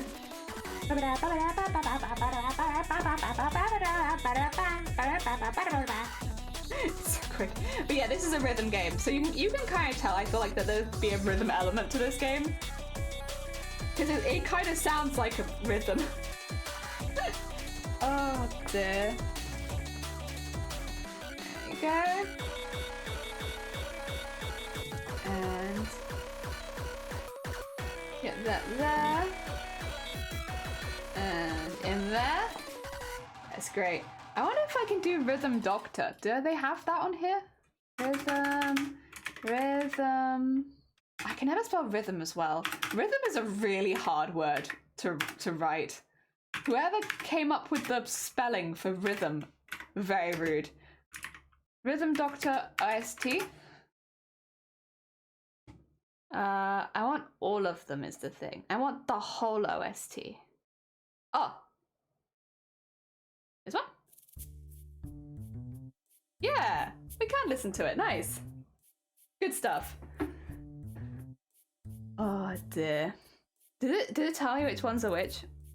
Oh, this might be... Wait a minute, is that... Wait a second. Wait a heckin' second.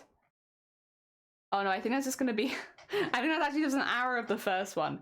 Okay, if I do... Maybe...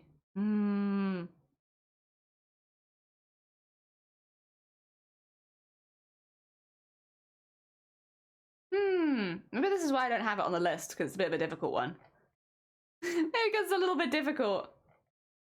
The thing is, Rhythm Doctor has lyrics as well, which does tend to make it, I think, a little bit more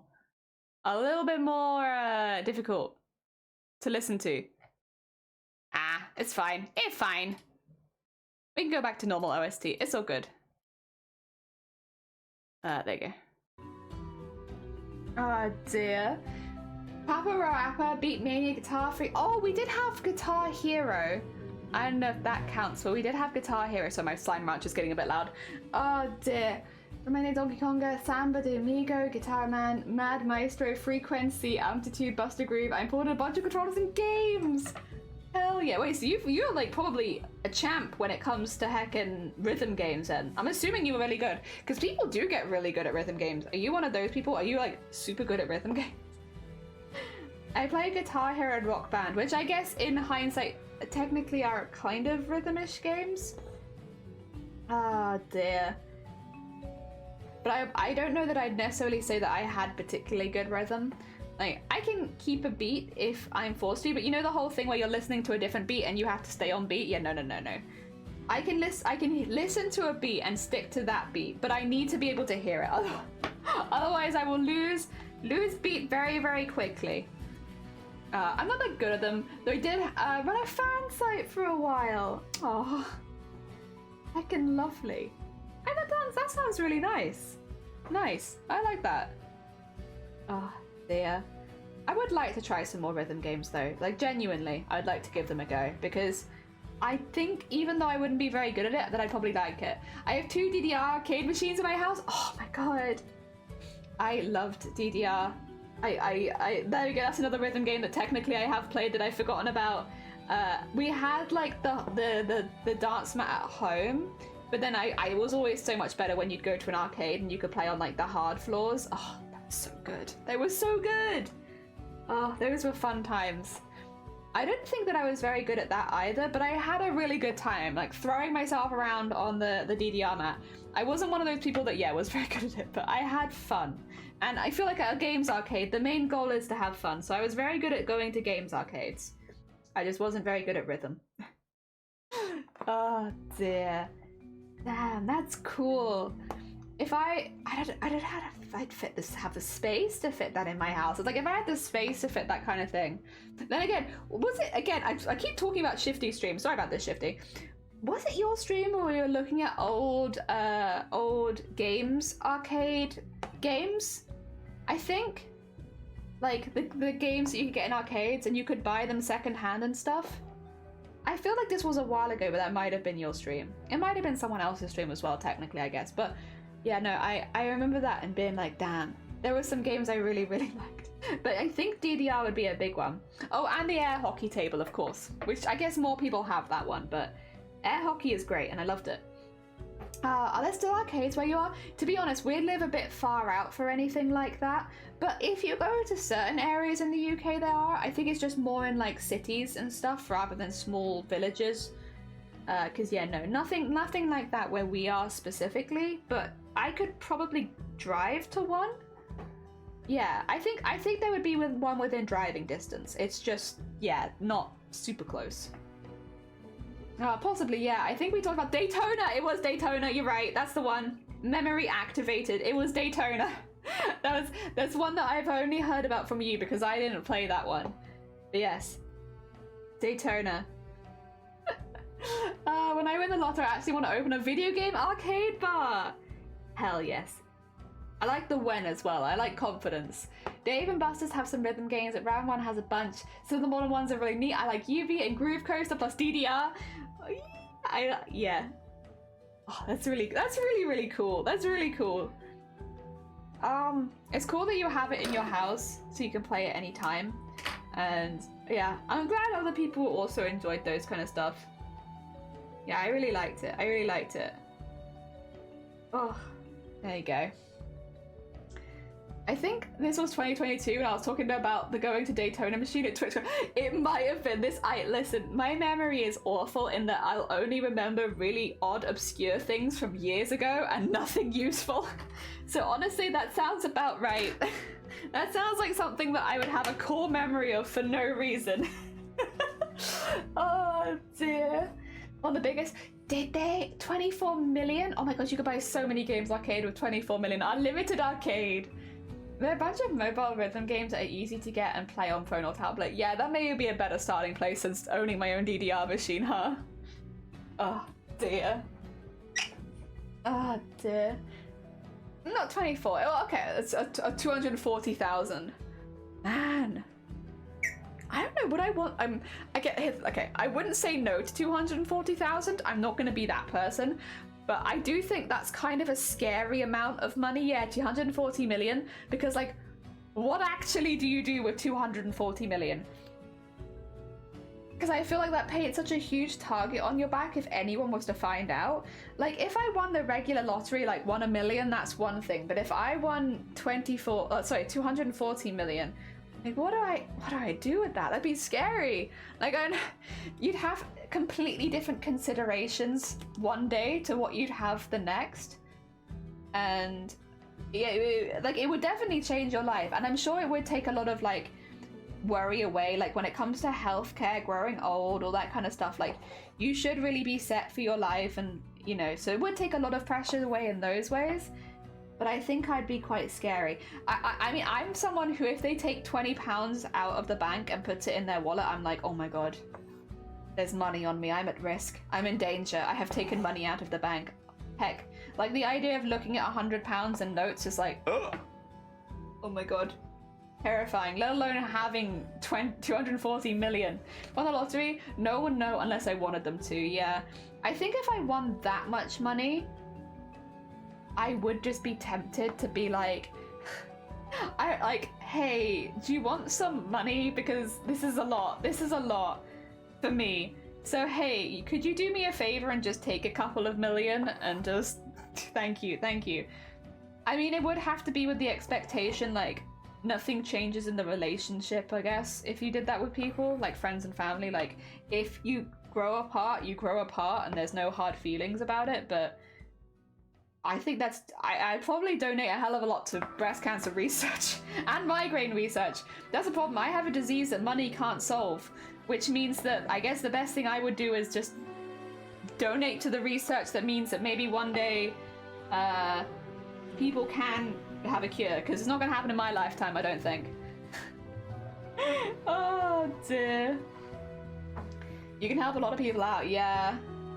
I would make sure the people close to me are set for life, but I would never publicize it. Oh, absolutely not. I would, no. I'd never go live with it. Never. Oh my god, could you imagine? Oh dear. Absolutely not. You could buy... Thanks, Jason. You know what? That was the statistic that I didn't know that I needed, but I did need. Thank you, Jason. I'm glad. How many is that? 397,116,949 Reese's Peanut Butter Cups. Wow. Yeah. Cool. Well, now I'm sold. What day is it today? Is the Euro Lottery tonight? Let me just pick some numbers quickly. I'm assuming it's not. It's not 240 tonight. That's not what you were saying, right? It's been 240. Just a double check. It's not tonight. I don't know if I'd want to enter it, even if it was. No, it's 25. That's fine. That's a normal amount. I mean, I've not entered it, but that's at the very least a normal amount of rich. They reset it way lower now. Sorry. No, you're fine. I don't think that I'd want 24,000 million or whatever it was. 2,400 million. I think that's too much for me. I know that sounds very like, oh my god, you'd say no, but like, I would rather have just a couple million, I think. 25 is it's no good? What? It was 205? See, that's too much. I don't need 205. Honestly, I'd be happy winning like 20 quid on it. I win 20 quid off the lottery and hey, drinks on me, I want 20 quid. You know, no, I don't need 20,000, 20 million. That's a lot. Power Pup, welcome on in. Thank you for the follow. I hope you're doing well. We're making a toe jam and earl embroidery for my parents for Christmas.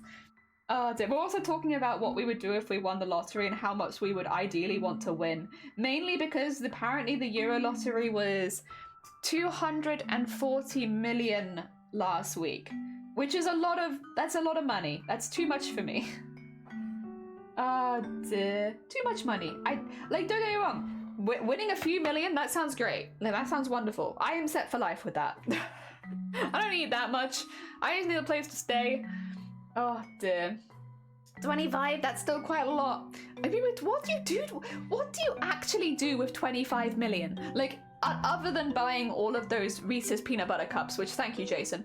Other than that, what do you actually do with 25 million? Like what would you do? Like, even like a really good house here is not gonna cost more than $1 million. I go 25 houses, I guess? Oh dear. House, car, holiday, invest, family, friends, I have no idea. I'm starting my own cross stitch. Oh, lovely. Good luck with your embroidery sorting. Oh dear. Open a business and a house, and give the rest away. Open a house. And let me just open a horse really quickly. Yeah, no guys, I won the lottery. I'm gonna be opening a horse and starting a business. Oh my god. Help. My brain is mush. My brain is mush at the thought of winning money on the lottery.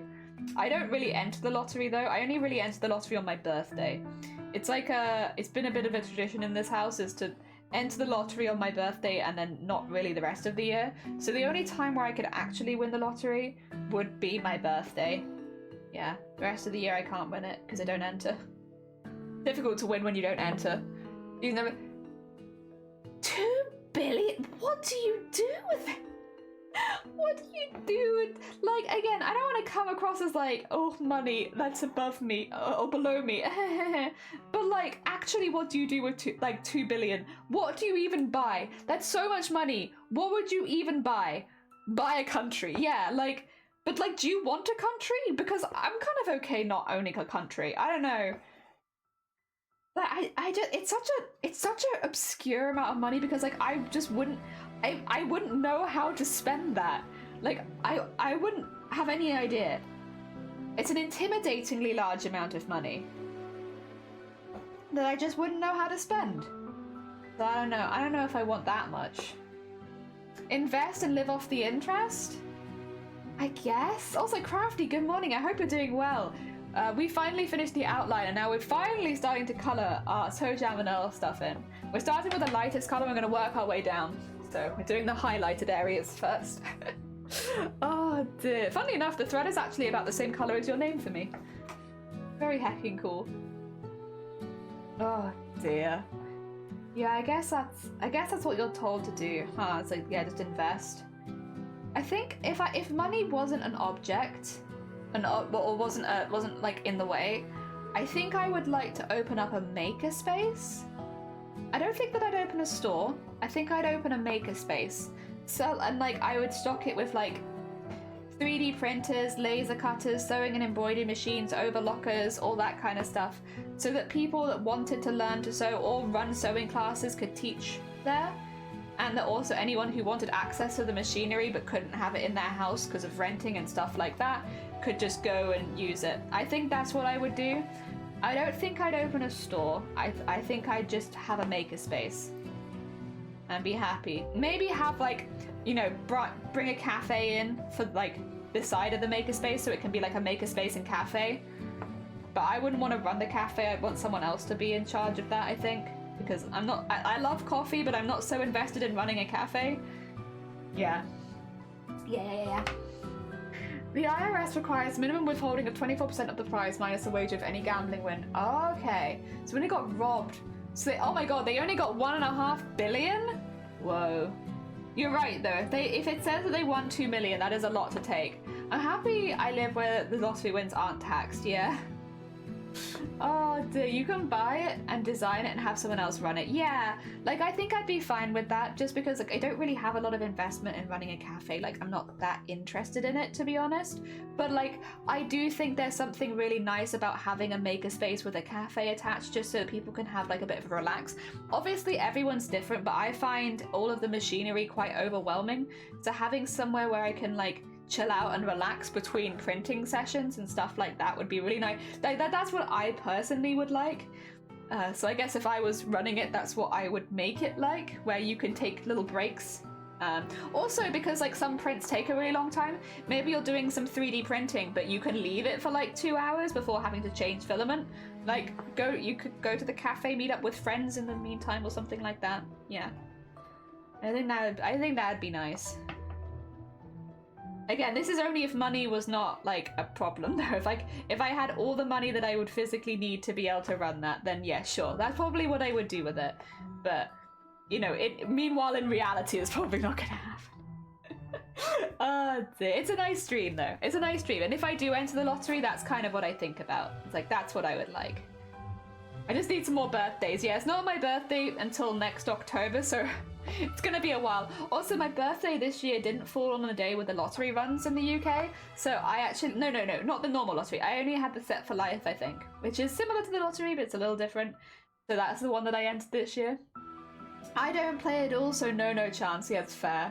I went to a board game store a couple months ago that had a rack of 3D printers so you could start a print and go play some game. See, that's so smart. That's so smart because so many prints take a long time, but you don't want to leave them too long. Like, you want to keep an eye on them. So having somewhere where you can hang out nearby like a board, that's like really smart. Very hecking good advertising and management, honestly. Big brain. Oh, it's taken a lot of Fred, but he is getting there. He is getting there. I think we can probably do some really small stitches here just to like even this bit out a little. There you go. Get some little stitches in here. Yeah, I normally don't enter. I'm someone who, I would say my personality is not good for gambling because I find it really, really fun. And then the problem is that you want to do it forever, and I don't really have the money to be regularly gambling. So I take myself out of it, and I'm like, no, you are not a good candidate for regular gambling, Jelly, so you're not allowed to. Nope, not allowed. You had the one on your birthday, and that's it. It's fair. Ooh, there we go. We're getting there. We're getting there. We still have to put this up on the arms, but the belly is a big bit, and it's getting there.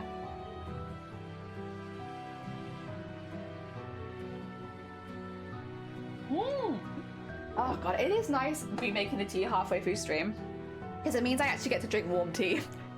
Otherwise, like, I never did that. This music track is awesome. This is Slime Rancher. I love Slime Rancher. Slime Rancher is a game that I just, it's so fun. It's so fun. It makes me very happy. Oh, I finished the game the other day. I got it as a gift for Christmas, and I have finished it before Christmas. Oops. Oopsie doopsie. Got a game for Christmas, finished it before Christmas happened. But it was really good. It was called Lodonauts, and it was really, really nice. It's like a game where you clean the ocean, and then there's all these like axolotl style creatures in the ocean, and they're really cute, and you like clean the environment for them. And then they repopulate, and it's just really cute. And I really liked it. It's really satisfying because it's like a mixture of like Power Wash Simulator with cute animals in it. Which is like, yeah, that's so satisfying. Oh dear, it was a good gift. Unfortunately, I finished it already. I think I got the gift on Monday as well, so I finished it in like 3 days. But it was so good. I hope they do more for it one day, because that was such a fun game. I don't normally play short games like that, but every now and again it's nice to have one, and oh man, I've really enjoyed that one. I use tabletop role-playing games to fix my gambling fix only with in-game money and hit points to touch on the life. Yeah, honestly, that's a big brain idea. Big brain is to do stuff like that with in-game. Yeah. Oh dear. Haven't heard of it. I think Lodonauts is kind of a new game. Yeah, I think it's a little newer. I can probably find it. Lodonauts. I can get you the Steam page for it. Is that okay? Then you can look at it. It's a little pricey for a game that I would say only took a few days to finish, but I did have a really good time. As a gift, it was a wonderful gift to receive. Because yeah, look at the little axolotl friends. They're so cute. I love them so much. Oh my god, I love it. I love it. It's very charming. You go around the ocean and you collect like all of the gunk, and like you get rid of all of the cans, and you make the fruit grow back, and it's so cute. I love it. It is just like Power Wash Simulator, but like really, really cute. I like it. I'm a big fan. Obviously not sponsored, got it as a gift, but I'm very happy. I'm very happy. It was a really lovely, just chill game to play. Oh dear. Because like, to be honest, I don't often, sometimes I find a game and I get very attached, but like a lot of the time I just don't have a game that I'm particularly interested in at any one time. So it was nice to have that one to go back to for a few days. It's cool. Only time I've seen an axolotl was in Fall Guys. Yeah, they're not actually, they're called lodels in the game, and I think it's because they can actually evolve into several different things. They don't always evolve into axolotls, but like the standard look is like the axolotl one, and it's very cute. It's very hecking cute. The soundtrack for it was actually pretty good as well. Maybe I'll add that to the OST list here so that we can listen to it sometimes. Yeah, it gave me kind of Slime Rancher-esque vibes as well, just like the art style. Although it's a bit more pixelated than Slime Rancher. I haven't played Slime Rancher 2 yet, and I have been meaning to. It's not one that I played on stream before, it's like one that I played in my own time, but I really enjoyed Slime Rancher. I spent a lot of hours, like, making money, organizing everything, waiting for the plort market to be good so that I could sell all of my plorts. I loved Slime Rancher. I spent a lot of time playing that game. but I haven't played the second one, and I know the second one is out, and I probably would enjoy it, but I just haven't got around to it. To be fair though, I will say I haven't really been in the mood for Slime Rancher 2, and I'm sure at some point I will be, and then I'll really enjoy it, but until I hit that mood, yeah. Hello, can sheer fabric be embroidered? Of course it can. You can embroider into anything. A lot of people do embroider into sheer fabric, and then they burn it out of the fabric so that it like seals it in. Yeah. Yeah. You get that a lot in like wedding dresses and fancy dresses with really fancy embroideries on them. Yeah, for sure you can do it into sheer. That being said, I am a cheap bean, and I like embroidering into curtain fabric because I can buy it en masse, and it's a really good, like, it feels like a good tension in my hoop. It's nice and easy. It doesn't really show any mistakes if you have to unpick. It's not a big deal. I'm a big believer in the curtain fabric life. But I've done sheer fabric before. Actually, here's one. It's got a clown attached to it right now. Don't worry about that. I'll hide the clown. So it doesn't look sheer, but this is sheer fabric. It's a little bit bubbled there. But yeah, it's pink on the back, and then the white, it's like a white sheer. Yeah. So you can't really tell on camera, but to my eyes, it looks like it's floating in space. Yeah. But to the camera's eyes, it just looks like a light pink background, unfortunately. That's how it goes. Things never show the clown. Oh, sorry. There he is. Sorry. I show the clown. He's happy and hanging. Oh dear, yeah, my mic stand has all sorts of things just hanging on it. More posts. Yo! A clown! Yeah. He's just hanging out. My mic stand is a massive mixture of things. I have so much stuff on there. Okay, I tried to do some sewing, but wow, it's been so long. How are you finding it okay? A clown? Yeah, so when I got all of the beads from Cthulhu, there were some interesting clowns mixed in. Like, I have this little guy, he's a little magnet. He's got little legsies. He's got little leggies. And another one, but I've attached him so he can't come off easily anymore, because otherwise he was a bit delicate and I didn't want him to get damaged. So, yeah, there's a few of them just hanging out on my mic stand now. Whenever I'm like, I like this, but I don't know where to put it, I'm like, I'll put it on my mic stand. There you go. Now it has a home here because I like it, but I have no idea where I'm going to put it. So mic stand it is. They all live on my mic stand, happily. Dear. I managed to make a glove? Nice! No, that's a good. That's heckin' impressive. Well done. Very heckin' cool. Oh dear. There we go. And scoot.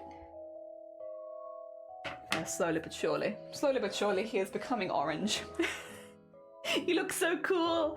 I love him. He's got his little like smug face. Oh dear. Oh, we've had so much post. I didn't mention this. When I went downstairs to go make my noodles, the amount of post downstairs. So I had ordered a couple things to the house today, right? If my parents are listening, you need to leave. I'm making a Christmas present. But I bought some drinks. I bought some of the Heartseed Farm drinks, which are the ones that we got from the Royal Welsh show a couple weeks ago.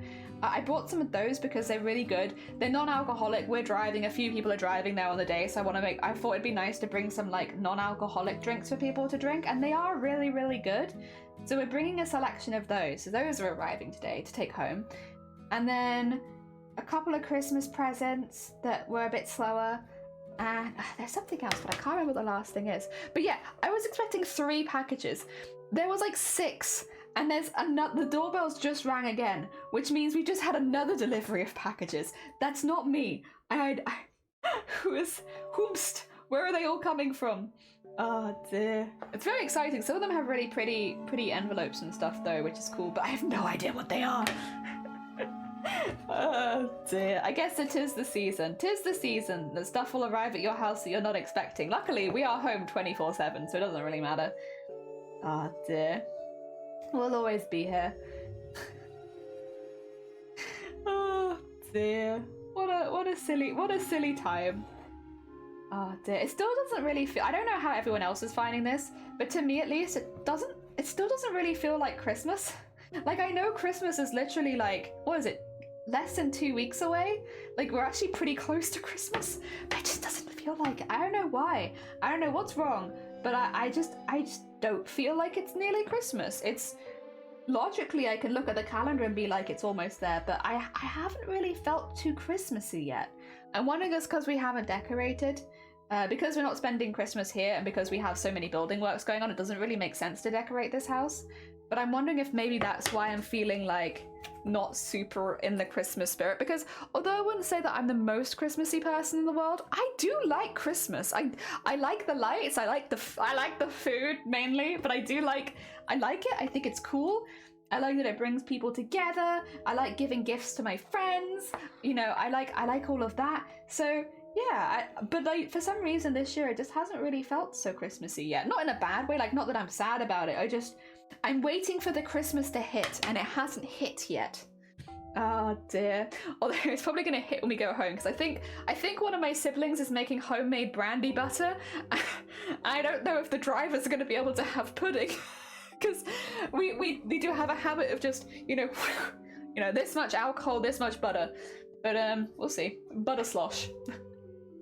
'Tis the season to thank. Yes, absolutely. 'Tis the season to thank everyone who delivers to your house. Although I'm like it's always never too late to thank your mail peoples. They're good beans and they help out a lot.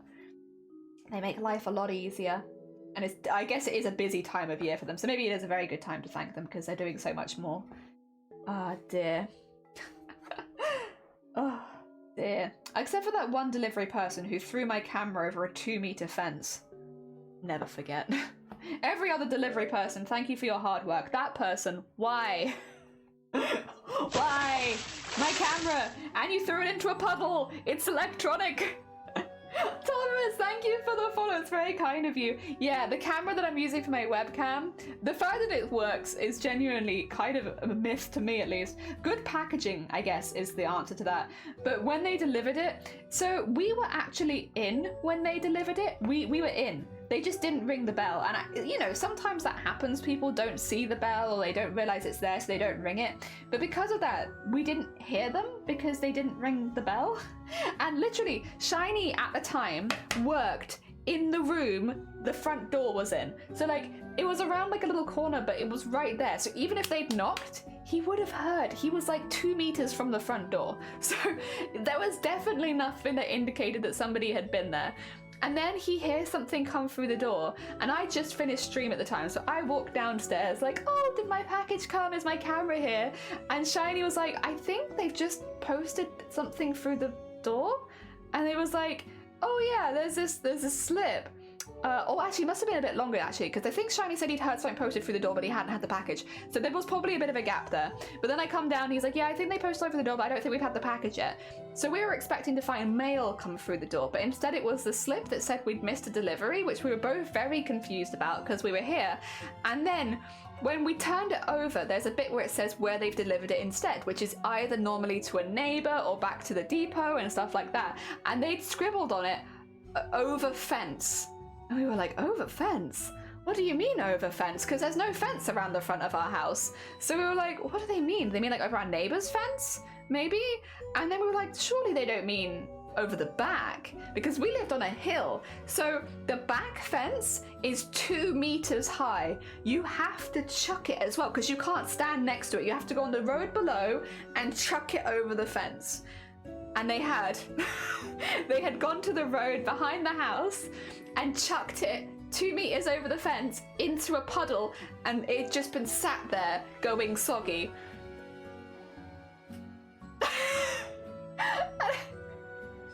I just remember being like, what?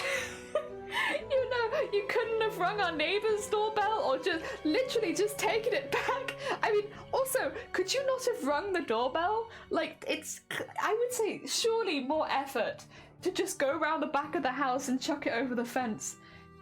But anyway, regardless, I've never had post delivered like that since. That was the only time. It just happened to be my camera. It was the first thing I ever bought as a streamer because basically we'd been raising money for a webcam because I've been using my other webcam, and we finally raised the money, and then they threw it into a puddle. Oh my god, Uki! Well, we must be going for a while if you're raiding in. How was your stream? What, were you playing something spooky today? Anyone who doesn't know, Miss Uki, a very, very a very fun bean, a very chill bean, like really fun to go hang out in, but does a lot of horror as well.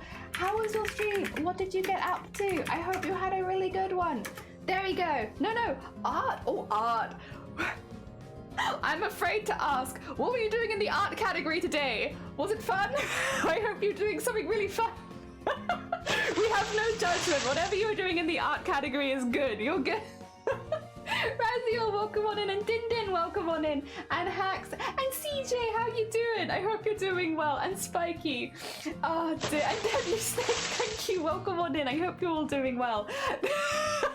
I see the subtle no. I want to see what you were doing. What kind of art were we doing? You're drawing butts? Oh my god. Was it a butt stream? Excuse me, I'm gonna stalk. I'm here to stalk. I want to see if you were making butts. I want to know, was it butt stream? Like, you can do butts now. There's nothing to stop butts. Butts can happen at any time. Oh dear. Oh no, this looks wholesome. You've set me up with butts, but this looks wholesome and nice. What the heck? Thank you so much for the raid. It's very kind of you. And Deadly Unicorn and Dinda, thank you for the follows. Welcome on in, Witchy, as well. I drew many things, and I did a riddle calendar at the start. Nice. Book of subs. Welcome on in, Redneck. I hope you're doing well. Flashback to Jelly blocking the art category. No, I just couldn't share it because of the imagery on it. I didn't want to be the person. Listen, if you want to go look at it, that's fine. Enjoy yourself. But I'm not going to be the person sharing those images with you. You have to get it. So get it yourself. I'm not going to screenshot and share it. We've been really enjoying the art category for the last 24 hours because it's been kind of mad, and we're not streaming in it, but I've been watching a lot of streams in it, and actually it's been weirdly kind of wholesome. Like, a lot of people are drawing porn, but they're really happy about it. I don't know. There's something just really nice about people being able to share their passions. So yeah, it's been really, really nice. We've been discussing that. We've talked about how. Oh, really quickly, Miss Uki, if you need to go look after yourself post stream, if you need to go get some food or anything like that after your stream, go look after yourself as much. You're very, very welcome here. If you need to, is that why? Oh my god. Okay, so yeah, Miss Uki, there's the new rule in Twitch which affects the art category, which means that the art category now allows tasteful nudity, which means genitalia is fine, boobs, nipples, anything is fine as long as it's in the art category and you'll have it like flagged as like nudity. You're allowed to do it. Why are you shocked my art isn't porn? Because at the moment 99% of the art category is.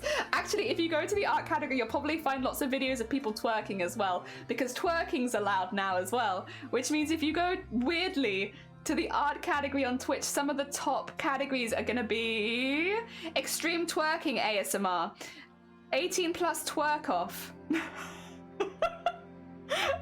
Twerk contest, yes. 18 plus extreme twerk off contest ASMR.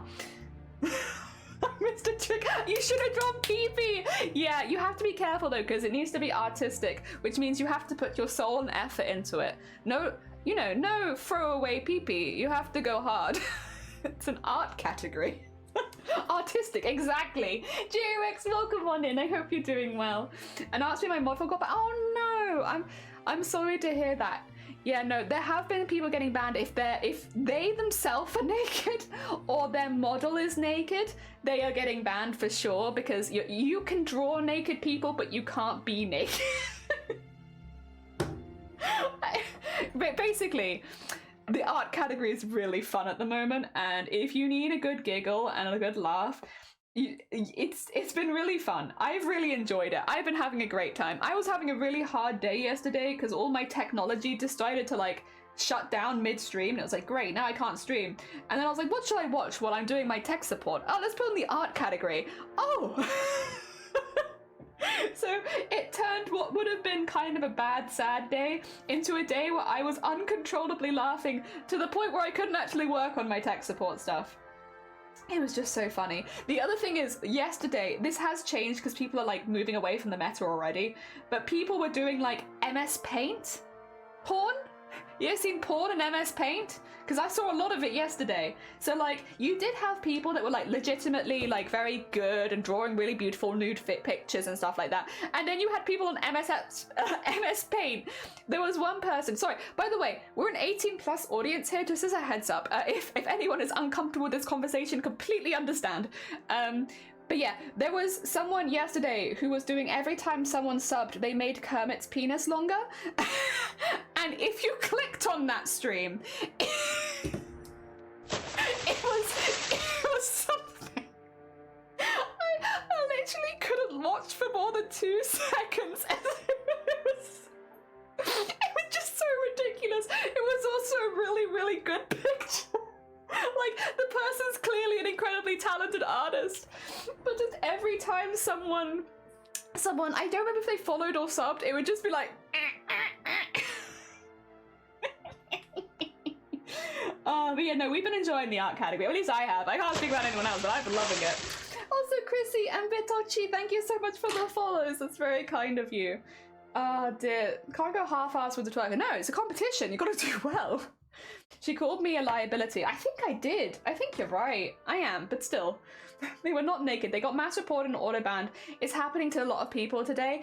Well, we were talking about like how we could sort this, because a lot of the time when it's like this, a lot of blame is being put on the streamer. Whereas if you're allowed to stream making your dojins and hentai and stuff like that, the blame shouldn't really be on the streamer.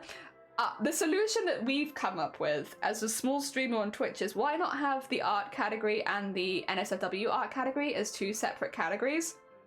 Art is a big enough category anyway that I feel like you could split it in 2. You could have art and then NSFW art, and that way, if people don't want to see the NSFW stuff, they don't have to, but the streamers in that category won't get blamed for streaming it. I don't know, because otherwise, again, you know, if you click on someone drawing porn and then are surprised when there's porn, there is a certain amount of self-responsibility. But yeah, having them in 2 separate categories, I think, would protect the streamers a little bit more. Yeah, sounds good to me. Thank you. I have no control over this whatsoever. Art is already split. Exactly, it's already split with makers and crafting. Why not just split it with art, makers and crafting, and NSFW? I don't know. They did it with hot tubs. Someone pointed out earlier. They did it with hot tubs. They made a category for it. Make a category for NSFW art. Oh dear. It'd also probably make it easier for Twitch, because then advertisers could choose whether or not they want to be on those streams. So yeah. Jelly, I forgot. It is Toe Jam and Earl. We're doing Earl first. Earl is our first embroidery. I've wrapped up the rest of it just so I don't accidentally do it. Like, accidentally stitch over it. But yes, it is Toe Jam and Earl. This is the embroidery we're making, by the way, for anyone who is not so familiar with Toe Jam and Earl. Here's the embroidery. It is a piece of art that I've drawn, and now I'm embroidering it. And it's a gift for my parents for Christmas. A Christmas present. How you doing, caffeine? Ah, dear, nice. Yeah, I've been lurking a few minutes into Sire's discussion. It's been a delight, I'm glad. We very much enjoyed. The thing is, I am a very boob-forward person. While I do dress very conservatively, I'm like a very much put me in a woolly jumper and I'm happy. You know, I'm kind of for there being more nudity in the art category, because historically, nudity has had a massive part in art, and pretending that that doesn't exist is kind of ridiculous. And also trying to sexualize old art that is nude is weird to me, because it's not sexy. No judgment, but like, you know, 500-year-old nudity, to me at least, is not sexy. I'm sorry, I don't see it as a sexual thing. I think it's really interesting, and I think it's been a shame up to this point that's not something that people can explore and talk about. I also think that at the end of the day, if you like hentai and doujinshi and stuff like that, that's up to you. You don't have to like it, but it is a form of art. It's not a form of art for everyone, but I think not allowing that whole form of art is like, ah, it's a shame, because they're still real artists. Ah, dear. Nudity is art. I mean, yeah, museums, exactly. It's a beautiful study of the body. Yeah, yeah. Just finished wrapping some Christmases. Oh, bless you. That's heckin' hard work right there. Wrapping Christmas gifts is no joke. I hope that you are hydrated, you have plenty of snacks on hand. That's a big job. That's a big job. Important question, why are only male nips allowed? Well, in the art category, female nips are also allowed now. And vagina. So, I mean, if you wanna draw a vagina, or female nipples, you can in the art category. Just make sure that you're tagging your stream with the correct tags, which I believe is nudity or something like that, and you can go to town with vagina if you want to, or nipple, or whatever you want. The sexual themes, thanks Dindin, that's the one. I draw a lot of naked bodies, not for sexual reasons. The naked body is really artistic and beautiful to me. It's also really useful being able, like, if you want to get good at drawing figures and stuff like that and perspective, life drawing is super useful. I mean, everyone says it, but it is true. Being able to, like, draw a body in perspective is hard. Being able to draw, like, a range of bodies in perspective is even harder. So that kind of practice as an artist is really useful. It's not sexy, it's panicking hard work. But, you know, it is really useful. You're so right. I'm sorry I missed this weird Kermit. Yeah, you know, I'm sure they'll turn up again. I clearly was doing quite well because the first time I saw it, it was relatively short. And then when I came back to it, he was like, he had it going around his bottom and then he also had it wrapped around his neck like a scarf. So, you know, I'm sure they'll be back. They clearly did very well. The question isn't Twitch specific. It's a general question in society and media. Women are sexualized way more than men. Yeah. It's because, what do you call it? I can't say male gaze without it sounding like male gaze, as in gay men, but you know what I mean. Sorry, it's a difficult one for me to approach because my voice does the gaze. My voice, unfortunately, doesn't distinguish gaze and gaze. It's the same. It's the gaze. Unfortunately, it's always the gaze. Damn it. It's a hard, there are just certain topics I can't approach because I'm so sorry. It's the gaze. And it's I can't approach them because I can't say them. When people be like, I'm surprised you don't talk about this more. Yes, because I have a lisp. Actually. It's because I have a lisp. It's because words are hard. I can't approach the male gaze. I had the same problem with Korea. Yeah. Korea. Yeah, you're right. No, you're right. That's hard. That's hard, that is. I can do Korea. But then it's Korea. As a gay, I am pro nips. Thank you. Hell yeah. Oh dear. Yeah, no, I'm glad that they've brought this rule in, honestly. I'm very for it. I'm also massively for it. We were talking about this earlier, so we do a lot of breast cancer awareness stuff on this channel. We're big into boobs. We have been since the beginning. We do breast cancer awareness stuff every October. One of the things I have consistently had to tell other streamers about and also had to adhere to myself, I can't touch my own boobs on Twitch because it counts as groping, which is sexy, and I'm not allowed to do it. But what that means is I am someone who is quite literally medically trained for breast cancer and breast cancer fittings, and I can't show people how to do a tit exam on Twitch during Breast Cancer Awareness Month. But with all of this new added stuff, also, whenever we would show how to do like your own tit exam in pictures, I'd have to censor the nipple, which is ridiculous because one of the symptoms you look for with breast cancer is literally nipple discharge and stuff like that. So when you're censoring the nipple, it means that you don't see what you're trying to talk about. Yeah, anyway, I could talk about that till the cows come home. But with this new rule, it actually means I could put proper breast cancer check charts on stream during Breast Cancer Awareness Month. It means I can show people how to do, because context matters now. So I can show people how to do a breast exam without worrying about, like, not obviously not being naked, but like being able to actually show people without, you know, being banned, which is fantastic. Like, this is huge for us. I'm so happy. I've been trying to get around that for years. I'm sorry for it, my people. It's okay. Stay. Thank you for the stay. The jelly grape her boobs on stream. Thank you. Yes. It's important. It's important. We actually did have a male nipple one as well. That's because men also get breast cancer. The problem is, if you're changing out women nips with men nips, it kind of skews the point, because for Breast Cancer Awareness Month, we do want to talk about how both men, women, non-binary, anyone can get breast cancer. It is not a women-specific disease as much as the media would like you to believe that it is. Men get it too. And it's not just like any man can get it, any age, any level of fitness. It's not only people with like moobs that get it. Any man can get breast cancer, because it has nothing to do with that. It's just unfortunate that if you have breast tissue, you get breast cancer, right? So if we replaced when we replace the female ones with the male ones, you kind of need them both. You kind of need both in the discussion of breast cancer, because it's already skewed so feminine that sometimes people, if you say removed the female nipples with male nipples, then people assume that, oh yeah, we're doing that just so that you can show them, because men can't get breast cancer. It's like, no, men can get breast cancer. It's important. And also, if you're a man and you get breast cancer, you're more likely to die. A lot more likely to die. Main reason because men don't realize they can get breast cancer, so they don't look for the signs and symptoms, and then they catch it too late. We can't do that. We have to keep it kept separate, because otherwise the message doesn't get across, and we blame religion for all this censoring. You can blame me. Actually, it was me. I censored them. I have censored a lot of things since starting Twitch. I've consistently had to censor my boob content, because otherwise it goes against TOS. Oh dear. Breast tissue is genderless, but nipples, oh yeah, that's a whole different story. Nipples, oh my god. Male nipples and females nipples, they just hit different. Those female nipples be hitting different, oh my god. It got me feeling a certain way, completely differently to the way that male nipples make me feel. Oh my god, this is something different. I think as well, I do come from a background of having seen quite literally tens of thousands of pairs of tits, and I might be a bit desensitized. I have seen so many tits. I think my brain is completely desensitized, because nipples as well, like, it's a humble brag, by the way. I've seen so many tits. It's my job. And also, most of them are having surgery. But, it's insane.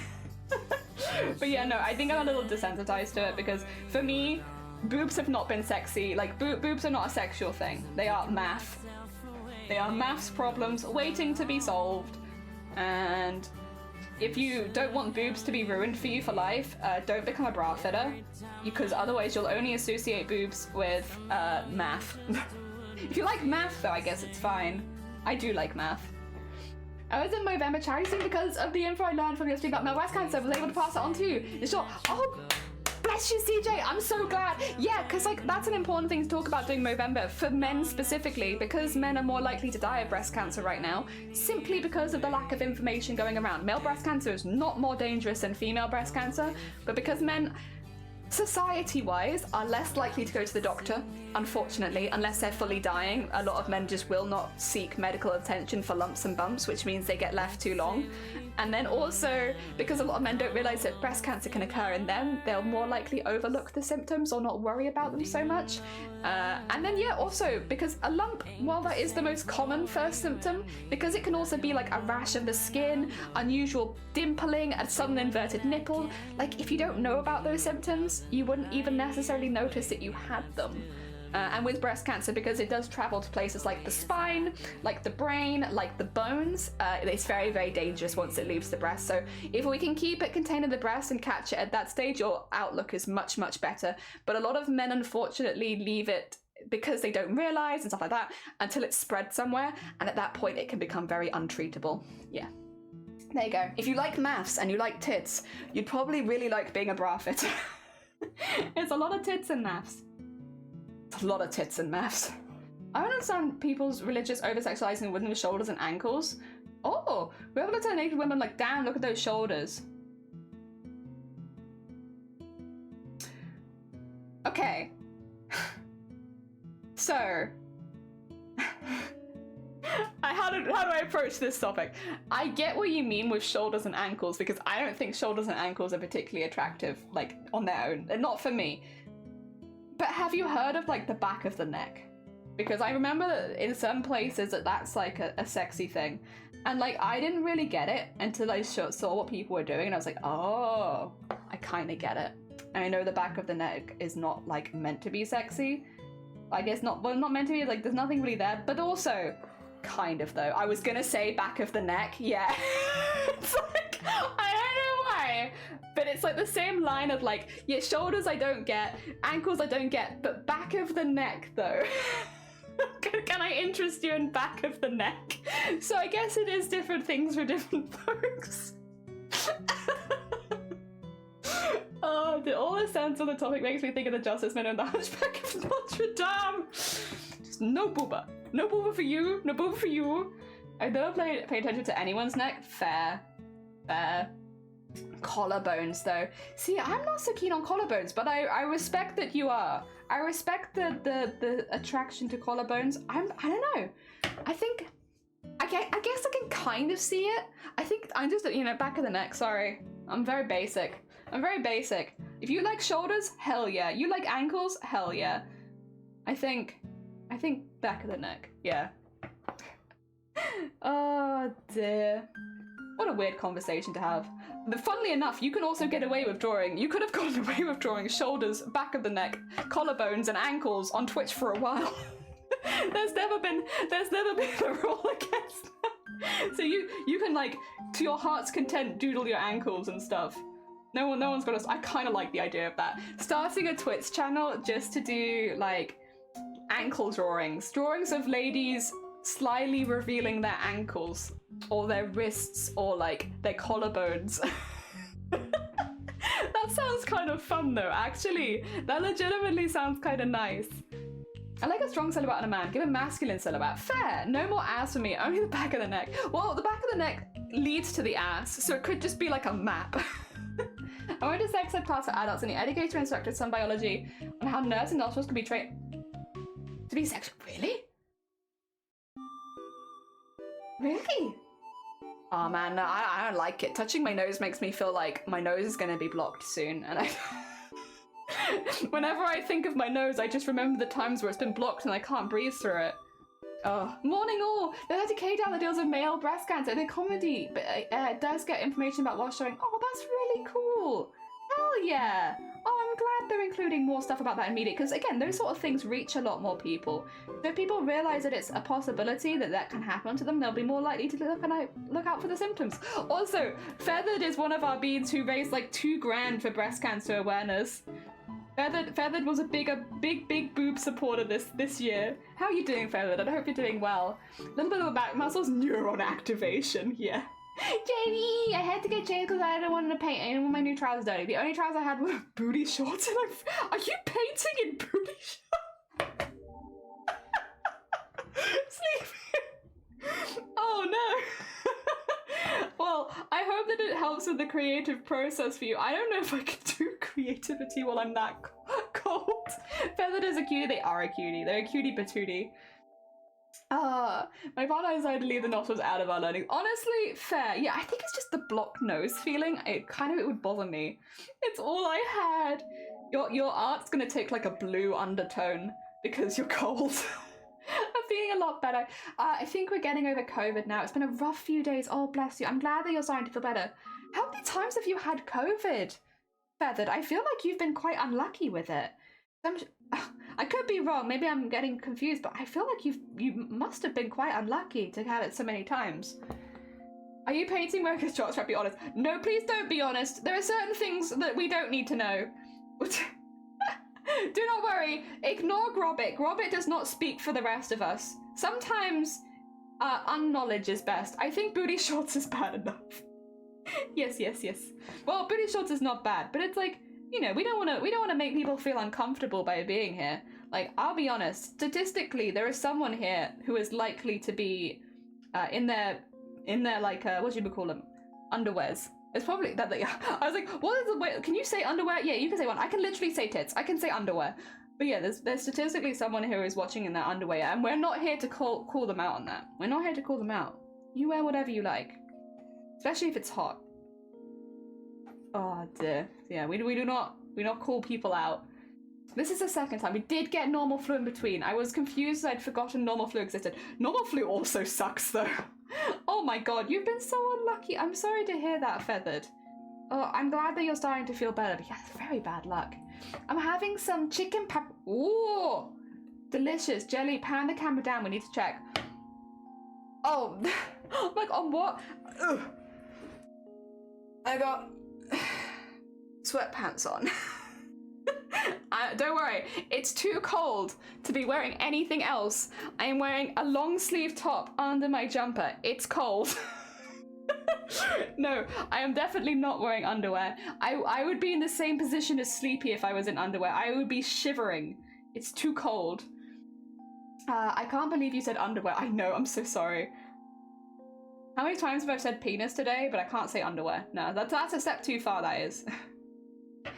Oh dear, my brother currently has the flu. Oh dear, I hope he feels better soon. Flu is genuinely so unfun. It is, I know a lot of people will say, oh, it's just flu, but like flu itself genuinely sucks. Like it is awful. I really, really hope that they feel better soon. Husband unit keeps bringing germs into the house. Damn it, husband unit, how could you? Good, no detention. Yeah, I'm very good. I literally never wear pants. There. You know what? You live your hecking comfortable life, away from society's judgmental eyes. You wear whatever the heck you want. Oh, dear. Yeah, I'll be honest, I am the kind of person, though, who I will always wear something because I can't stand the...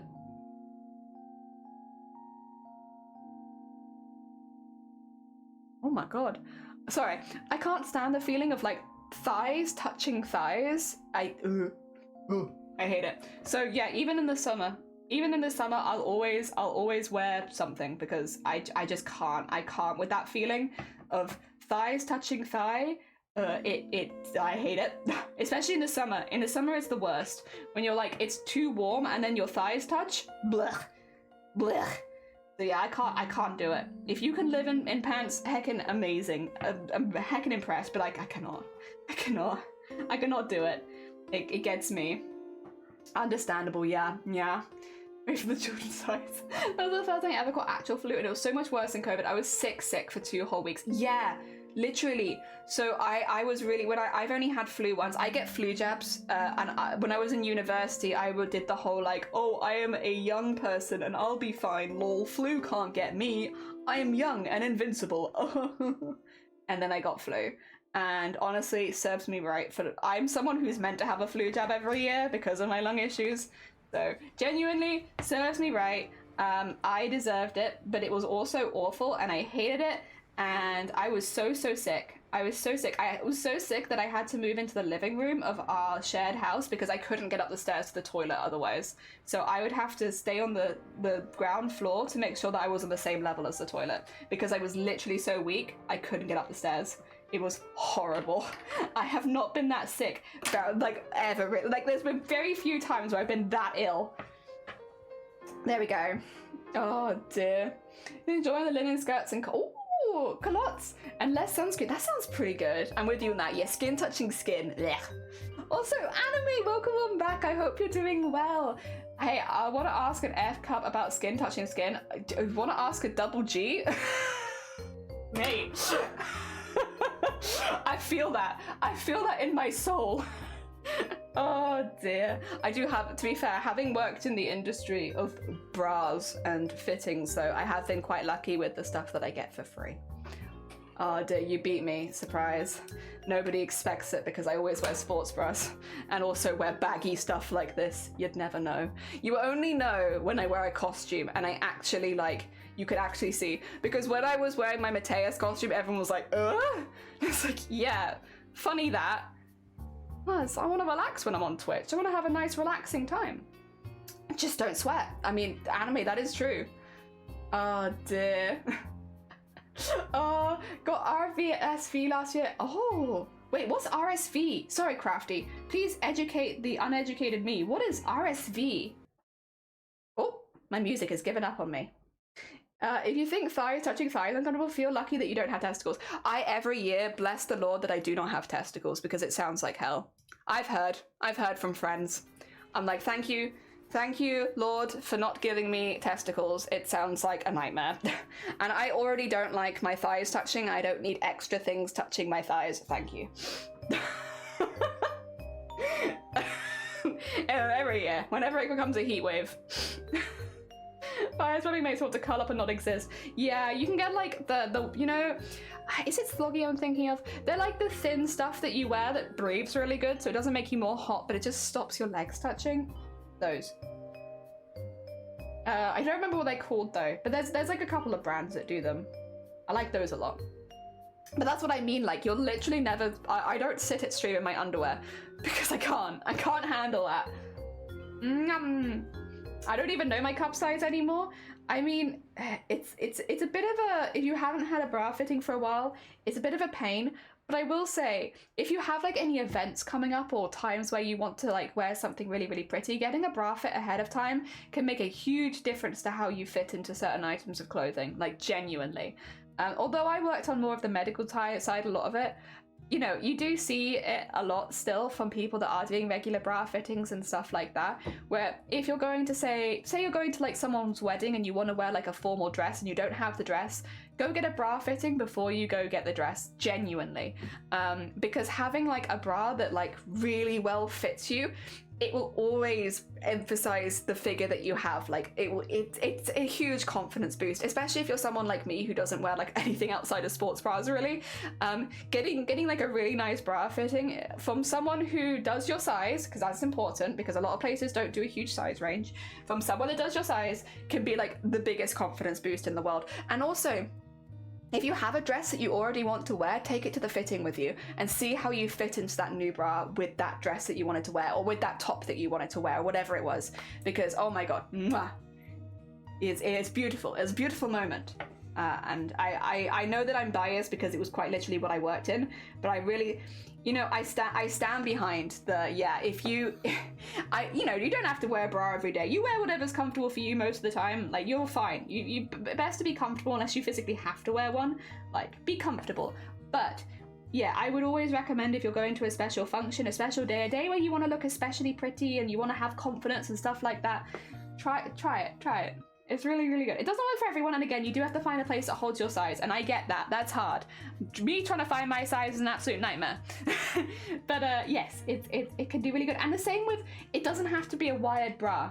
That's really important as well. So wired bra and non-wired bra. Non-wired bras can be just as supportive as wired bras. So if you're someone who's like, I would, but I hate having a wire, well, have I got some good news for you?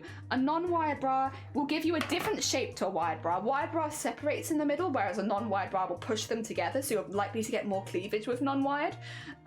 But you'll get that same lift, it'll bring them back into the same place, and it just, again, it can give you a lot of confidence though. Don't feel like you have to wear wired. Non-wired can be just as good. Just make sure that you're going somewhere that does stock a good range of non-wired. Also, non-wired bras are not the same as bralettes.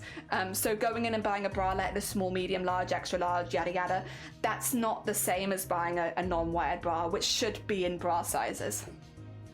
Sorry, I have a lot, literally boobs has been my job for a long time, so I have a lot of boob knowledge.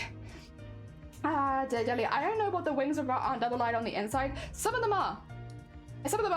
Yeah, it depends on the brand you're getting. If you're getting like certain bra brands do, and certain bra brands don't. And it's a personal choice thing. I completely get you, because I get ones which are lined. Because I'll spend that little bit extra to get a brand that I know will line it so that I have comfortable bras all year round.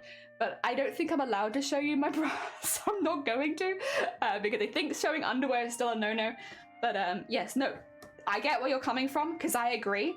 But not all bras are like that. And it could just be that the brands you're looking at are maybe not doing the style that you like. So yeah, have a little look around. And also, if you have those kind of complaints, tell them to your bra fitter. Be like, hey, I don't like it when bras do this. And they could be like, okay, let me bear that in mind and bring you some that better suit your tastes. Yeah. Yep.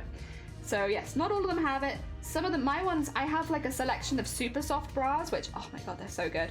But they're like, the inside of the bra is like almost like, not plushy, but it's like that kind of feeling of fabric the whole way around. And I got those on sale, so they were actually cheaper.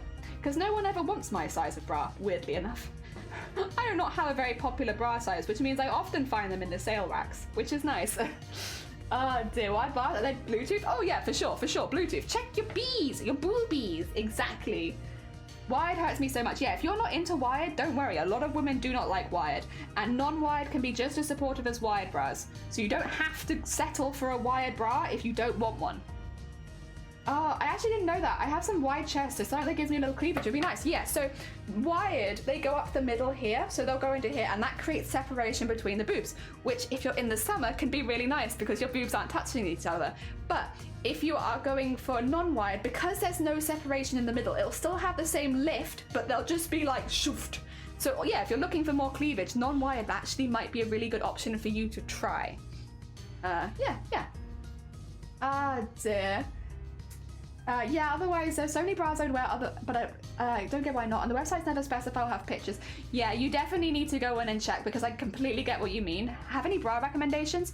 If you're looking for a larger bra size, if you are looking for a big size, I always say Fantasy is a really good option. They do some really, really good supported bras. They don't do so many non-wired, so I really like the non-wired in the Freya collection. I think that one's pretty good, and it goes up to a G cup, which is good, and it starts at a 28, which is really good. 28 backs are a nightmare to get. If you are looking for, Curvy Kate does some really beautiful designs. I do think they have the little plasticky bit on the inside. I could be wrong. Playful Promises. I love Playful Promises. If you're looking for something sexy and colourful, Playful Promises. What's the size range of Playful Promises? It's massive, isn't it? Playful Promises. Bras.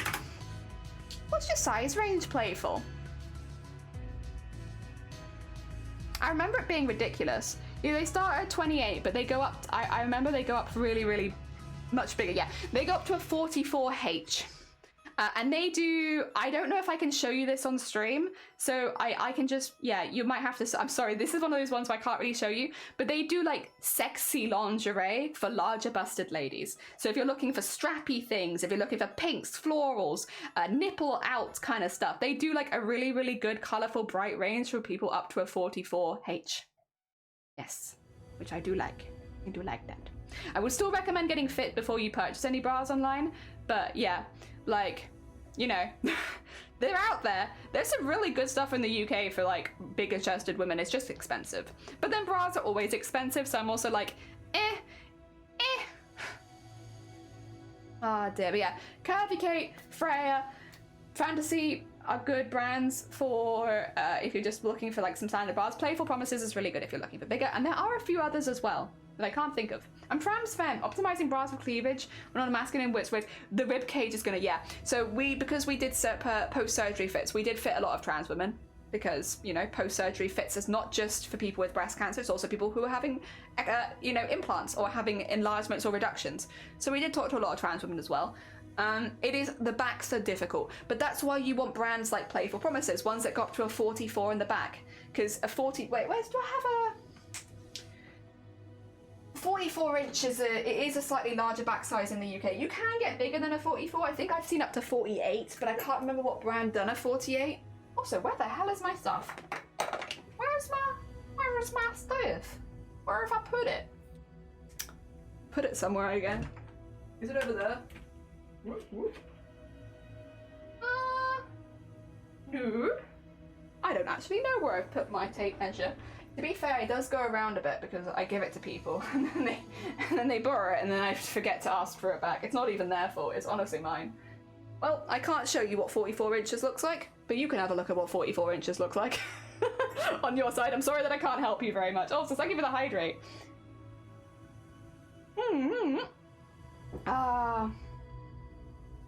Wait, what have I missed? What have I missed? I don't like the social connotations of women with big boobs. They get scolded wearing tight outfits when outfits on them are tight. Women being demonized. Oh yeah, like it's madness to me. Like, let people be happy and wear what they want. It really doesn't affect you at all. You can hate a person's outfit and think that it doesn't suit them at all, but does it affect you? At what point are you affected by this? Makes my blood boil. Yeah, hard agree. Hate when more when men complain women don't have big enough boobs. I haven't. I guess because I mainly dealt with women, I didn't often have to deal with the men in many ways. Like, it didn't happen. We just dealt with women or trans women. Sometimes non-binary women. Well, non-binary women, non-binary people. But yeah, not so much men. Unfortunately. Well, unfortunately? Fortunately, probably. Getting fit in equals measure, not like getting fit to the gym. True, Dakova, sorry, yes, that's what we were talking about. How are you doing, Dakova? I'm obsessed with pretty bralettes, but because of not wanting them to fall out. There are bigger bralettes you can get. Again, I think it's just going to be a thing of finding a brand that caters to larger bust sizes that does bralettes, because they'll keep that in mind. Sometimes when brands just stretch to a larger size range, they don't think of that, but you can normally get, like, I'm trying to think of like who I've seen do these things. Is it Elodie? Let me check. Oh dear, you've seen them around, but if I go into Bravissimo, Bravissimo, by the way, is the brand that I always recommend people to get fit at if they're in the UK. I never worked for them. I don't have any affiliation with them. I just think they're one of the best because I did medical stuff. You wouldn't get fit by me unless you were having like medical stuff happening. But I highly recommend Bravissimo. And if I go to bras, and if I go, Bravissimo, by the way, they do D and up. So they start at a D cup. If I was to go with, do we want non-wire bras? Non-wire bras. Yeah, and these are made for D+. I'll pop a little, what do you call it? So these are all non-wired bras made for a D+ with lace and prettiness. If you are curious. Obviously some of these are more sporty, some of these are more decorative. It's kind of whatever you're looking for. Some of them are also post-surgery, which is another reason why I like Bravissimo. I like them very much. But yeah, they do up to a J cup, like... There are options there! Oh, Jay, welcome on in, I hope you're doing well. Oh, yeah, we are talking, we've come full circle, we've come from baking cups to bra cups. Back to cups. I got to notify the internet, and I don't know why the algorithm does this to me. Same. I would like to blame my algorithm for a lot of the weird stuff I've stumbled across, because I've definitely not looked for it. And oh my god, I get in so much trouble wearing that out. Oh, no. My favourite bralette, I even get matching trousers again, and I can't wear them together. No. Treat by Miss Mary of Sweden too. They have a lot of unwild. Yeah, like this is the thing. I don't know so much about shops outside of the UK because obviously, again, I've always been UK based. But I wouldn't be surprised if there were some out there that, you know, again, you just have to find someone that really caters to what you're looking for. Like when I go, I need to make sure that there's people that do 28G, 28GG, depending on the brand, right? I need to make sure they do that size before I go there because there's no point in me going into a shop and being like, oh, why don't you do a 28? And it's like, because most stores don't do a 28. I know I'm an unusual bra size. So getting fit is difficult, but if you find somewhere that you think has your approximate size, go in there, tell them what you think it is and get a fit, then you can get like proper stuff. And it can actually be like a really nice experience. But yeah, no, I'm not walking into New Look expecting to find my size. That's not how it goes. Ah, dear. You have to find someone that specializes in what you need. Like for me, I need someone who does small backs, big boobs. Oh dear. I mean, I might get away with wearing a regular bra underneath. What's a bralette? Bralette is basically a vest that covers the boobs. They're not generally as supportive, but they're often really decorative and pretty. Not the same as a wireless bra that still has the structure of a bra, but without the wires. It is definitely less structured and more vest-ish. But it just basically is like a small, often lacy or decorative vest that covers the boobs. That's why sometimes though when companies that tend to do smaller bra sizes size up and suddenly start making really big ones, they don't always leave enough fabric to actually make people feel safe and covered. Yeah. You need someone that specializes a lot of the time. I mean, a lot of us need somewhere that's specialist. God, how many times are we gonna have the Bluetooth joke? Is that like the 5th? Or the 4th time? I can see Dex has done it. Thank you, Dex. Welcome on in. I hope you're doing well. Happy Boobsember. Happy Boobsember, Dex. We had Zero do it earlier, I believe. Yep, Zero's done it. Oh god, we have so many. Boobtooth. No, I'm sorry, Dex. It's lovely to see you. Prism, I heard my name. No, don't worry. We're having a discussion on bra. Oh dear, I don't think school taught us well on how to deal with our boobs. Of course they didn't. Are you kidding me? Absolutely not. Dear. And the thing is, you don't have to wear bras if you don't want to. I feel like I genuinely, even though I come from the perspective of a bra fitter, I'm like, if you don't want to wear one, I feel like there should be the option to not have to. But I know a lot of people are more comfortable with bras, are more comfortable having themselves covered, and you know, I'm there with you as well. I like being able to run up the stairs without, you know, feeling pain in every ounce of my body. So I get it. I'm there with you. But yeah, it is what it is. And I do believe that a lot of you, as much as it sucks, finding a store that caters to your size already ahead of time really, really does help. Because again, we had like tests that we would do sometimes on like local stores just to see what they were doing and if they could support us. I went to every local store, of which there were 12. One held my size. Now, if I'd gone into any of the other 11, I couldn't have walked away with a bra. So why would I bother? You know, I have to go to the one shop that does cost more money, but that does hold my size. and get fit there. And then if I want to go online and shop online and buy online, I can. But there'd be no point in me going to those other stores that didn't cater to my size. Ah, dear.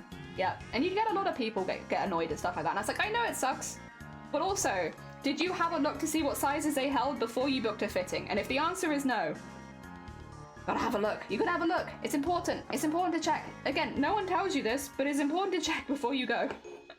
Otherwise, you will set yourself up for disappointment, and it can be a really good experience, but you can also have a really bad experience. So, to not have a bad experience, check ahead of time if you think they're gonna hold your size.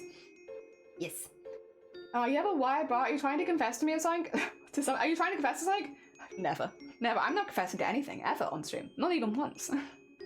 School didn't teach me heck when it comes to bodies. It was terrible. And I still have no luck finding a space to talk about and ask questions. Why am I so bad at searching?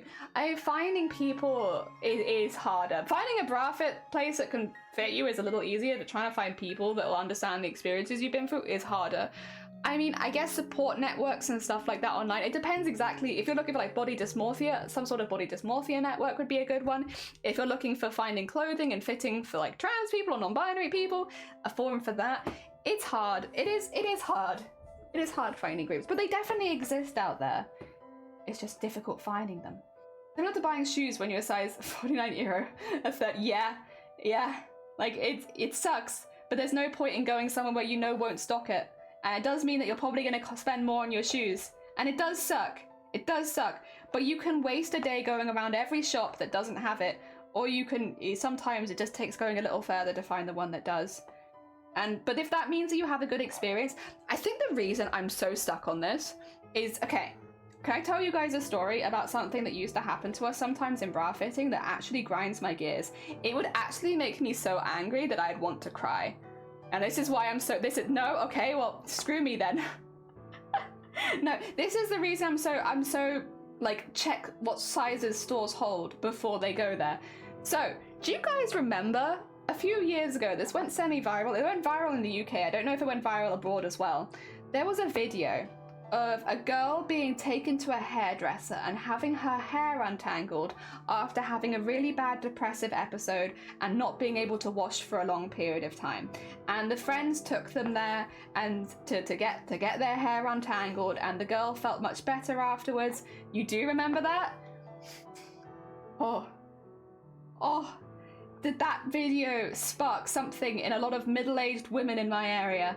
Basically, after that video went viral and a lot of people saw it, a lot of people thought, oh, this is a really good opportunity for me to take my depressed friend out and help give them a makeover. One of the first stops would often be going to a bra fitters.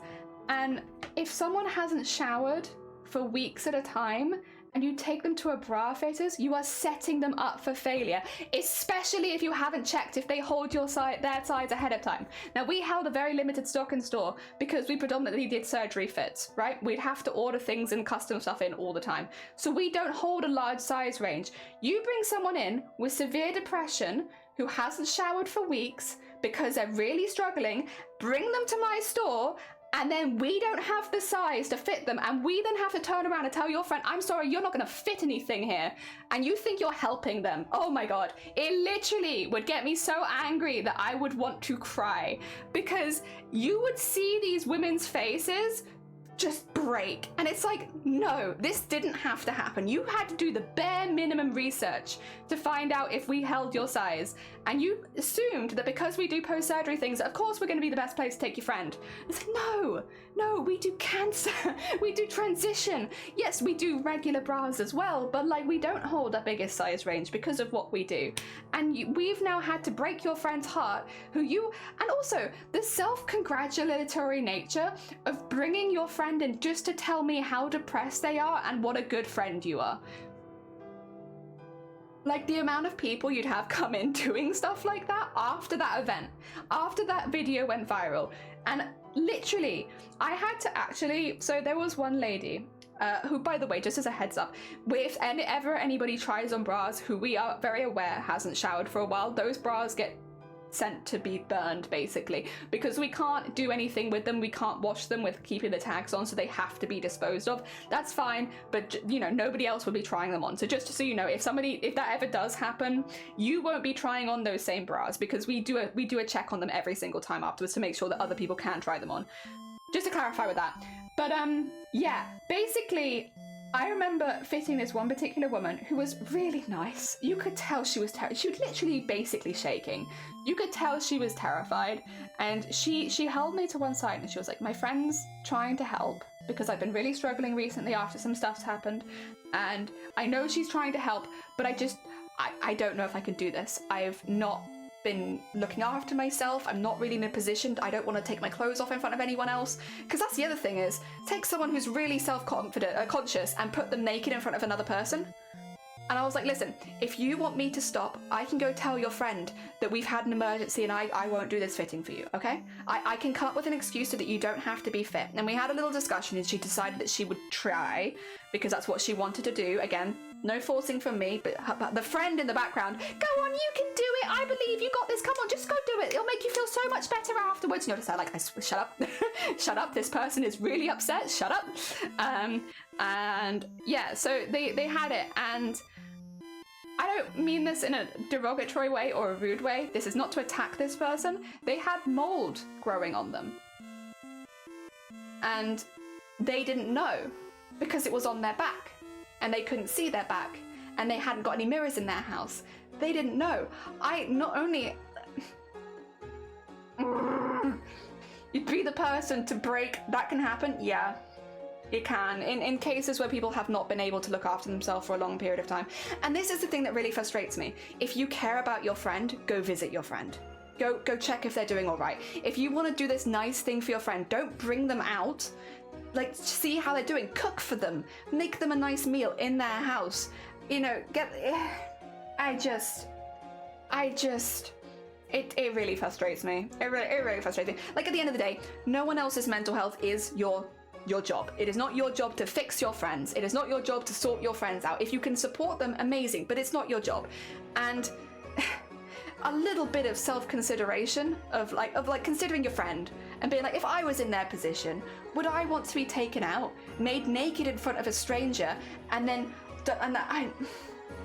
yeah, in the end, we didn't have their size. And I said, listen, I'm really sorry, I don't think we have the size that we can fit you in. Again, because once again, they did no research on the sizes that we hold in store. So I'm sorry, we won't be able to help you today, but I'm more than happy to get you some suggestions for other places you could go. And yeah, you obviously don't feel the need to go today, but we can do this. I literally had to go downstairs afterwards and to the staff room, and I just had to like sit and cry, and it was horrible because I was so angry. I'm not really like a visibly angry. Like, when I get angry, I just cry, to be honest. I'm the kind of person who gets so angry that they start crying. And yeah, the whole stuff that happened after that video went viral, you wouldn't think until you see it happen again and again and again. And also happened to your colleagues as well, because I was definitely not the only person that had to help someone in that kind of position. Yeah, it's just a level of depression assistance requires a level of subtlety, and not that many people have. Yeah, I think the thing as well is these people were patting themselves on the backs the whole time. We wouldn't maybe hear so much, but you hear, oh, so-and-so, someone's died, and they've been really depressed, they haven't left the house in weeks, like, and it's like, all right, man, like, this is this person's private life, like, let them tell me if they fancy it, but like, can you stop talking for them? Because this person who I'm trying to fit, you're now just like, you're airing out all of the stuff they've been struggling with to a complete stranger. Like, yeah, I'm not going to be malicious with it. Like, I'm not looking to do anything bad, but I feel like you shouldn't be the person telling me that. Oh my god. It gives, speaking of things that give you the ick, that gave me the ick. The big ick, actually. Like, one of the biggest icks I've ever had in my workplace. I hope they get better, though. I genuinely hope they're doing a lot better than when I last saw them. It's been a few years, so I genuinely hope they are feeling so much better. I hope they have better friends. Also, because when I spoke to them, they were really nice. They were really nice. They were definitely more of a pushover. Like, they were definitely like, happy to let someone else take the lead and stuff like that. But they were nice. They were a friendly person. They were very, very chill. obviously quite rattled by being there, but they even though they were afraid and rattled, they didn't take it out on anyone around them. They were very nice. They were just very kind. They deserve better friends. Friends who do not force them out into the open to do horrible stuff that they don't want to do. I understand having your heart in the right place matters, but sometimes it shouldn't be excused. Yeah, like, I remember, like, my manager watched the whole thing, and afterwards she was like, Jelly, you can go take, like, 5, you're fine. Take the bras with you, we'll give you the excuse that you're going to be disposing of them, and go take, like, 20 minutes or whatever, and I was like, thanks. I am going to go cry downstairs for a while, goodbye! Oh my god. And yeah, it's also really hard because when you're in the staff room and someone else sees you, you're like visibly upset. They're like, oh my god, what happened? Was someone mean to you? And I was like, no, someone was mean to someone else, and it makes me sad. And like, it was always one of those things whenever you'd had situations like that, you'd be like, it's just too hard to explain. Sorry, I appreciate you checking on me. I just don't want to explain what's happened. Oh, damn.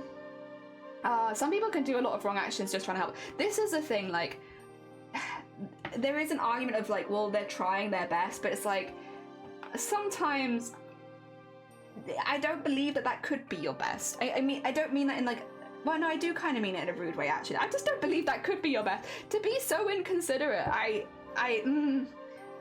maybe, again, like you said, there is an area of subtlety that a lot of people do not know, and maybe it is just completely out of ignorance and it wasn't intentional, but like, it felt malicious, even though I know that it wasn't malicious, it felt it.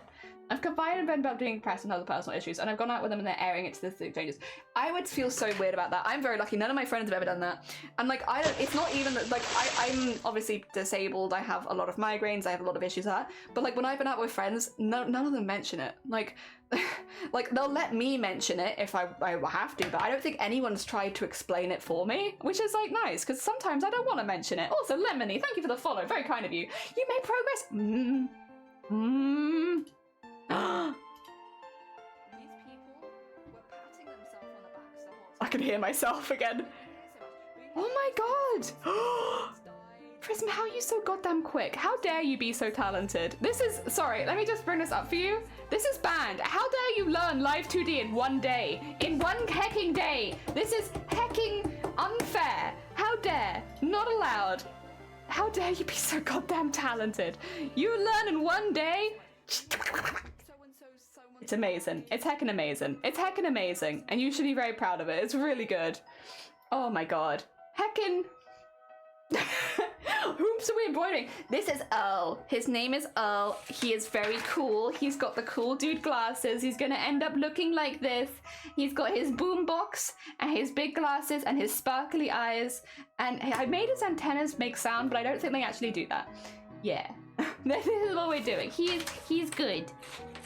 Help is appreciated, but the performative help sometimes hurts more. It's true that no one is taught how to help, but communication and listening. Yeah. Again, it's no one's job to obviously sort out your mental health. There is you can't do that for people unless you're a psychologist or whatever. Like, for the most, you can't fix your friends, and I don't think you should want to fix your friends. You want your friends to be happy, and if you can help, that's great. But you know, there's only so much a friend can do. But I do think there are things that friends can do that make it actively worse. I think as a friend, you could make it worse. Oh my god. Who's gonna publish anything? True. It's true. It's not fair, but it's true. That's what the second video is. Oh, I see. Thanks, Zero, I think. Earl is very 80s, 90s with his boombox. He is. He's from Toe Jam and Earl, which, you know, but it's from the 90s. Actually, I think it's from a 1993, maybe? But yeah, he's very 90s and he's very cool. He's a cool dude and I like him very much. And he's gonna be bright orange and Toe Jam is bright red because they're aliens from outer space. Alright, I will say, I am probably gonna end stream there because we have been going for 6 hours. And that's, you know, I could get some more thread and start a new color, but also we've been going for 6 hours. You weren't even born. I wasn't even born. I wasn't even born yet. I'm born now though, so it's fine. Alright, in the meantime though, I'm gonna find a bean and we're gonna send you all to them. And we're gonna have some nice time with another bean. Oh, is Bateman playing the walk? Why is Bateman live? Like, no offense to Bateman, I'm just a bit surprised. Well, let's all go to Bateman then. Bateman is playing The first series of The Walking Dead, the game. Has anyone familiar with that? Because I remember this game back in the day, and he is right at the beginning of the game. I think Lee has met. Is it just Lee on his own? Oh my god, it's giving birth allowed on Twitch. No, fluids, isn't it? You can't do fluids. It's not allowed. You can't do fluids. And so much of birth is fluids. Yeah, no. Also, if you've never met Bateman before, they're another one of the Boobtober team that put Breast Cancer Awareness Month on Twitch together for all of us. They help a lot of stuff. It's really, really cool. I'm squinting at you. Yes, good squints. Yes, a very, very good bean. And normally they start a little bit later than this, so I'm going to assume they're going to go for a good long time and do a good long stream. Also, Papa, thank you so much for the follows. Very kind of you. We should be back doing this again tomorrow because I wasn't able to stream yesterday. So I expect we'll be doing very similar times, similar hours tomorrow so that I can get a bit more of this done. Because although I do still have a little time, I do need to finish this before Christmas, and Christmas is getting closer and closer. So yes, we will be back tomorrow doing more pokes in the eyes. Oh no. Oh no. You want to grab a raid call? You want to grab a raid call, everyone? We'll send some love over to Bateman, and I will see you tomorrow. Enjoy the rest of your day. No, thank you for popping by, and a massive thank you as well for Uki for the heckin' raid. It was very heckin' sweet of them. Thank you so much. I will see you tomorrow. Enjoy your evening, and enjoy time with Bateman. There we go. And then... Da, da, da, da, da, da, da.